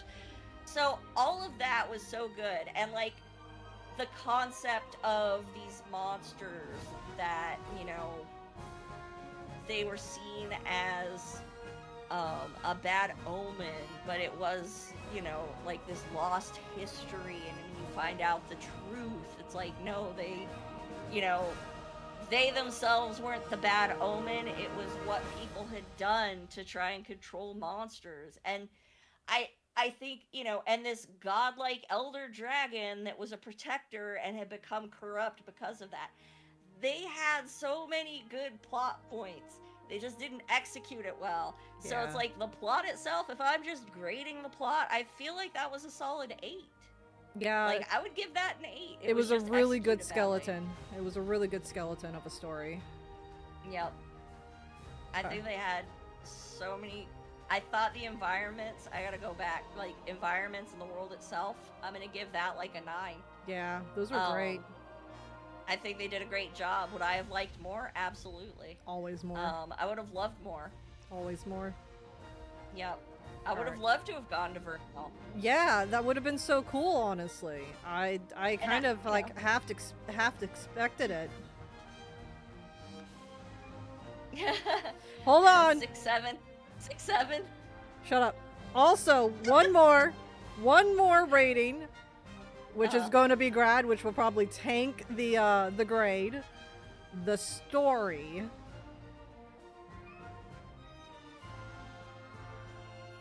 So, help me out here. Story versus plot. I kind of feel like they're, you know. The plot was the skeleton. The story is what we experienced, like the ending and Simon and all that. Yeah, then we're kind of like putting everything back together to give it a grade. So I think like Gears, you know, story execution. There we go. No, like the story execution, I would have to give it like, I'm gonna give it a 5. I'm just gonna put it at a 5. Really? Yeah, I'm gonna put it at a 5. Which is, it's not good and it's not bad. Really? I was expecting to hear like 4 maybe for the the execution of the story. Hey, Jumble. Hi, Jumble. Hello, Ron. They did execute the story. Did execute the they story. really did. They decapitated it. So the plot was good and I give it an 8, but the execution of said story, it was definitely like a 5. They had all of the makings of a really good story. And the pacing, they did not, you know, the pacing wasn't good. They didn't give it, they didn't cook. They didn't, like, Monster Hunter, Capcom didn't cook. They had all the ingredients, and they just did not cook. They Not didn't long give enough. it time. They didn't give it time to stew. And that was where it was sorely lacking. It If was they had raw just in the taken some middle. time. It was raw. It was blue. I'm going to give it a 4, honestly, because of like the ending and Simon, like the whole like sequence of ending cutscenes at Sacrosanctum. That was just so weak and felt so unfinished and missing. It's a 4 for me. Yeah, admittedly, all of the cutscenes that they sort of, and it was funny. It's like you're giving. It's like, oh, we've got more of a scene after watching all of these credits roll. Did it add anything? No. Absolutely not. You know, absolutely, it did not add anything whatsoever to the story, and it didn't tie anything up in a satisfying way. It was there arbitrarily and provided nothing. It was left so open to a point that you would expect like post game, because there is so much potential for a post game there. Honestly, I kind of want to go with the whole idea of it was all just a dream, because then all That the would be bullshit with Simon so didn't happen. Fucking That weird. would be. It would be weird. So It would cheap. be really weird. That's the kind of thing I would expect for like Final Fantasy or Kingdom Hearts, and not a Monster Hunter story. That is so cheap. That's a huge cop out if that is supposed to be the case with that final cutscene. It kind of makes a little bit of sense, though. It kind of makes a little bit of sense with the whole power ship. Maybe It's like, oh, it was a kid's dream this whole time. That makes sense. that would technically that would explain all like the holes in the story too, because dreams are never fleshed out. But if that is supposed to be the case, that's honestly rather disappointing. Oh no, it would definitely make it's like it's a bad story, but at least that makes it make more sense. But Doesn't make it definitely- better, would though. definitely- Doesn't make it better. It just makes it make sense, but that doesn't necessarily mean that that's better. Honestly, I think it would kind of make it worse. Yeah, that just comes off as it was intentionally bad. Exactly. We wanted to make sure that nobody was mad that we gave them a bad game, so we made it intentionally bad. The Plot holes are canon. God. Yeah. Oh, you know, and I don't want to dog the game because, like I said, they did It a lot is of things good. right. You know, like there are things that are good. Yeah, there's a, like I said earlier, there's more pros than cons, but the cons are pretty Pretty heavy. bad. Yeah, it's like Yeah. there's not a lot of them, but they can like make or break it for some people. Honestly, so I had fun. Yeah, me too. I'll say this though. The last week I've just kind of wanted to finish the game. Yeah. Like that's where I've been. Like I was playing it because I got this far and I did not want to beat the final boss on stream, but I didn't necessarily want to play the game. I just wanted to finish the game. I did so much grinding only because I wanted to beat the final boss with a pig. Yeah. So, did I have fun the first 2 weeks that we played? Yes. Yeah. This So, week, when no. I got this week, no. Would I play the story again? Absolutely not. No, there's I nothing there to play again. I would not play the story again. I did not enjoy the story enough to want to re-experience it. Would I continue to play? Possibly. I think when I get bored, like right now, there's other things that I want to play, and Yeah. I'm done with this for now. I might have a time when I'm like, you know what? I want to like play around with some different monsters. Maybe when the next, you know, when they provide more content, maybe I'll want to do like Rudy's side stories or fight some of these royal monsters. But I don't think it's something that I'm gonna spend as much time as I have already. Honestly, I might pick it up again.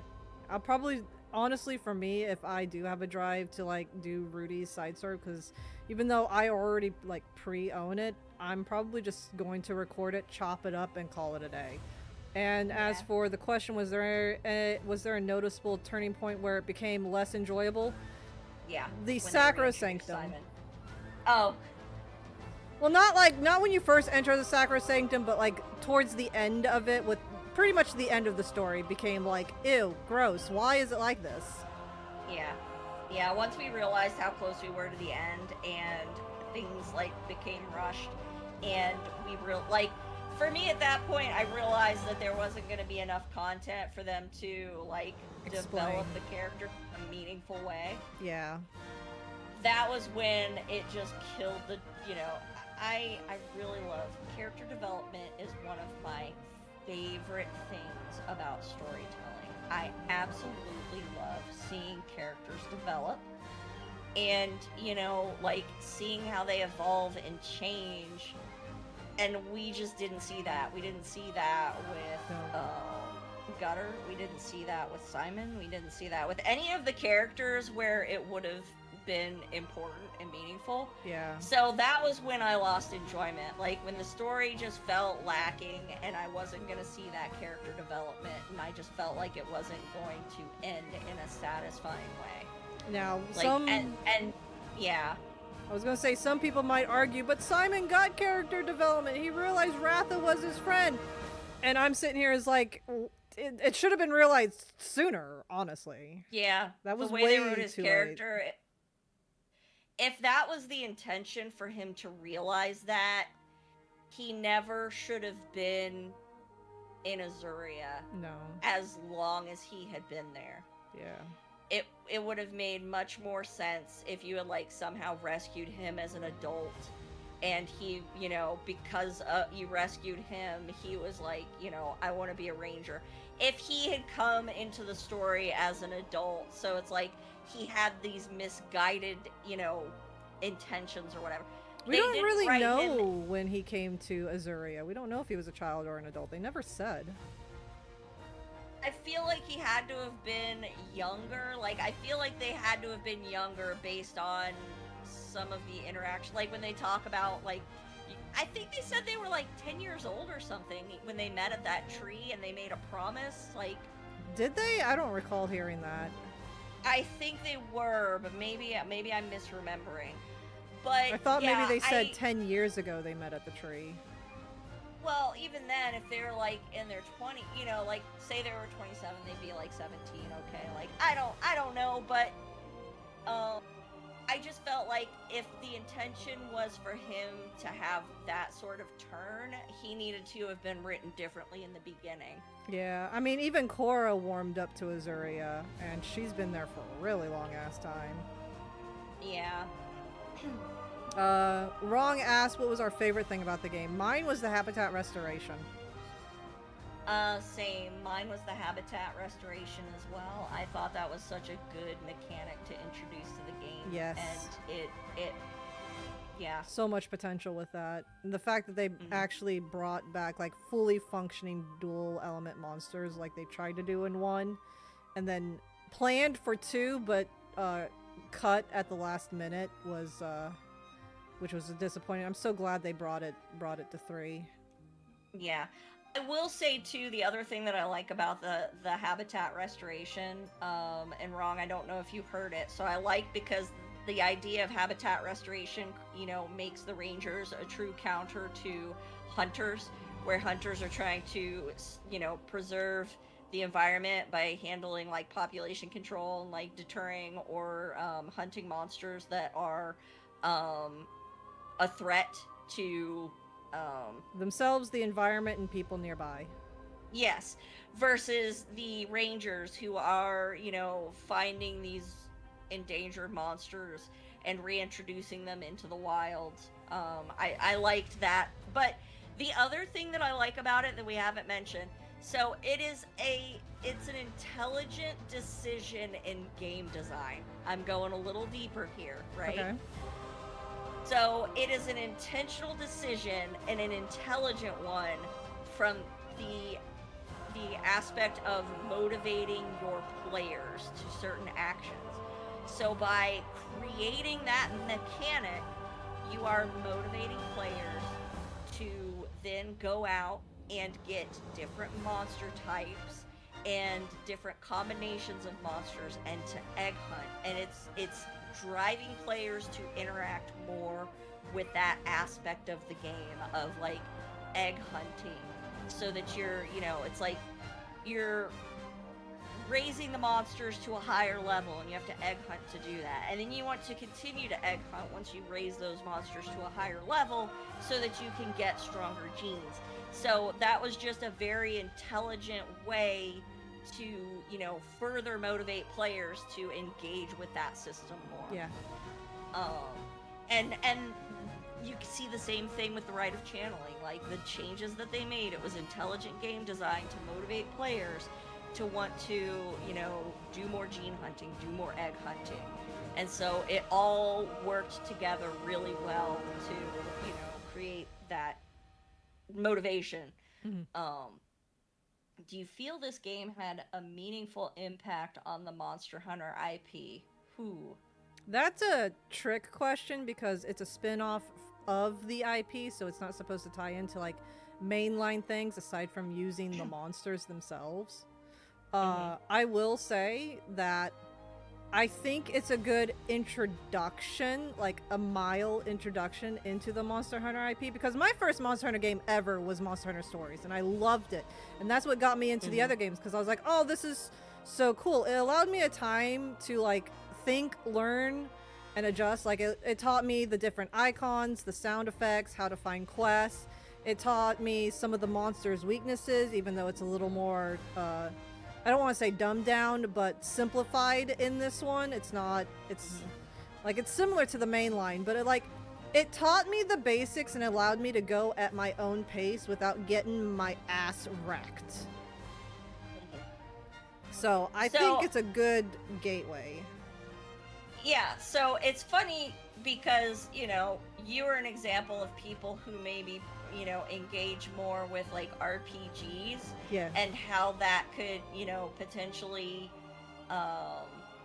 you know, encourage you to then go on to play like other Monster Hunter games. So Monster Hunter is a very, like, the mainline Monster Hunter games is very unique compared to other games. At least it used to be very unique. There was a very steep learning curve for those games, and they're making it more approachable, and they're sort of like, you know, reducing that learning curve to make it more approachable. But for people who don't really play those action games where it's like, you know, if you don't gear properly, if you don't understand the monsters and you're not paying attention, it will punish you. That could be a little daunting, but I think that for people who don't play those games, like playing the Monster Hunter Stories games could potentially make people curious and want to try the mainline games. Yeah. And I think, you know, the alternative to that, people who play those hard-hitting games that, you know, like really like action games and maybe don't engage with RPGs too often, this might be a gateway in the other direction, where people are like, man, I really like Monster Hunter, and so I'm going to play this Monster Hunter Stories game, and then find out that, you know, they really love RPGs. I hope, but I think with, like, some of the problems with this story that may, you know, deter people in this particular instance, you know, I would definitely say if you want to try a Monster Hunter game out and, you know, an RPG that's good, maybe start with 2. Yeah. Story-wise, 2 is better. How would you feel if this was the last game of the Monster Hunter Stories series, or do you think there should be more? More.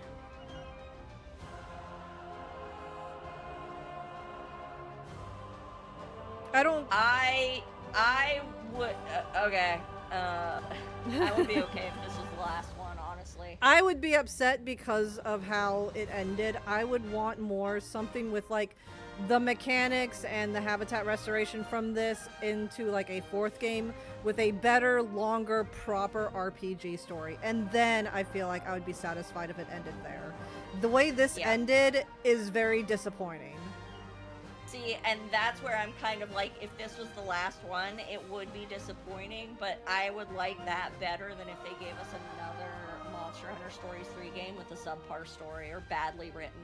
I would rather not see a 4th game unless they could improve on the story. Yeah. Because they've nailed it with everything else.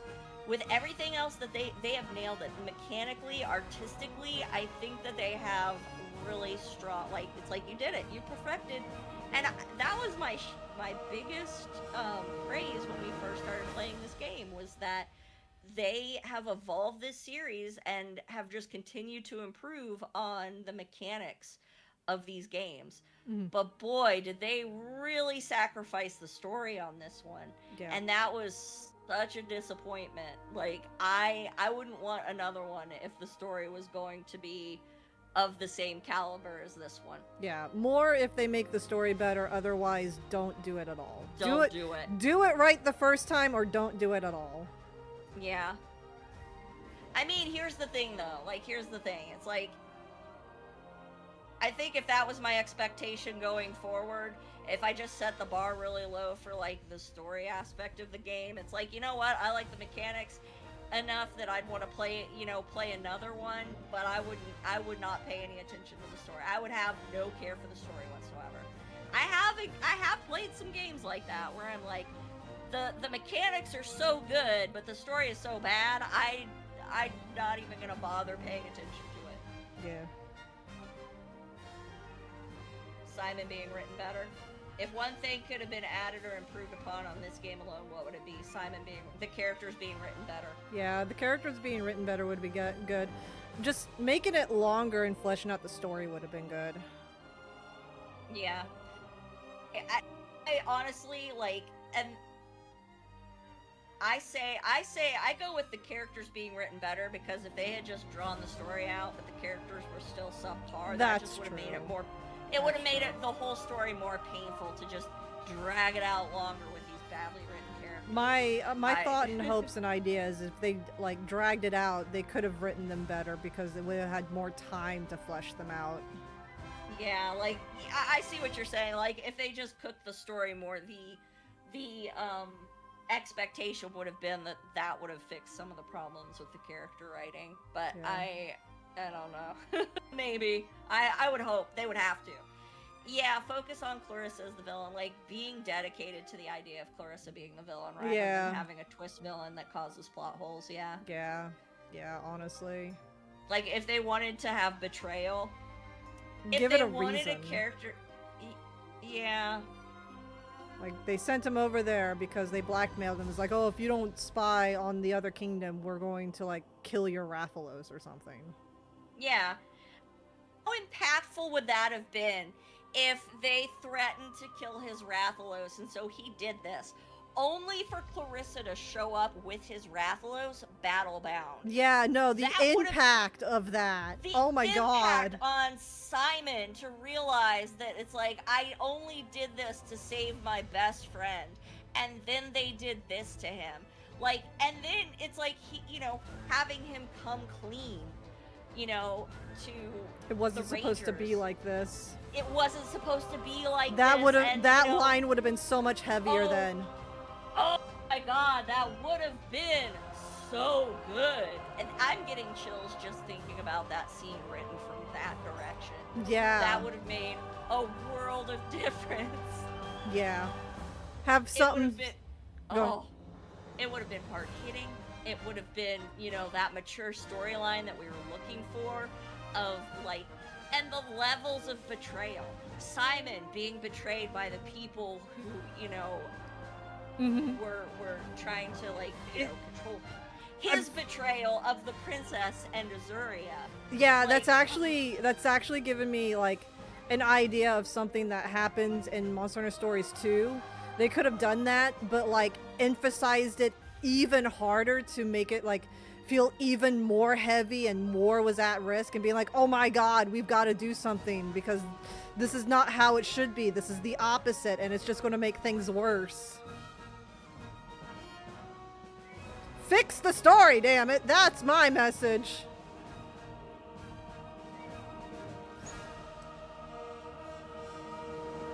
I want to say what happens that I was thinking of, but that I don't want to say spoilers for you. Honestly, that would be my number one feedback for them. It's like, I have nothing but glowing praise for, like, the graphics and the art and the combat mechanics, and like, yeah, I know the potential. I know that I had some problems with, like, crashes and stuff, but they've patched. I didn't have any crashes tonight, so obviously the patch worked. Yep. But yeah, it's like the only thing, two things that I would have said for the game devs. Honestly, I'm gonna say just this one thing, like, fully commit, Yeah. Like, fully commit to the tone that you're setting with this story.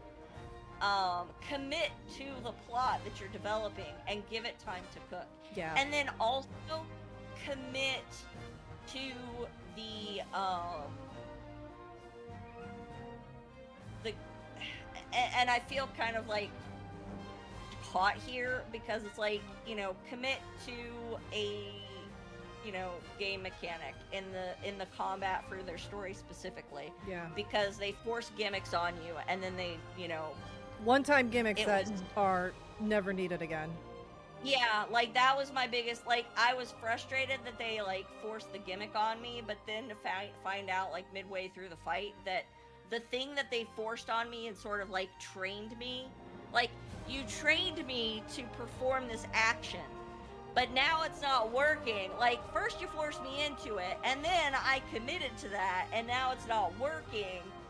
And so I'm getting my ass kicked because I'm doing what you told me to do. But that was only a gimmick for the beginning of the fight for thematic purposes and didn't count for the rest of the fight. And that was frustrating. So it's like, if you're gonna force a gimmick, commit to the gimmick. Don't, you know, push it on me and teach me. Because that's the thing when you come into a monster fight. You're trying to figure out what the tactics and strategies are. And so if you show me a strategy at the start of the fight, I expect that to be the strategy through the entire fight. Yeah. That's the whole Monster Hunter IP is like, we're going to teach you the strategies. We set that up with like cutscenes with the monsters, giving you hints. And I'm talking like the mainline games where, you know, they show Pickle picking up monsters and throwing them at you like in worlds. And like things you are supposed to avoid, things that you need to do, you know, environmental things that you can take advantage of to give you an edge in the fight. Like that's very Monster Hunter. And in this game specifically, they did that. But then, like I said, it's like, all right, we're showing you the strategy. Oh, but it's just at the start of the fight. You don't have to do it again. There's a lot of backpedaling. A lot of backpedaling. Yep, you did say they did backpedaling. So that was another thing that I think from a game development standpoint and, you know, mechanics specifically, I would just like to have seen them commit. Yeah. Not just mechanics though, also like the story thing too, because like you said before, it started out really heavy and mature and then at the end, oh, we gotta put the kid gloves on, it's getting too dark. Yeah. I think they could have found a better balance than it was very back and forth, and they could have done it a little bit more subtly and a little bit better. But yeah, overall, like, yeah, I'm gonna have to give this a 6 out of 10. It's a rated T game. You should be allowed to go a little dark. Yeah, 100%. You know, don't have to show like more than one or two, like someone being non-alive like Simon and the Elder Dragon. Blasted by, Yeah, I mean, you only need like a couple of those to set the mood, and after that, I mean, it's already pretty heavy with the whole politics and the risk of war. Commit to it. Commit to it. That's my number one advice. Yeah. There's one thing I can tell the game devs. I don't think they committed to not what enough they commitment. started. Yeah. Put a ring on it. Commit to it. Commit to it. There's a conclusion question from Wrong. He said, this concludes my questions. Oh, never mind.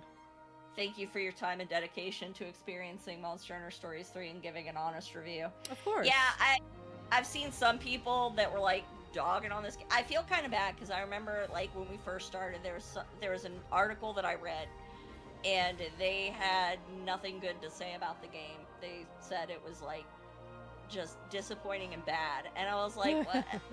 That reminds me of someone, funny enough, I watched someone that was reacting to someone else that talked about playing Monster Hunter Stories 3 that was a primary Pokemon player, and talking about how Stories 3 was a nothing burger. This was not a nothing burger, but it was not complete either.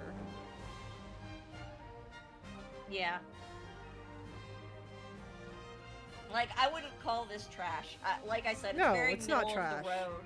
the things that they did well were fantastic, and the things that they did not do well were really disappointing. And you know, like it doesn't ruin the game, but it does not make me want to come back for more. No. It's like, this was a good dish. I'm going to not leave a tip and probably never return to the restaurant again, kind of thing. Yeah. Yep. Sadly. No tip for you. Yep. Not enough. Feel bad, 'cause not enough meat on the bone, and the steak was a little too rare for my taste. And I think this was more like, the lack of the story is more egregious, I think, than the lack of post game. Like, yeah, that's kind of where I stand. I'm like, you know, I would have been fine without post game if the story had been good. And I don't think that post game would have necessarily saved me from, like, post game would not have saved the story, but I feel like it would just make me keep playing more because I feel like there was more to do. But with the way it is now, story or post game, there's just nothing to do. There's nothing to come back to. Yeah, and that's, you know, and here's my hot take. I think that is okay for an RPG.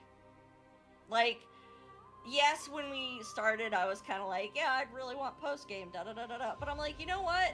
If this is like an RPG, you know, if we're looking at it and comparing it to other RPGs, you know, yeah, you wouldn't necessarily need post-game content. Like, maybe a couple side quests to tie up some, like, loose storylines. They could have... God, I wish they'd done that.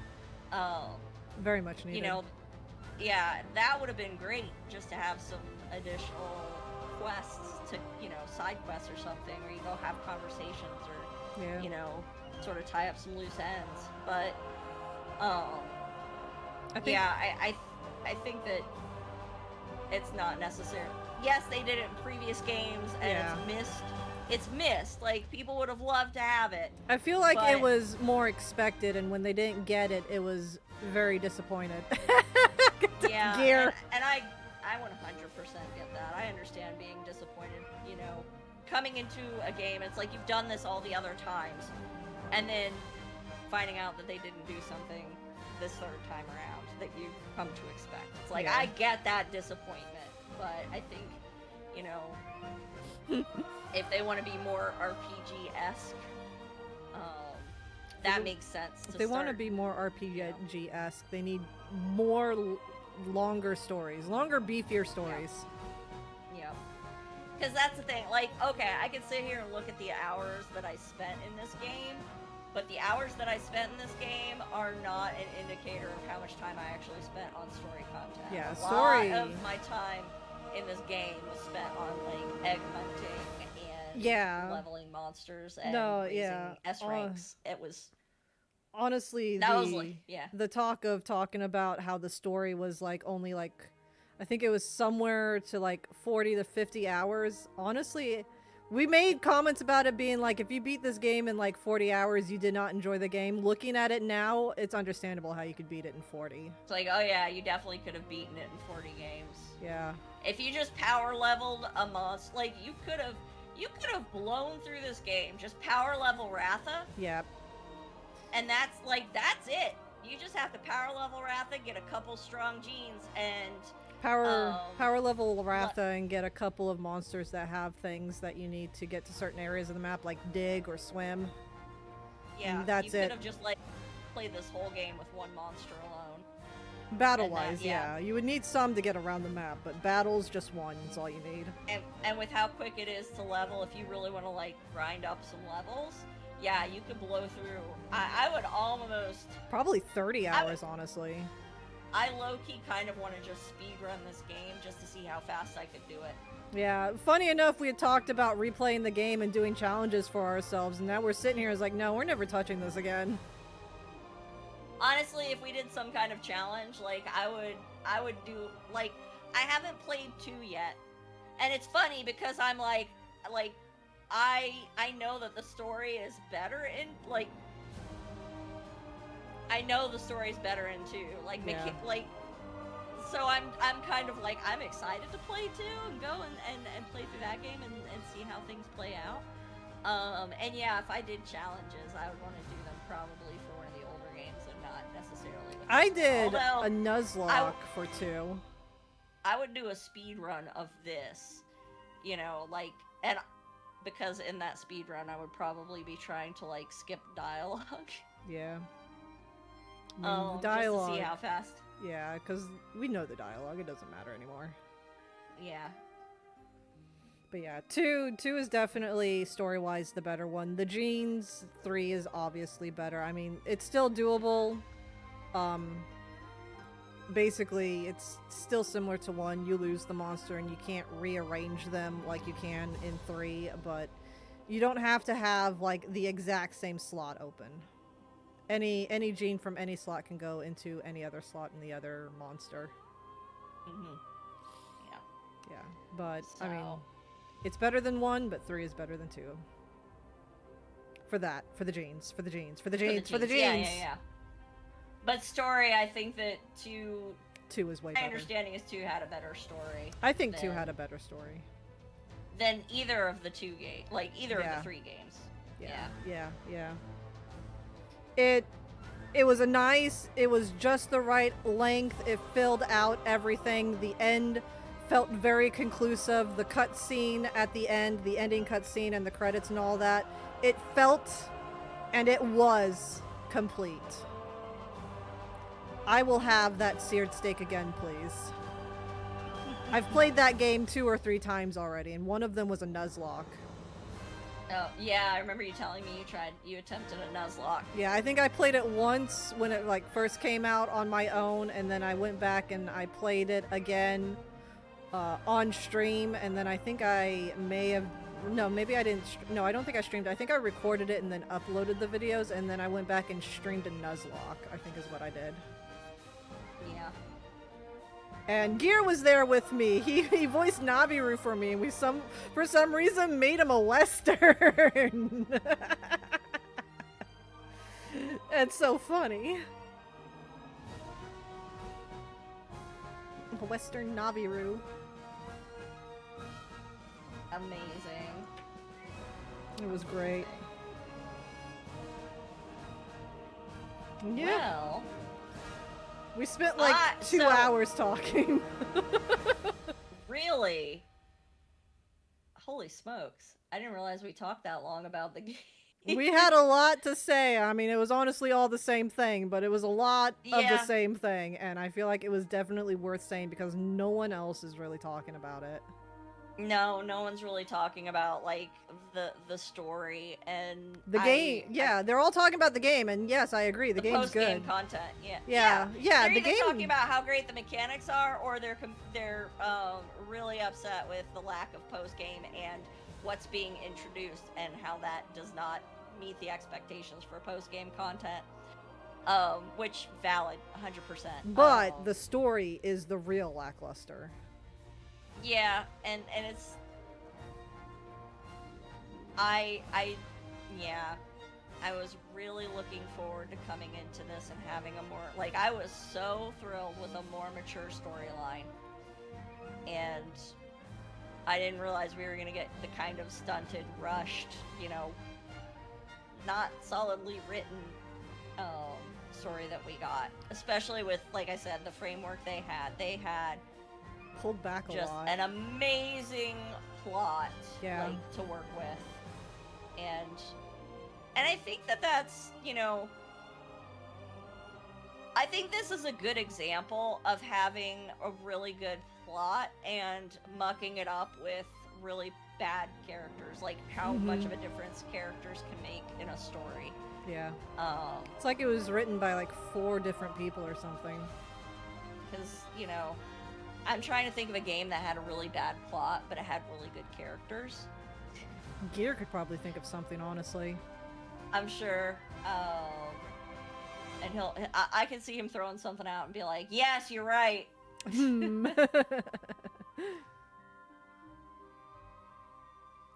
Honestly, funny enough, the first thing that comes to my mind... No, wait, it's the other way around. Bad plot, but great characters, yeah. I was thinking Tears of the Kingdom, like, the plot for that story was there, but like the world itself and the characters made it fall really flat, and the way they delivered the story wasn't that great either. So that's another instance of like good plot but bad I'm trying characters. to think of a game that had bad plot but good characters. What the fuck? I feel like I should know at least one, and nothing's coming to mind. I feel like you don't see that too much. No, it's usually a happy accident in a way. Yeah. Like the idea for the plot is there, but it's just done badly. I think even if you have a bad plot, really great characters can carry the story. Like, yeah, I genuinely believe that. Pac-Man. Some would argue Kingdom Hearts is an example. I mean, I can understand the point of view of it because with all the games that they have now, the plot is really all over the goddamn place, but the characters really do help. I think the plot is very. I haven't played all of them, so I can't really weigh in on that. I haven't played them, but I have seen gameplay of all of them.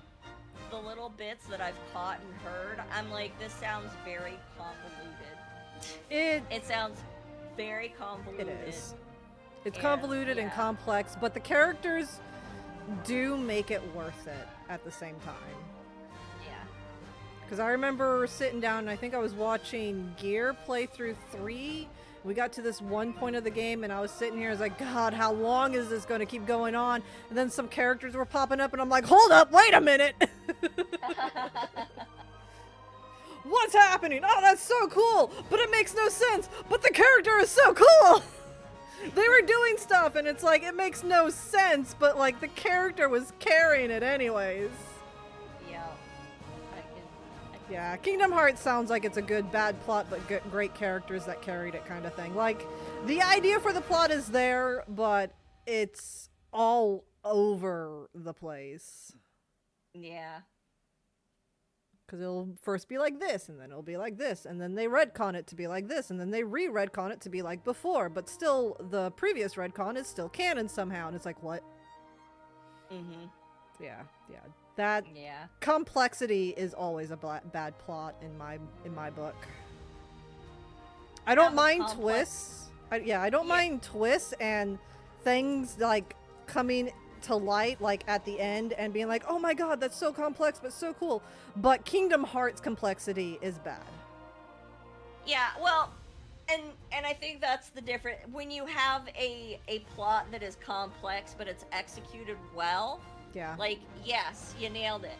When you have a plot that's so complex that it just becomes convoluted, and it's like you have to, you know, really sit down and study things to like try and piece it together and make sense. It's like, now it's too much work. Or in some like, sometimes it's just like, you've done so much that now it doesn't make any sense. Like, there's no way to make it make sense. Like, Kingdom Hearts is still a good game, but trying to follow the lore and the plot of it all can be very complicated, but it is still technically a good game.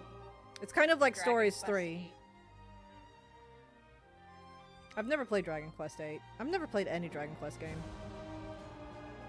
I've been wanting to play, so I have, gosh, which one do I have? Gears, whenever I'm sitting here trying to figure out my next game to play, Gear is always like, try Dragon Quest, and I'm like, I don't got any.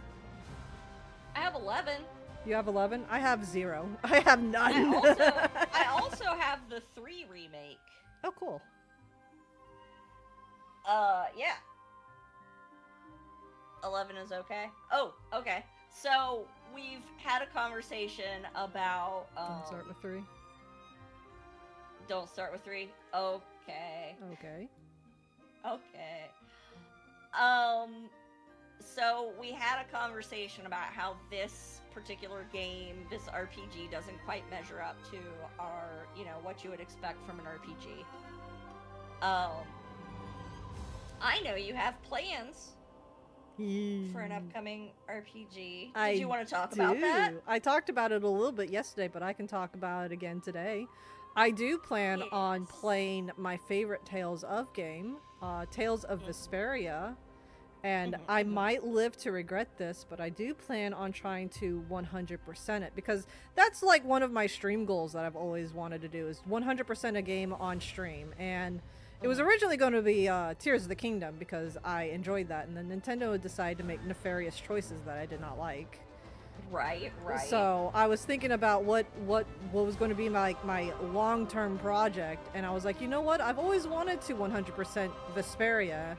I remember talking to Gear once upon a time. It's like, we should replay he should replay Vesperia, and I sit there and help him try to 100% it, or vice versa, because he had gotten me the special edition on Switch when they came out with like additional English voice acting for some of the scenes. I was like, I want to play this like myself, and I want to 100% it. I started it. I didn't get very far, honestly. I got to like, I forgot the name of the town, but the town with the big tree. Yes. Yeah, I made it there, and I was wanting him to help me like 100% it, but we never actually sat down to do it. So it's like, you know what? I'm gonna stream it since I have it on Steam now. Hell yeah. Although, to prevent myself from getting burned out, I'll probably play other games every once in a while. Yeah, definitely. No, I enjoy playing a variety and mixing things up. I know with like collabs and some of the co-op games I play, that's always kind of a nice, mixing it up a little bit. Hale's games are fun. Fantasia and Destiny were my favorite of that series, with Grace F being my favorite 3D one.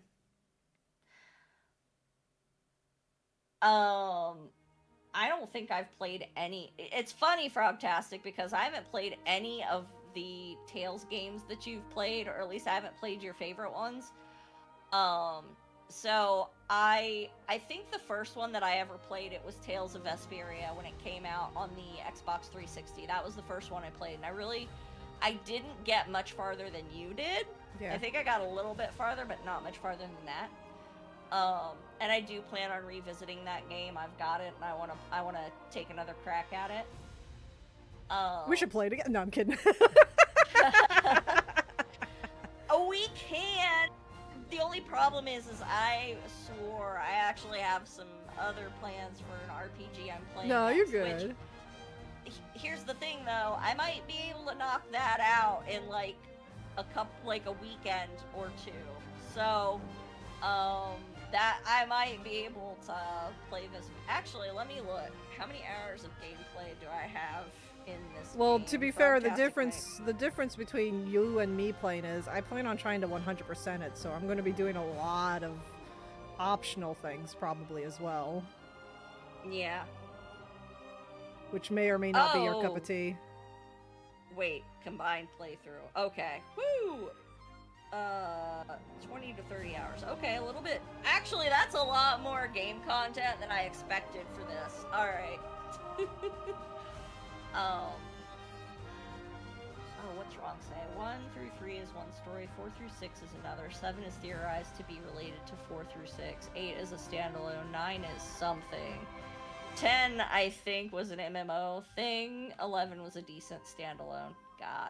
Dragon Quest 8 is only on PS2, mobile, and DS, I think, but it's the GOAT of the series in my opinion. I do think you'd enjoy 11, but I don't know if you'd enjoy streaming it alone, even though it's a single-player game. Sure. Yeah, I know, like, I think there's over 100 hours of gameplay in 11, and that's actually been the biggest deterrent for me, was the amount of hours. I know I'm, like, sitting here and I'm like, Monster Hunter Stories 3 wasn't long enough, but I'm like, over 100 hours just to beat the story is a lot. Yeah. I remember 8, the hero had a Super Saiyan-like form, you could get it in it. My buddy had it. Nice. Oh, the other Tales games that I've played, though. So, Vesperia was the first one, and then I got Tales of the Abyss on 3DS, and that one was a lot of fun, and I was really hoping when they announced the remake recently that they were going to do, I was really hoping Abyss. It was in the little graphic that they showed, and I was like, man, I was hoping, and it wasn't. And I was sad. But I do hope that eventually they get around to making a remake of that, because I would love to revisit that game and play it too. I've got some funny Tales of stories to tell you. Oh? So I didn't play Vesperia. This is back many, many years when I was still dating Gear. He would come over to my house with his Xbox and he would play Vesperia for me, and I would sit there and watch because I wasn't used to using 2 different control sticks yet because Nintendo didn't have that for the longest time. Right. So I couldn't really like comprehend it. I'm a lot better now, as you probably have seen in a lot of my games. Yeah. But at the time I wasn't that good at it, so I watched him play it. Funny enough, he tried to get me to watch him or other people do playthroughs of the other Tales of game, and I was just like not interested. I would start watching them and like just zone out so hard I don't even remember them. I don't even remember their names. Dang. I was like Vesperia and Vesperia only. Yeah. I really want to, so funny enough, when I first started streaming, before I became a PNG tuber, so this was like probably 2 years before I actually started streaming this last year, but the first time I started streaming, I started playing Tales of Berseria. That was one of the games that I played very early on, and I didn't get through that one. I got through a portion of the first, and then I don't know what happened, but I like stopped streaming. But I would love to revisit that one. That one was really good. And I also played their newest one, Tales of Arise. I think that one mechanically is really good, but I felt like the only complaint that I really had with that, like the story was the pacing was actually a little bit slow. I didn't really feel like they, I was playing the game, but the story didn't really catch me until I got closer to the end of that one. Yeah. So that was the one thing. I was like, this story has not grabbed me like previous Tales games have, and so that was a little bit of a bummer. But like the combat and the mechanic, they made some really fantastic changes.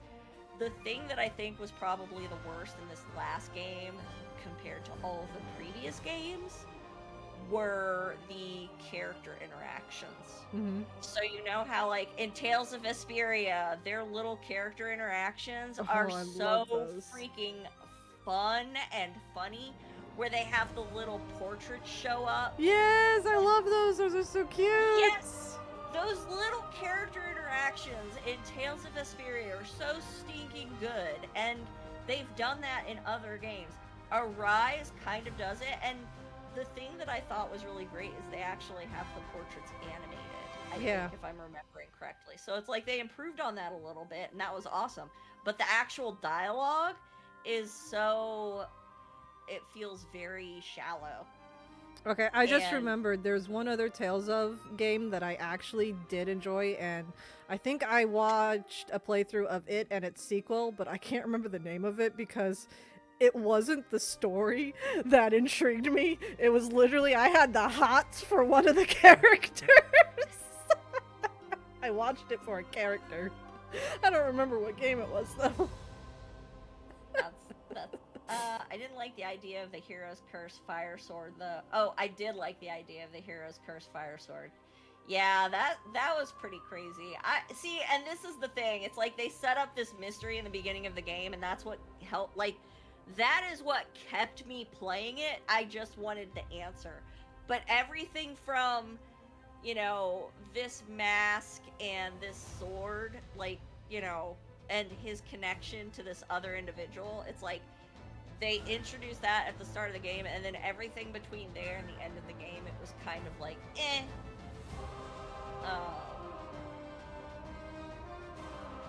So that was my problem with Tales of Arise. I have Grace's F remastered. I'll play it eventually. One day. That's always the answer as a streamer. One day I'll get to it. But before that, there's another RPG. And so, alright, so this is why I'm surprised. So I'm actually planning on starting a playthrough of a very old RPG. Yeah. I haven't played.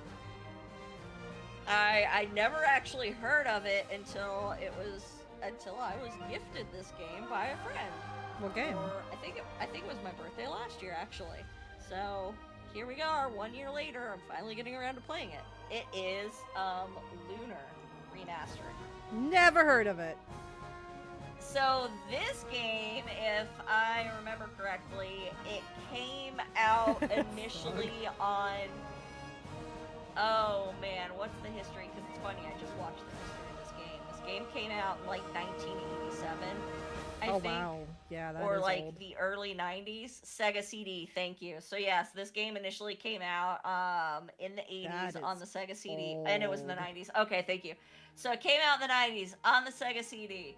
They just recently remastered the collection. So it's actually 2 games. There's Lunar Star, Silver Star Stories, and then the second game, which is Eternal Blue.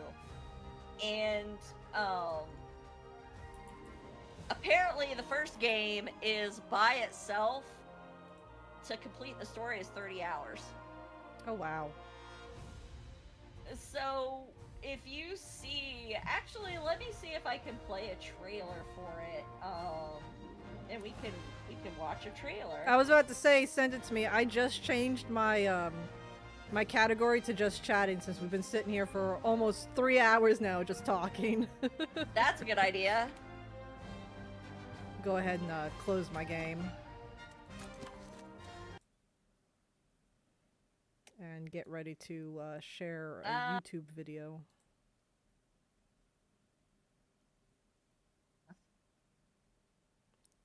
Frog says they think you'll clear it sooner. I feel like the PlayStation 1 remaster version make it a little easier to flow through the story opposed to the Sega CD one.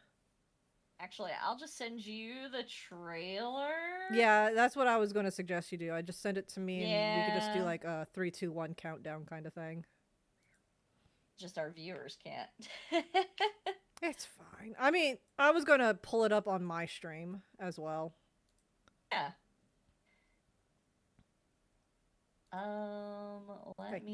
Hey, stop! There we go. Let me just put this in the theater mode. There we go. Yeah. 1 second. 1 second, everybody. While I get this added to my scene. Alright, I got mine ready, but I'm going to need to move this over so it can actually play the video. There we go. I'm ready.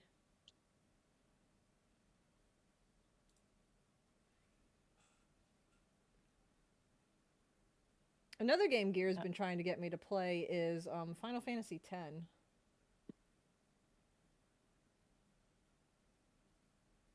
That's a good one. He got me a whole bunch of older Final Fantasy games on Steam, I think a year ago, maybe? Mm-hmm. No, I said 10, not 9.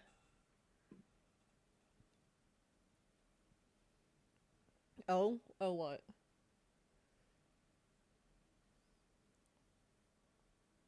What? Oh, you just wanted to push 9? You good? Oh, wait, I just remembered. I gotta get my audio set up. What the frick? What happened? What happened? Hang on. Uh-oh. That doesn't sound good. Where is that coming from? What is playing audio right now? Uh-oh.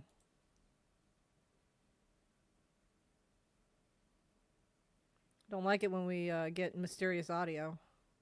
Hang on. I'm hanging on. I'm hanging on. I might need to make a new audio source. Hang on. Holy smokes. Oh my god. That was annoying. I added, I was trying to add the scene to I was trying to add the browser and it started playing, but why was it playing? Like, it shouldn't have been playing because I had the video paused on the actual browser, but it was like the audio, the source in my OBS was just playing. That was terrible. Oh my gosh. I'm so sorry. And I think I just had you doubled up on my Streamlabs because I had to pull out a audio source for everything on my computer to play YouTube sounds. I forgot. Oh. Discord counts too. Like, it was so loud too. I was like, I don't know where the sound is coming from, and it's so stinking loud right now. There we go. Okay, I think I got my audio set up now. That way people can hear it too. Yeah. Oh, wait. Wait. Like, scared to add this again. Okay. I'm sorry, chat. You're going to hear double Cali, but I am going to have it so the VOD does not have the YouTube video sound in the background to prevent copyright issues. So it'll be it might be doubled in stream, but it won't be doubled in the VOD.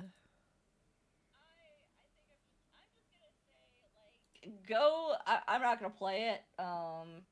Okay. Yeah, I'm gonna skip out on this one because I just blasted my eardrums. I'm so sorry. And I don't want my like stream to get muted either because I don't think I can separate everything out. But anyways, yeah, go ahead. All right, here. Watch the trailer. We'll watch the trailer.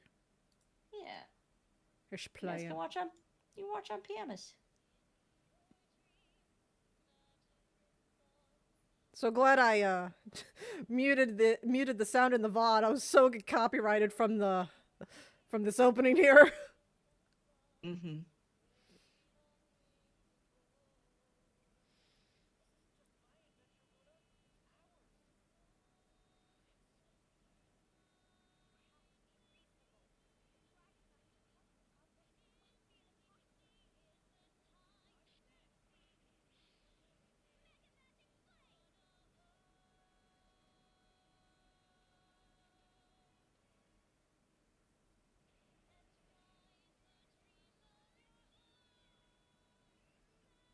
This is definitely an old school style RPG given the pixel art and anime style. Yeah, so they kind of stayed true to like the original. It's not a remake like we saw with Final Fantasy VII, where they like updated all of the graphics and art and everything.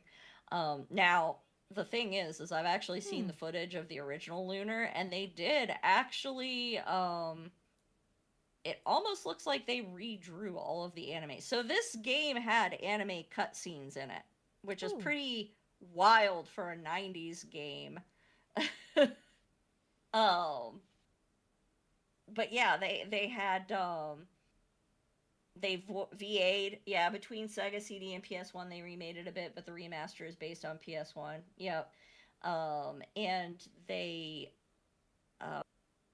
so they kind of touched up a lot of things, and they added some quality of life, like you can speed up combat and stuff like that. Yeah. There's a couple story differences, but yeah, and they also added, I think they added VAs for this as well, so like everything sounded like it, at least there was a lot of voices, or that's just from the cutscenes, maybe.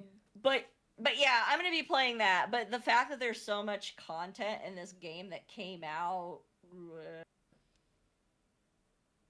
30 years ago?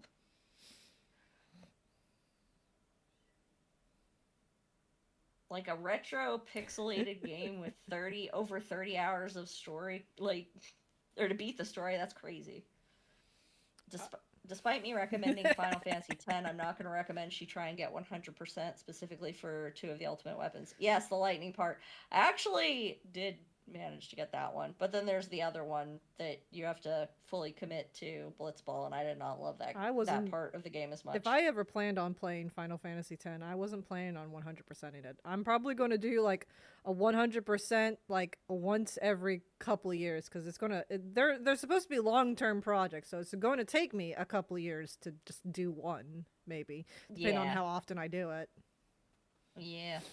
Because I was fully ready and committed for the long-term goal of 100%ing Tears of the Kingdom, and I was willing to take breaks to do other things in between as well. I just never got to continue and finish it because Nintendo decided to be scummy. Yeah. Do I want all the summons? I don't know. I don't plan on playing 10 anytime soon right now. I will say Lunaria looked really cute. Seeing like the turn-based RPG fighting style, seeing it for some reason in pixel form. I know the angle doesn't match, but when I saw it, I was like, "Oh, Super Mario RPG, Legend of the Seven Stars." That, oh my god, when I was still into Nintendo, that was my all-time favorite RPG. Yeah. Oh god, Callie, I keep making myself sad every time I think about my childhood. Aww. I know. Oh I know. my god. I remember playing through the remake that they released too, and I got 99% on it. I missed one chest somewhere to get 100%. I had gotten everything else. I had gotten the badges, I had gotten the weapons, I had done the puzzles and the quests. I missed one fucking chest somewhere in that goddamn world. Oh my god. But it was so fun, and all the memories, oh, it was so great, and I'm just making myself sad now. Aw. Damn it, Nintendo, why? I did a 100 run on SNES years ago, but the remake I was through. Oh god. I remember playing on the SNES a long time ago. Obviously, I was young and stupid, naive, stupid, whatever you want to call it. I got pretty dang far, too, in it on my own without helps or guides. Because I remember watching my mom play through the whole game all the way up to the final boss and everything like that. Actually, I think we got all the way up to just before the final boss, and then she just never touched it again. Because when I played the remake, I honestly didn't know what to expect for the final boss. Because when I tried to play it on my own, I only made it to the Cloud Kingdom and got stuck on the boss fight there. I could not get past the boss fight, no matter how hard I tried. No matter the team setup that I did, the gear that I put on, I was having the absolute worst time. It was the Sky Serpents all over again. It was my wall, the Cloud Kingdom. It was just that final boss fight in the Cloud Kingdom, though. Everything else, I could get up to it, and then I would just not be able to get past it. Oh my god, the memories. The memories. Can we talk about something else, please? Let's see. Well, on the discussion of RPGs, let's see. So, yeah, you'll be playing Vesperia. I'll be playing Lunar. Eventually, I don't know what I'm gonna get around to playing after that. There's so many options. Gosh, I have so many things in my backlog.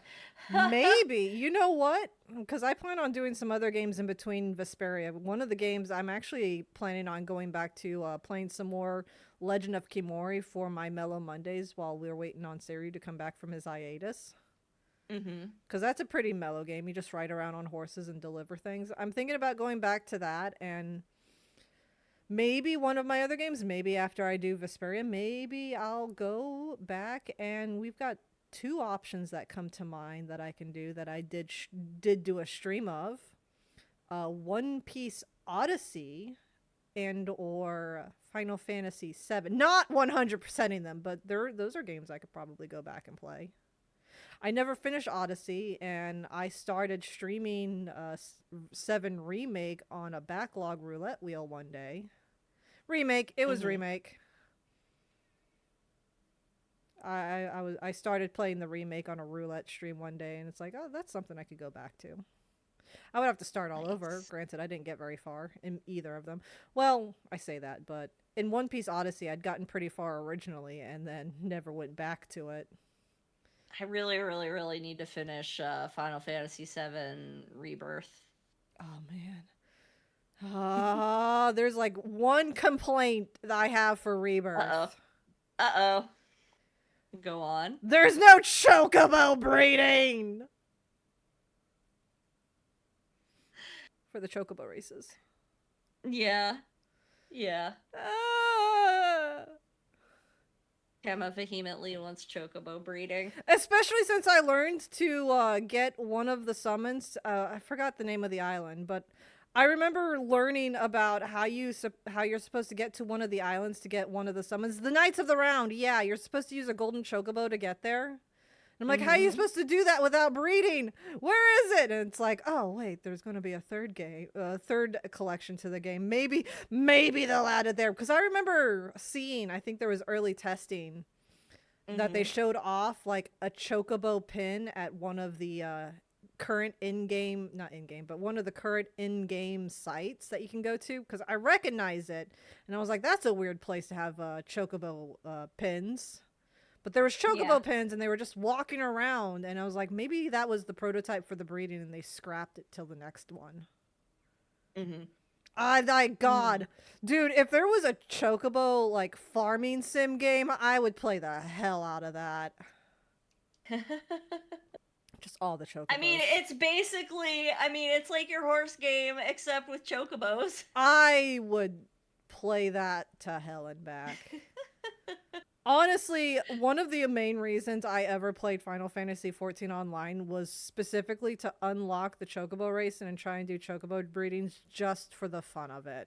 It's funny because I was literally about to tell you, well, actually there is a Final Fantasy game where you can like raise and breed chocobos, but you already know. Yeah, I already know. I tried to get to it. I didn't get super far because I lost interest because I didn't have friends to play with at the time. At the time, I didn't have friends to play with.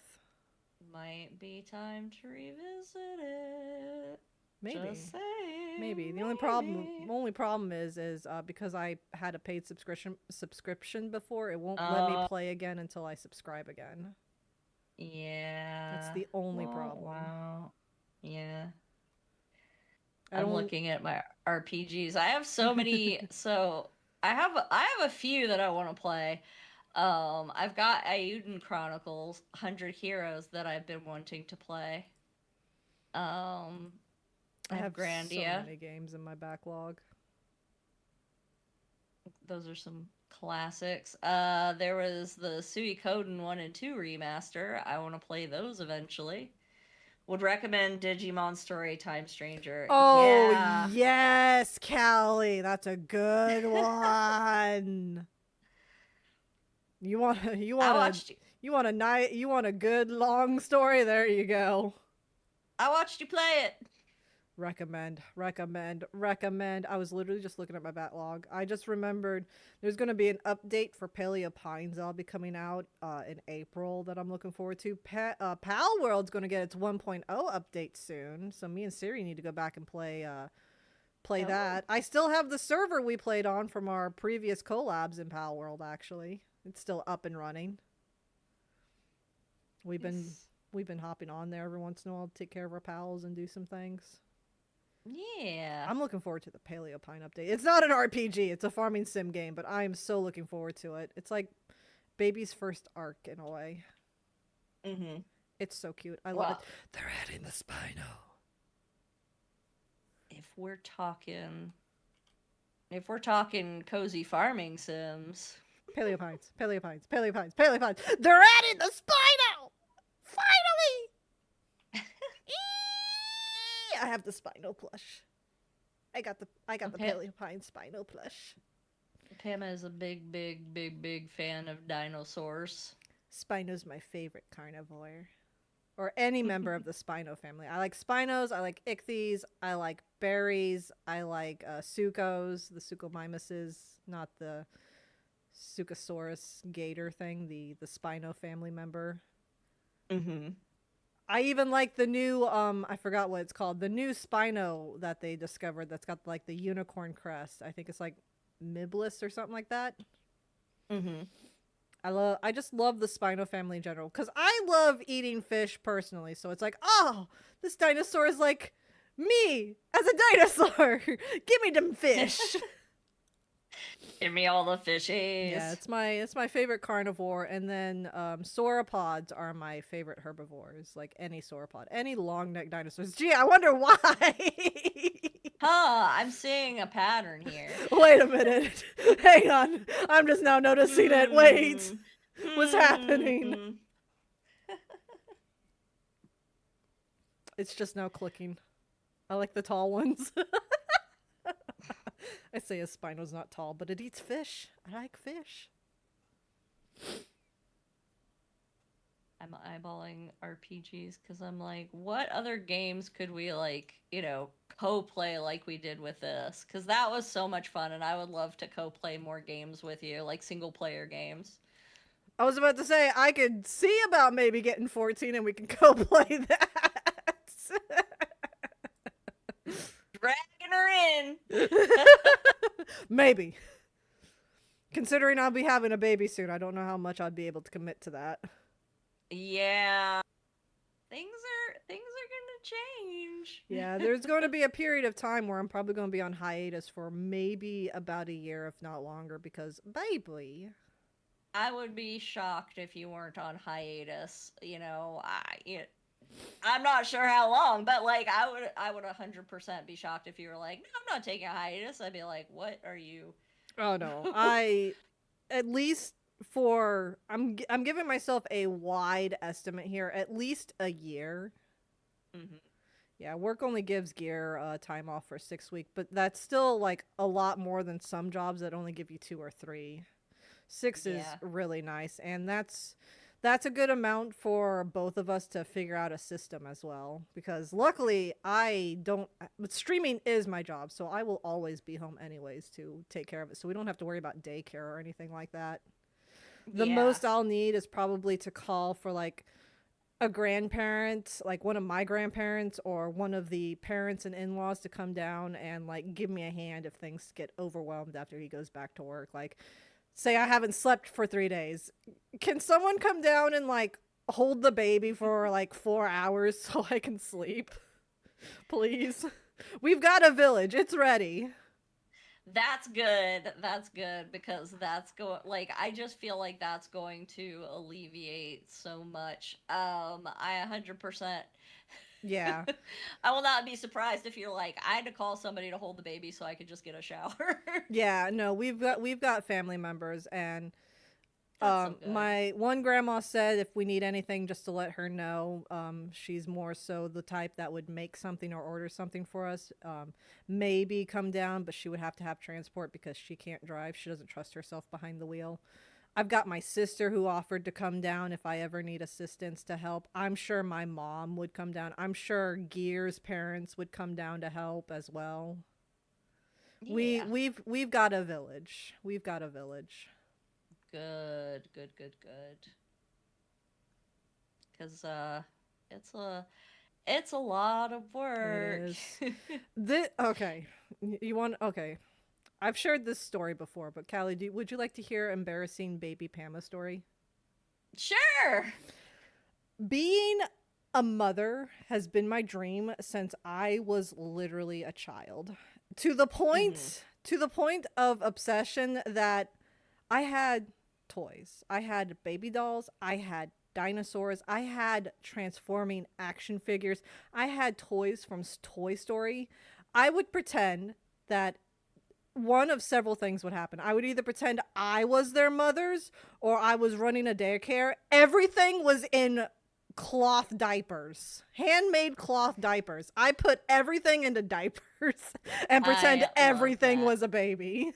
I wanted to grow up and be a mommy so bad. Everything was a baby. I think I'm literally sitting here just imagining Optimus Prime being, forced into a cloth diaper that you made. Oh, a very vivid memory I have for some reason is Buzz Lightyear in a washcloth diaper with a safety pin and everything. Yes. I did that so too. Cute. I had a Woody figure and I had a Buzz Lightyear figure. Nothing was safe from Pama's diapers. I honestly would not be surprised if at one point I tried to put a diaper on the cat we used to have. I would not be surprised. Oh my god. Everything was a baby. I had a little Simba doll. I'm pretty sure I put it in a diaper. That's amazing. I love that. I had baby bottles from, baby dolls, and I used those on not just the baby dolls, but Buzz Lightyear, my dinosaurs, everything. Everything was baby. That's amazing. I grew up wanting to be a mom. Aww. That was my dream since I was literally as young as I can remember. And now the dream is becoming real. The dream is becoming real. I remember arguing with my cousin one time. My stomach made like a really loud growl. Mm-hmm. And funny enough, my cousin argued with me saying it was a baby in my tummy. And I was like, no, it's a baby dinosaur.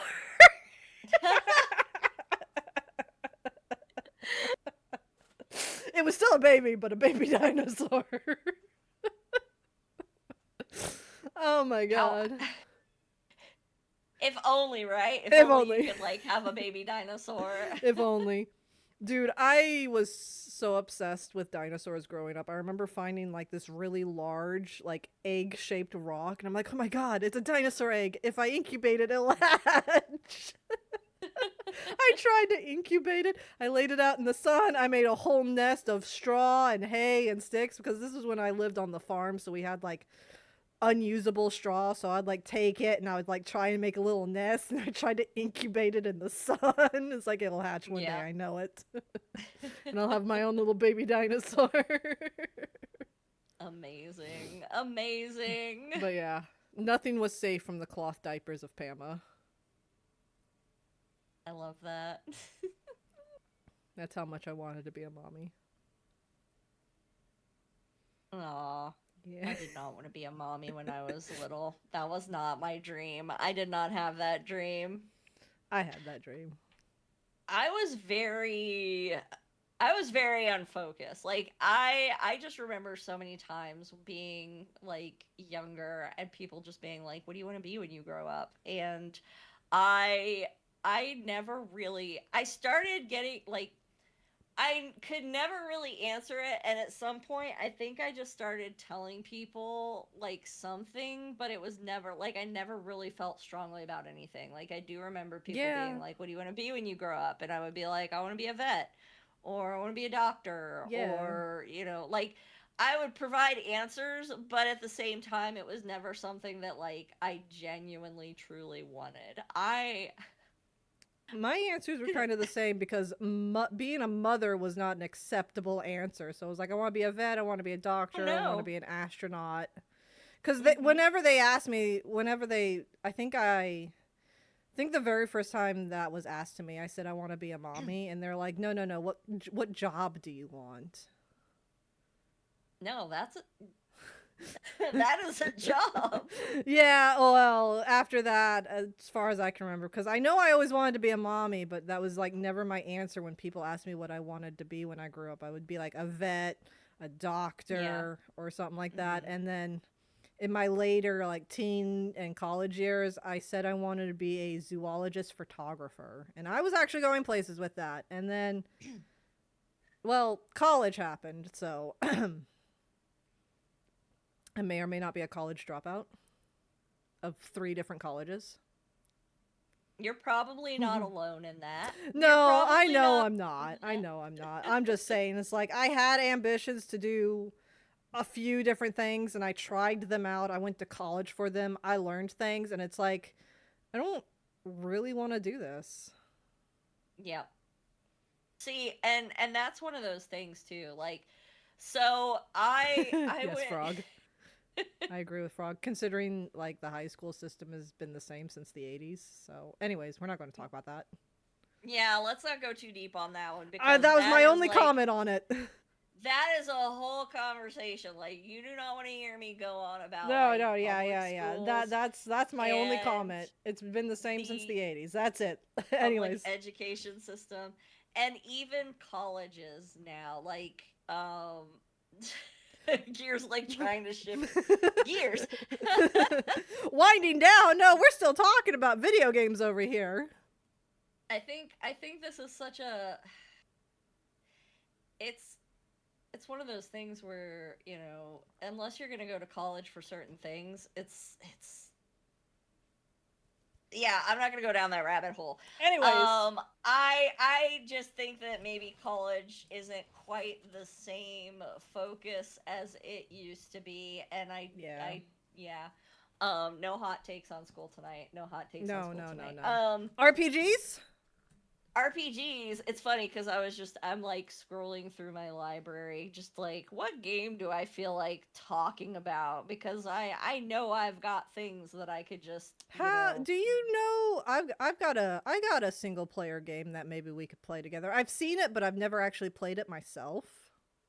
See, okay, until you said that, I had a guess where you were going, but then you took a left turn. But continue. Hold on, I want to hear your guess now. What was your guess? We've talked about this before. Wait. We talked about this a long time ago. You're talking about Darksiders. Yes. That is something we have talked about. We need to do that at some point. The other one that I was thinking of, maybe potentially BioShock. Oh. I have all of those right now, thanks to Gear gifting me a whole bundle of them a while back. That would not be a hard sell. BioShock, I don't have any of the BioShock games, but I'm sure that they'll be on sale. I would absolutely, I could very easily be convinced to revisit the BioShock games. Yeah, I technically tried to play Darksiders. I tried to play Darksiders 1. Again, that was during the era where I didn't understand the dual sticks. I could probably do a hell of a lot better now. I played quite a bit of Genesis, which is a co-op game. So we could we really could play that together. I didn't get very far because I was playing it with Gear, and whenever he didn't play, I didn't play because I wanted to play alongside with him. But we could play it. We could play Genesis together. Hey, Zero. Heck yes. Heck yes. But yeah, Zero, by the way, I am playing Resident Evil tomorrow. Ooh. Big summer blowout.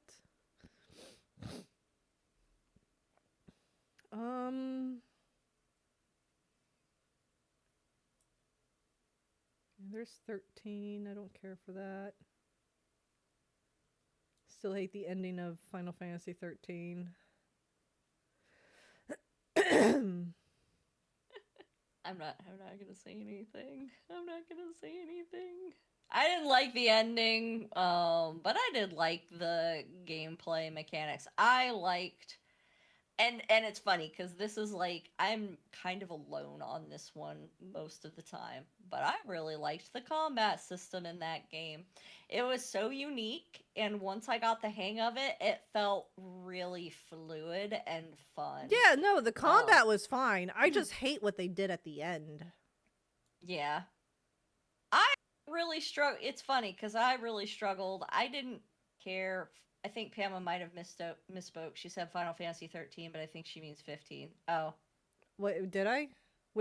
Yeah, you said 13. Whichever one has got dudes being bros on a car road trip. That's 15. Oh, that's 15? Okay, my bad. I've never played 13 then. Yeah, 15. I hate the ending of 15. Oh, man. So, yeah, if you ever play 13, it is a completely different fighting system. It's not turn-based. It's not action. It's it's very weird. They decided, Square Enix decided to go this very weird route where you set up these synergies so everybody could be different classes and you could level them in those classes, and then you would set up these different combinations of the characters' classes, and you would switch between those sets. You had 3 people in your party, and you'd have a saboteur, somebody with a tank, and then the tank class or job, whatever, and then maybe somebody that was the saboteur was debuffs.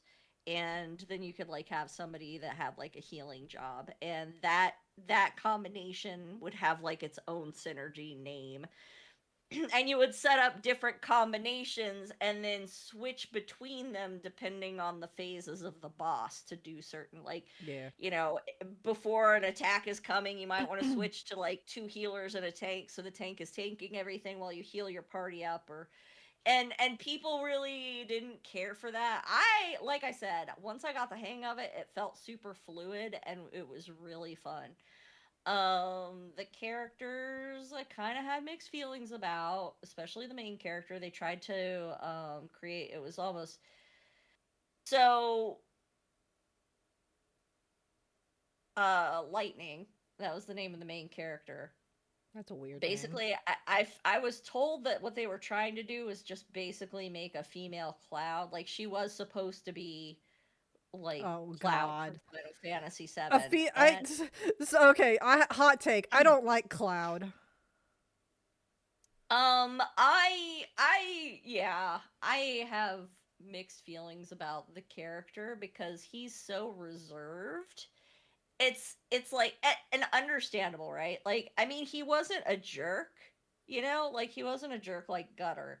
But when you look at what transpired in his life, it's like, no wonder the dude doesn't talk and he doesn't really make connections with people, because, like, he had his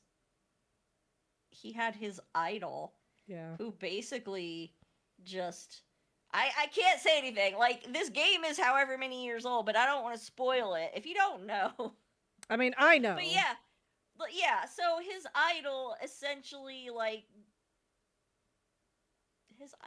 killed, like, he looks up to this dude. This is his hero. Imagine if, I'm not going to say that. But anyways, his hero basically, like, unalives his mom and burns his whole town to the ground. Yeah. Like, how do you not end up this really withdrawn individual? Spoilers, there's credit at the end of the game. There's credits. Yeah. How do you not end up really withdrawn and resistant to, like, making connections with people after having, like, your whole life destroyed like that? Like, I don't blame him for being the way that he is, but at the same time, it's like, this dude is so tight-lipped. It's like, I understand, but at the same time, it makes it really difficult to kind of like him as the main protag, right? Yeah, I don't like. I get that. He was very broody and very reserved, and it's just kind of like, dude, at some point, are you gonna open up a little bit? And he never did, really. Honestly, especially in the remake, I feel like he just gets worse. Brooding gains you nothing. Yeah. And X-Death in that voice, and that was voiced by Uncle Fish. Yeah, I'm looking at past comments. I've played 16. I haven't finished it. I'm having a hard time going back to finish it because I'm right there at endgame. But there's so many side quests, and I feel like I've spent more time doing the side quests because the side quests are good. They give you a lot of good upgrades and stuff like that for the game and everything. But there's so many of them, I'm just overwhelmed, and it's like, I'm tired of this. Yeah, but preferably, especially with the story and the gameplay, I like 16 more than 15. I really hate the end of 15. Like, not the end of the story, the end of the gameplay. I hate what they did at the end before the final cutscene. I hate it. I hate it. I hate it. Num, num, num. Oh, yeah. Yeah, I know, like, Frogtastic and I have talked about this before, and, like, Frogtastic has filled me in, because I never played 15. 15 came out at a time that I just was not really playing a lot of games, and, yeah, like, hearing the game came out, and it was, like, not really a full game. And you had even mentioned that whole, like, to get the full story, you had to pull in from different sources. And then I guess they released content for the game to actually do that, where the game actually, the full story was contained in the game itself. And they gave you actual content. But yeah, that was such a weird. I honestly don't even remember the story. I remember certain things happening, but I don't remember the overarching story.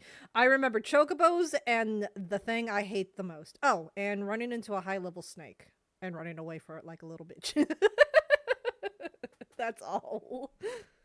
I really hate the ending. Honestly, I feel like, I think I played 13. 14 was an MMO, and I didn't touch that for the longest time. I never picked up 15, and then when 16 came out, I played some of that, but I haven't finished it either. And yeah, at this point, I think I've gone back and played more of the older games now than some of the newer ones. Oh my god. I want to tell you so bad the thing I hate the most about 15, but I also know it's like you're probably Go for it. Are you sure? Yeah, I'm positive. Like 15, Oh, I've heard so much negative about it. I don't know that I'll ever play it. Like I don't want to invest my time in something that I'm like, yeah, I wouldn't enjoy that. so you've got like a final boss, but before the final boss is a boss rush. That's it. It's a boss rush. You fight one thing, and then you're immediately thrown into another fight, and then you're immediately thrown into another fight, and then another fight, and then I think there's like 5 or 6 fights, and then the final boss. So by the time you get to the final boss, all of your items are gone. You don't get a chance to go back and restock. It's all one or none, and I hate it so much. Because some of these bosses have like 2 to 3 stages, mind you. God. I hate it so fucking much. That kind of reminds me, didn't they, well, I don't want to spoil anything if you end up playing it later. Didn't they do something similar in Final Fantasy X? What? No! Please say it ain't so! Didn't they do the same thing in 10? No! Pretty sure they did something similar in 10. You don't remember that? Where you have to... Hang on. Oh, Pam, no. Mute yourself. Okay, hang on. Let me, I'm gonna mute and deafen. I'm mute and deafen. I can't hear anything.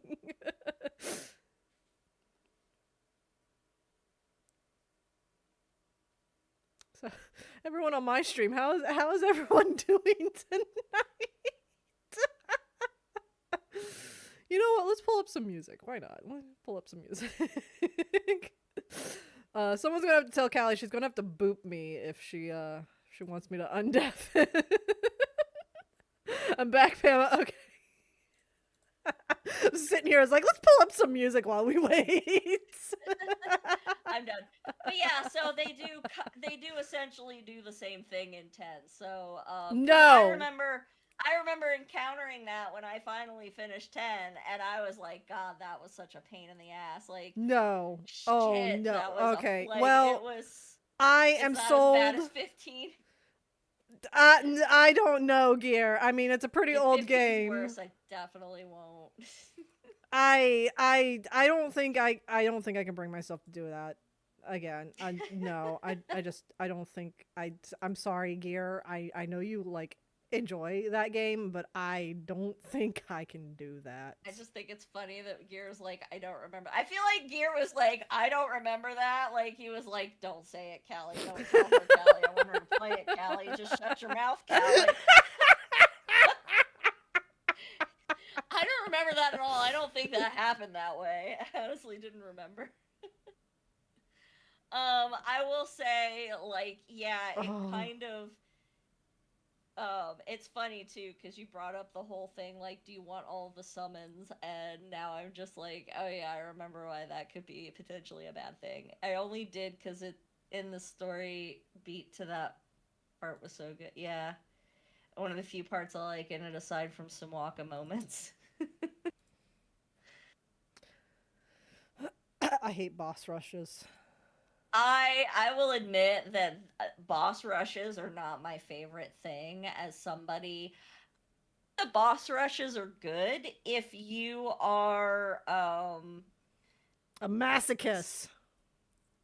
I was gonna say very skilled at game mechanics, and you know how to synergize attacks and stuff. I want that smoke, yeah. See, like, 100% frogtastic, yeah. I'm a like, I feel like as a casual gamer, boss rushes can be a little bit of a chore. They it drags out that final encounter. So, like, perfect example of, like, the first boss rush I think that I encountered, it was probably Pokemon when you have to go and fight the Elite Four. Another perfect example. You have to fight all of the champions in the Elite Four, and they're like, 4 to 6 Pokemon. And so it's like, and some of those fights can be kind of long if you're not really good at raising Pokemon. Yeah, that's fair. That's fair. That was really hard as a kid. I struggled with it a lot when I was younger. And now I'm just like, I gotta fight through this gauntlet, and I don't want to run that gauntlet. Yeah. It's kind of tiresome. So, other games we can collab. How do you feel about Sonic?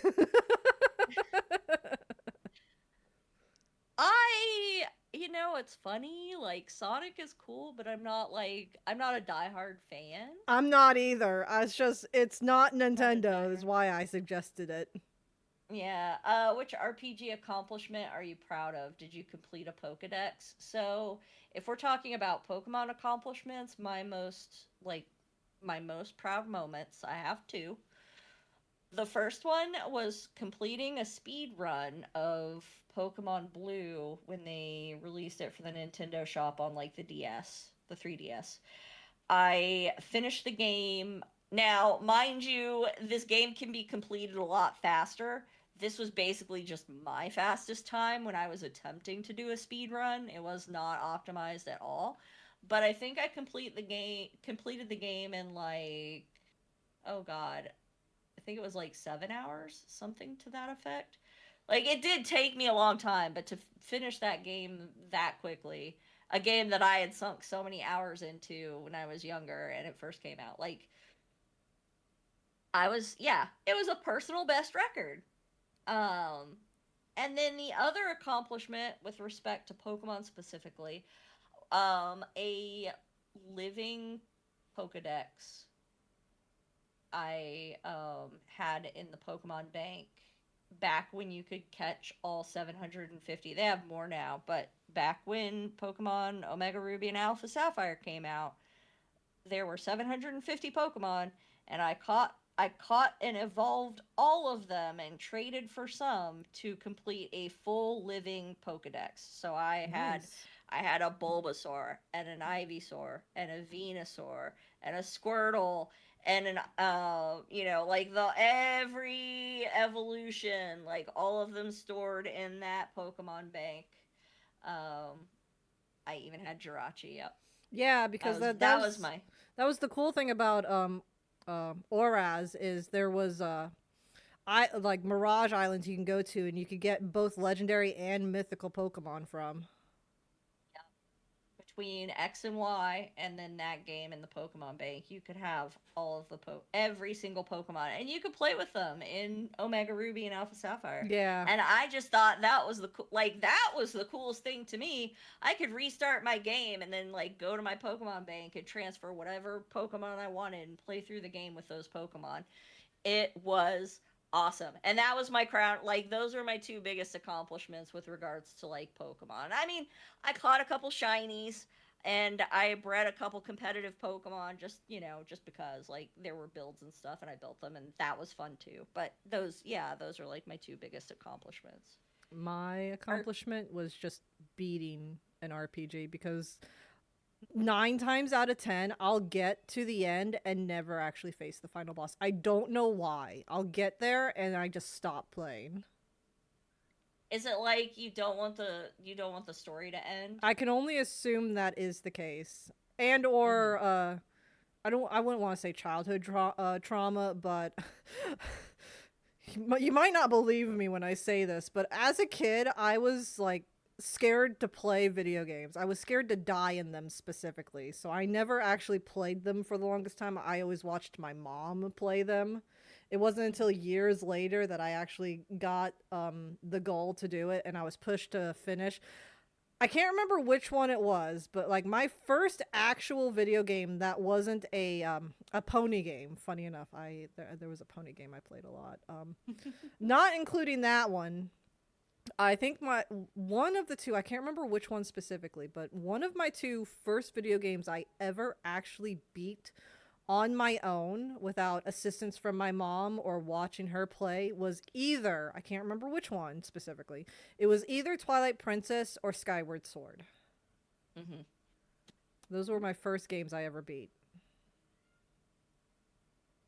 And then it just went downhill from there. I've been beaten most games, but RPGs, for some reason, I'll get to the end and stop playing and never go back. Yeah. I have the nasty tendency of, like, because RPGs tend to be just a longer game, like, and I look back and it's like there's a lot of action adventure games that just, you don't have to sink that many hours into them before you can beat them. Like, I remember, gosh, what? Gears trying so hard to sell me on 10. There's an Assassin's Creed game that came out, and I picked it up like at a midnight release, and I think it took probably in the ballpark of like 10 to 15 hours to complete the story. Like, and that was if you weren't doing all of the side quests and everything. It was probably like Assassin's Creed 2. Or maybe it was 3. Anyways, yeah, like there were a lot of games that you didn't really need to invest that much time in them to beat, but role-playing games specifically, it felt like they just took so much time between either the story or just grinding in order to beat whatever wall you were running into. It like those games just took a lot of time. I think my other just like an RPG accomplishment from like all RPGs probably would have to be beating Chrono Trigger. That's another game Gear's been trying to get me to play. There's a boss fight, and boy, is it a doozy. But I felt it. I picked it up when they released it for the DS, and Chrono Trigger is a masterpiece. Yes. Because Akira Toriyama worked on it. No, I understand, but like whenever I see like media of Chrono Trigger, I look at it for some reason, and it just doesn't like click to me. It is so good. It like 100%. It's a masterpiece. This is such. Chrono Trigger is one of those like JRPGs. Like if you are looking for JRPGs to play, like that is 100% one that you should absolutely, spend some time with, because it is I'm just not such a good on game. It. Like the whole idea is, you are basically time traveling, and you travel backwards and forwards through time. And this is the cool thing, like this game, it came out. Frogtastic, help me out. When did that one come out? If it gets a remake, I can only accept it if Toyotaru stands in for the art. Oh yeah, that's Toriyama's handpicked successor, I think. Mid-90s. Okay, so this is another game that came out in the 90s. And it had, I think the thing that was really different, like the thing that kind of set this game apart from other games in the 90s was it was that it had multiple endings depending on what you did. So you could end up getting different endings for this game, and there's basically like I don't want to ruin things, but I mean, as you can imagine, you travel to a post-apocalyptic future, and 95 specifically, and there's a frog swordsman, right? There is. Yep. I feel like, because I'm not sold on it, I feel like I have to make like, because everyone seems to like they want me to play it, I feel like I need to make like a goal. It's like, hey guys, if we reach this goal, I'll play Chrono Trigger, despite me not being interested.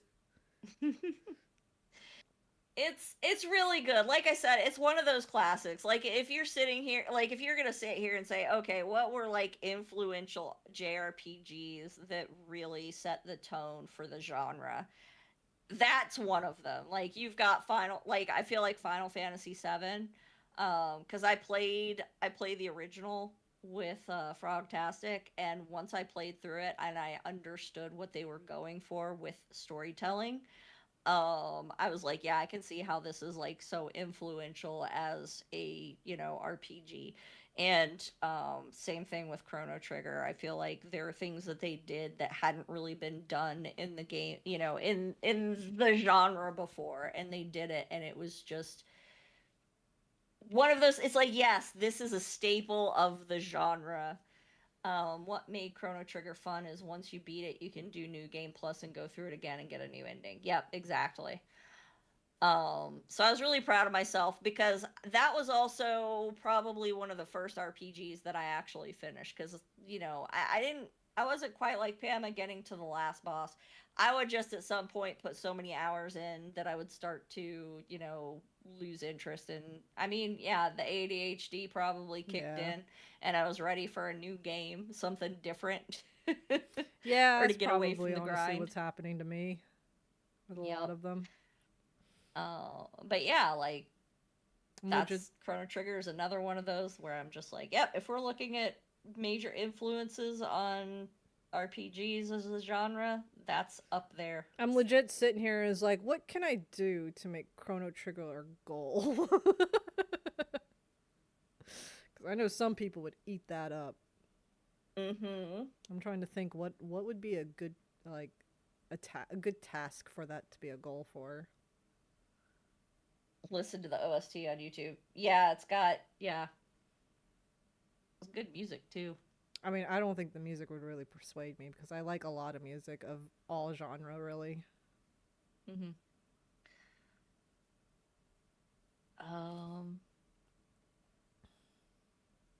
I mean, you could just make it you could make it a sub goal.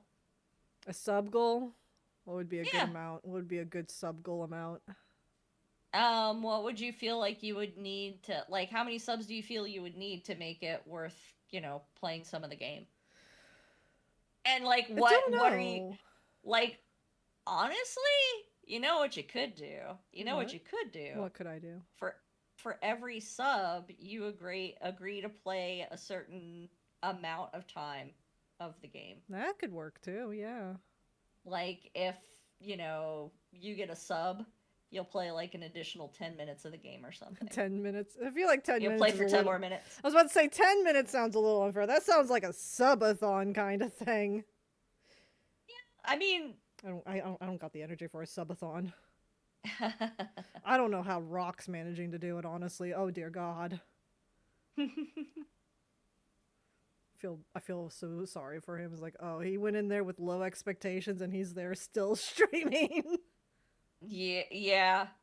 He is like blown, like, it blew dang. up. He's done so well with He's that. done so well. He had to make new goals because he hit every milestone. Yep.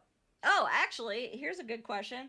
So so our chatters, what JRPG do you feel has had a significant influence on the genre as a whole? Like, what do you feel like is an influential game?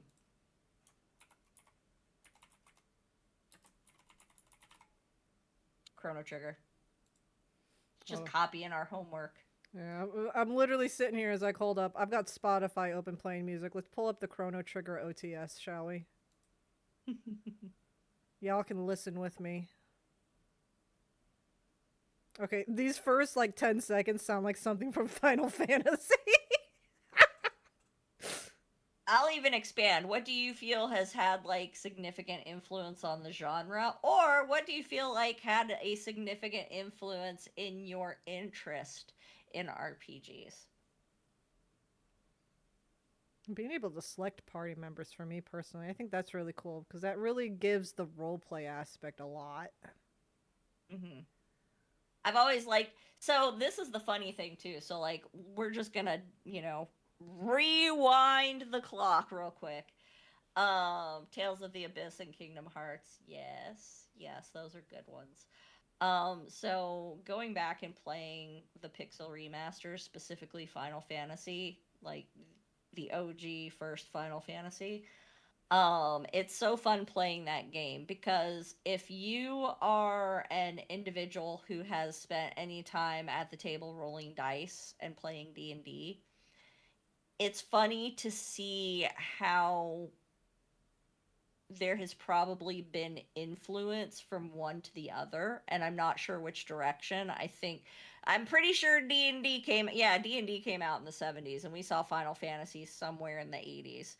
And it's funny because, like, the way that some of the attacks work, it's like, I personally suspect that there's some rolling in the back to try and, like, determine whether or not attacks are landing or hitting it. There are a lot of little things in that first game that really feel like D&D. Specifically, yeah, funny enough, there are a couple monsters in Final Fantasy 1 on NES that got changed because of D&D. Yeah, I was going to say there are a lot of monsters that when I encountered them in the Pixel remaster when I was playing it, I was like, I think they took this straight out of D&D. I'm pretty sure this is a monster from the D&D monster manual. Um so it's funny, and like the effects, like certain effects, and so yeah, I really think that D&D kind of influenced the whole idea of role playing games, Mm. and the first time that I saw that was probably in Final Fantasy 1. Like, you have your adventuring party, you have your different classes, and you have your magic, and these monsters, like you've got your goblins, and you've got I'm pretty sure there was a beholder. I think that was the big trigger for me, where I was like, hold up, there's a beholder in Final Fantasy. I think my first RPG games ever was Pokemon and Legend of the Seven Stars from Super Mario RPG. I never really played any other RPGs because depression time. I grew up on only Nintendo. Yeah, I think a lot of folks. I mean, Nintendo was one of the bigger, game system companies. Yeah, it Uh, like in the 90s, I feel like it. Well, I don't think it was in first place, but it was in the lead during the console wars because it was affordable for a lot of families. I think that Pokemon was also my first RPG, Yeah. because before that it had been like a lot of like Zelda games, so you had like action games and stuff, and I Yeah, didn't arcades, really. then puzzles, and then the RPGs. Yep. Um, another so call back to another RPG that it's funny because I didn't really know a lot about RPGs back when I first started playing Pokemon, and when I figured out like, oh, like I really liked the play style in Pokemon, like the turn-based aspect of it versus some of the action games and like the puzzle solving and stuff. Yeah. And so I wanted to find more games like that, not knowing that RPGs existed. And I I didn't think really one know of the Pokemon was an RPG for the longest time when I was growing up. I just thought it was just yeah. a game. I didn't Yeah, really no, associate. yeah. I didn't. Yeah, as a kid, I didn't associate genres. It was just video game, different Yes. style. Different style of video game. And technically they probably didn't really have established genres Yeah. back then, but like, as time progressed and they started tagging, different games with these genres. Another RPG that I encountered, gosh, and I think this one came out probably late 90s if I remember. It might have been early 2000s. Golden Sun. Never heard of it. So Golden Sun, actually, let me look this up. Let me talk about Golden Sun for a minute. So it came out on the Game Boy Advance. Oh man, we're dating ourselves here. It came out on the Game Boy Advance back in 2001, and it was a role-playing video game developed by Camelot Software, planning and published by Nintendo for the Game Boy Advance. The premise of Golden Sun, it was actually a series. Technically, there were two that came out. You had Golden Sun 1 and Golden Sun 2. And the premise of this game is that, you are a young individual living in this, like, little town, and there is, of course, a cataclysmic event, and then you, like, depart to try and, save the world. Most RPGs. Yep. So the plot: 3 years prior to the start of the game's main story, Saturos and Minardi raid Mount Aleph, intending to steal the elemental stars, but fail to solve the riddle guarding them, and are driven away by the mountain's trap, a magically generated thunderstorm and rockslide. 3 years later, Isaac, Garrett, and Jenna join Creighton on his research trip to Mount Aleph and manage to solve the shrine's puzzles and retrieve the elemental stars.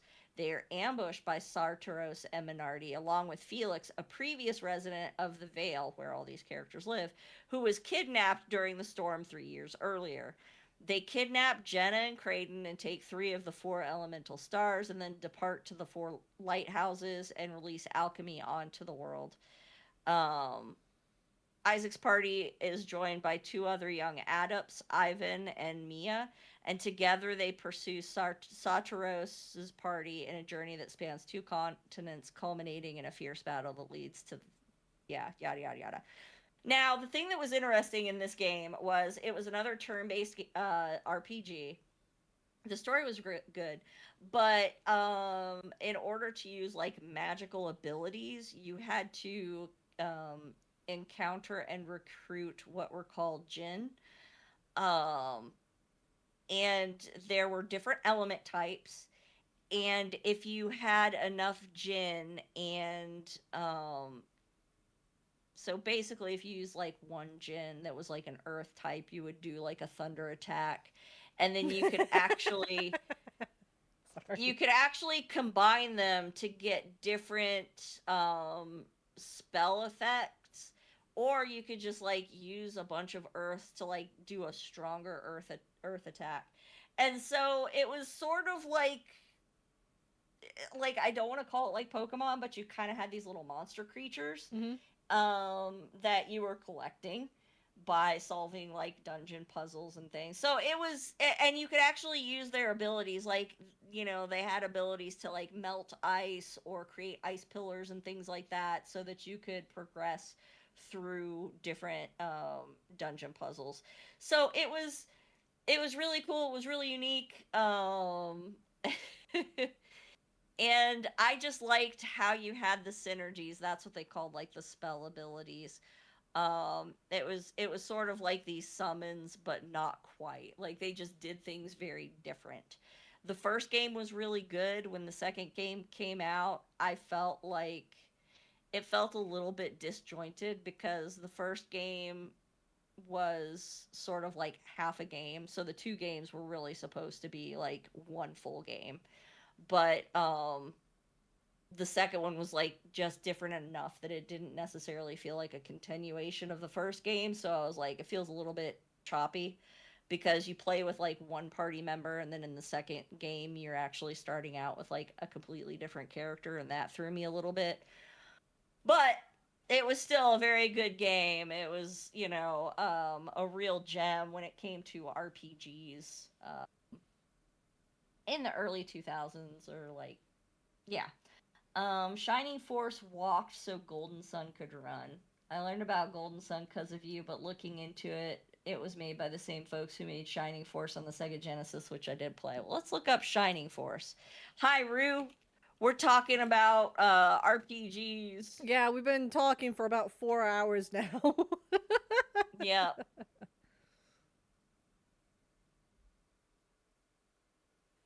The Legacy of Great Intention. A turn-based tactical role-playing game.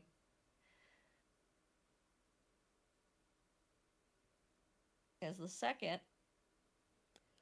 Let's see, I'm looking at the pictures. God, that's tiny. A turn-based tactical role-playing game. Battles take place on square grids, and each unit occupies one square. Oh, okay. Shining Force is Sega's take on Fire Emblem, but I dug it.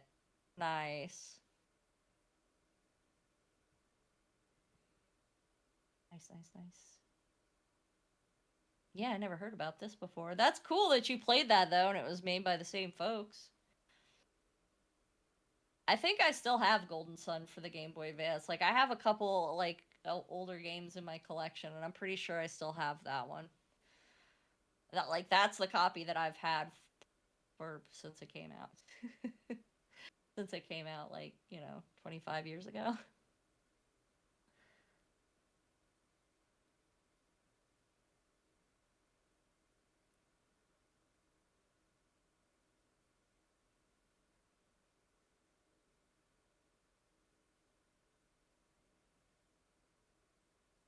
it's funny as, time has gone on and I've gotten, like older and, the whole gaming industry has developed the way that it has, like meeting other people and then finding out like games that they played. Back in the 90s or the early 2000s and stuff. And it's just like, oh man, this existed. I never heard of it. Cause it's funny too, when you think about that, cause that was kind of, the internet has connected us so much, and it's like we have access to so much more information, and you can just like go online and be like, I want to find a new role-playing game to look into, and you can just like, I mean, you can just go to Steam and you can look up that tag and it's going to bring up so many different games in that genre. And it's like, far enough back, you didn't really have access to be able to look up, You went to the game store and saw what they had available. Yeah, and sometimes, like, the descriptions and stuff didn't really give you a good idea of what to expect from the actual... Like, you look at the little pictures on the back, and you're like, I don't know how this game actually plays. And you couldn't look up, like, Let's Plays on YouTube. Or reviews, even. Guess. Yeah. If you missed the magazine that had the review for the game, that was it. Yeah, and the magazines did not always give like honest reviews. They were usually paid reviews, probably, like nowadays, honestly. You had critic reviews only. You didn't have like actual gamer reviews. Mm-hmm. And a lot of the times the critics were paid to say what they said. Were paid to say good things and help sell the game. Yeah. Very few would actually not say good things. Mm-hmm. Well, that's why you had those, like, silly inflated ratings, and why I'm like, I'm not gonna do that. I refuse. Oh my gosh. We should probably... Yeah, so...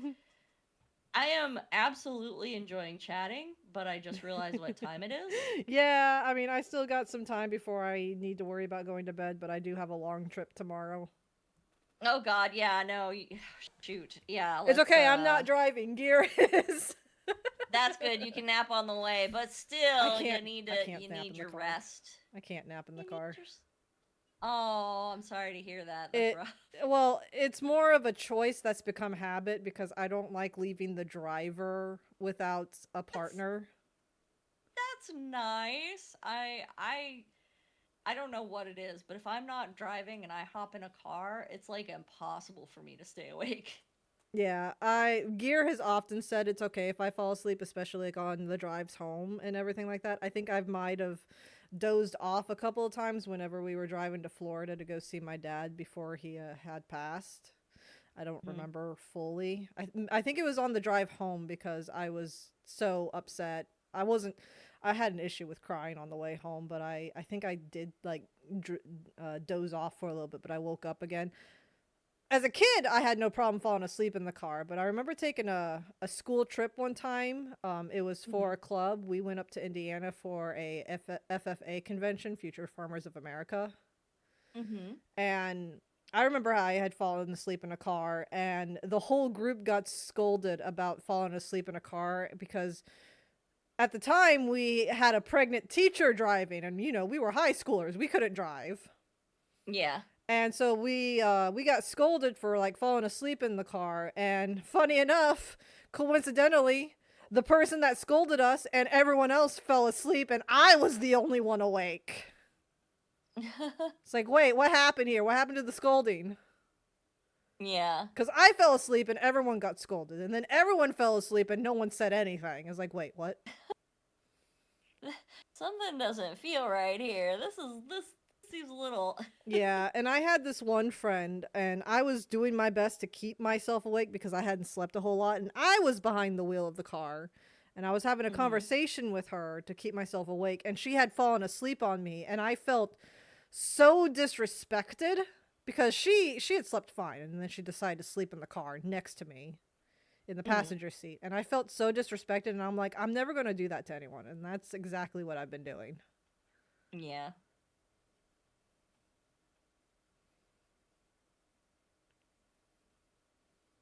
I will say music's cool, but I'm honestly still not sold. Like, don't get me wrong, the music is good, but the music is not selling me quite yet. We'll figure it out. We'll figure out how to get her to play. Donate $100 and I'll do it. That's it? I mean, it's $100 closer to my live 2D model I'm saving up for. All right, gang, we got a goal. Oh wait, maybe I should bump it up. 3. No, I'm kidding. I don't know. I don't know what the goal should be. Yeah. All of the above. There we go. I'll figure something out eventually, maybe. I don't know. I mean, to consider, I am planning on a hiatus in like not 9 months, but close. Like, I mean, it's a little less than 9 months, but in a few months I'll be going on a hiatus for a while. So yeah, I don't want to make any too big of promises right now. Yeah. Yeah. No, definitely. I mean, I don't even think I'm going to finish Vesperia before I have to go on my hiatus. Yeah. Honestly, maybe I should postpone the Vesperia one because of that. Maybe I should just play through it first. I'm realizing, hold on, wait a minute. There's going to be a time period where I can't play, and maybe I should like lower my projects. I mean, it could be good motivation too to like knock it out if you know you've got a deadline. I do have a deadline. Keep you motivated. My deadline is August. That's my deadline. I don't know if I can finish the 100%. I would have to like play a lot.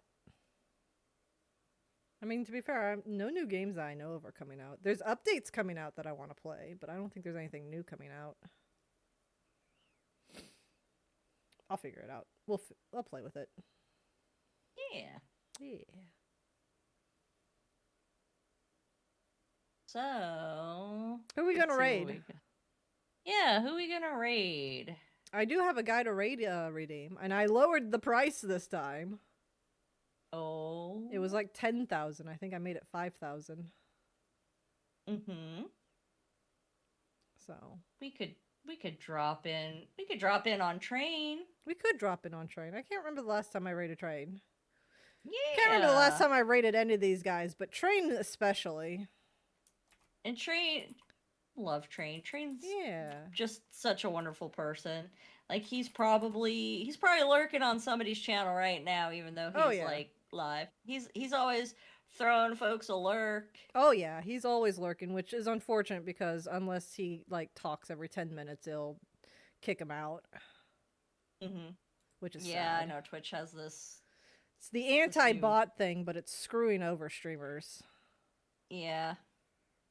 Yeah. Well, let's drop in. Let's drop in on train. Then, shall we? Yeah. After spending like 4 hours and 15 minutes talking.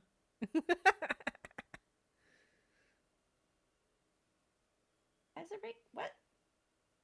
What's happening? Isn't it slash raid? I'm getting the raid message. Oh, see, I never do that. Oh. Wow, I didn't know that's how you did it. Yeah.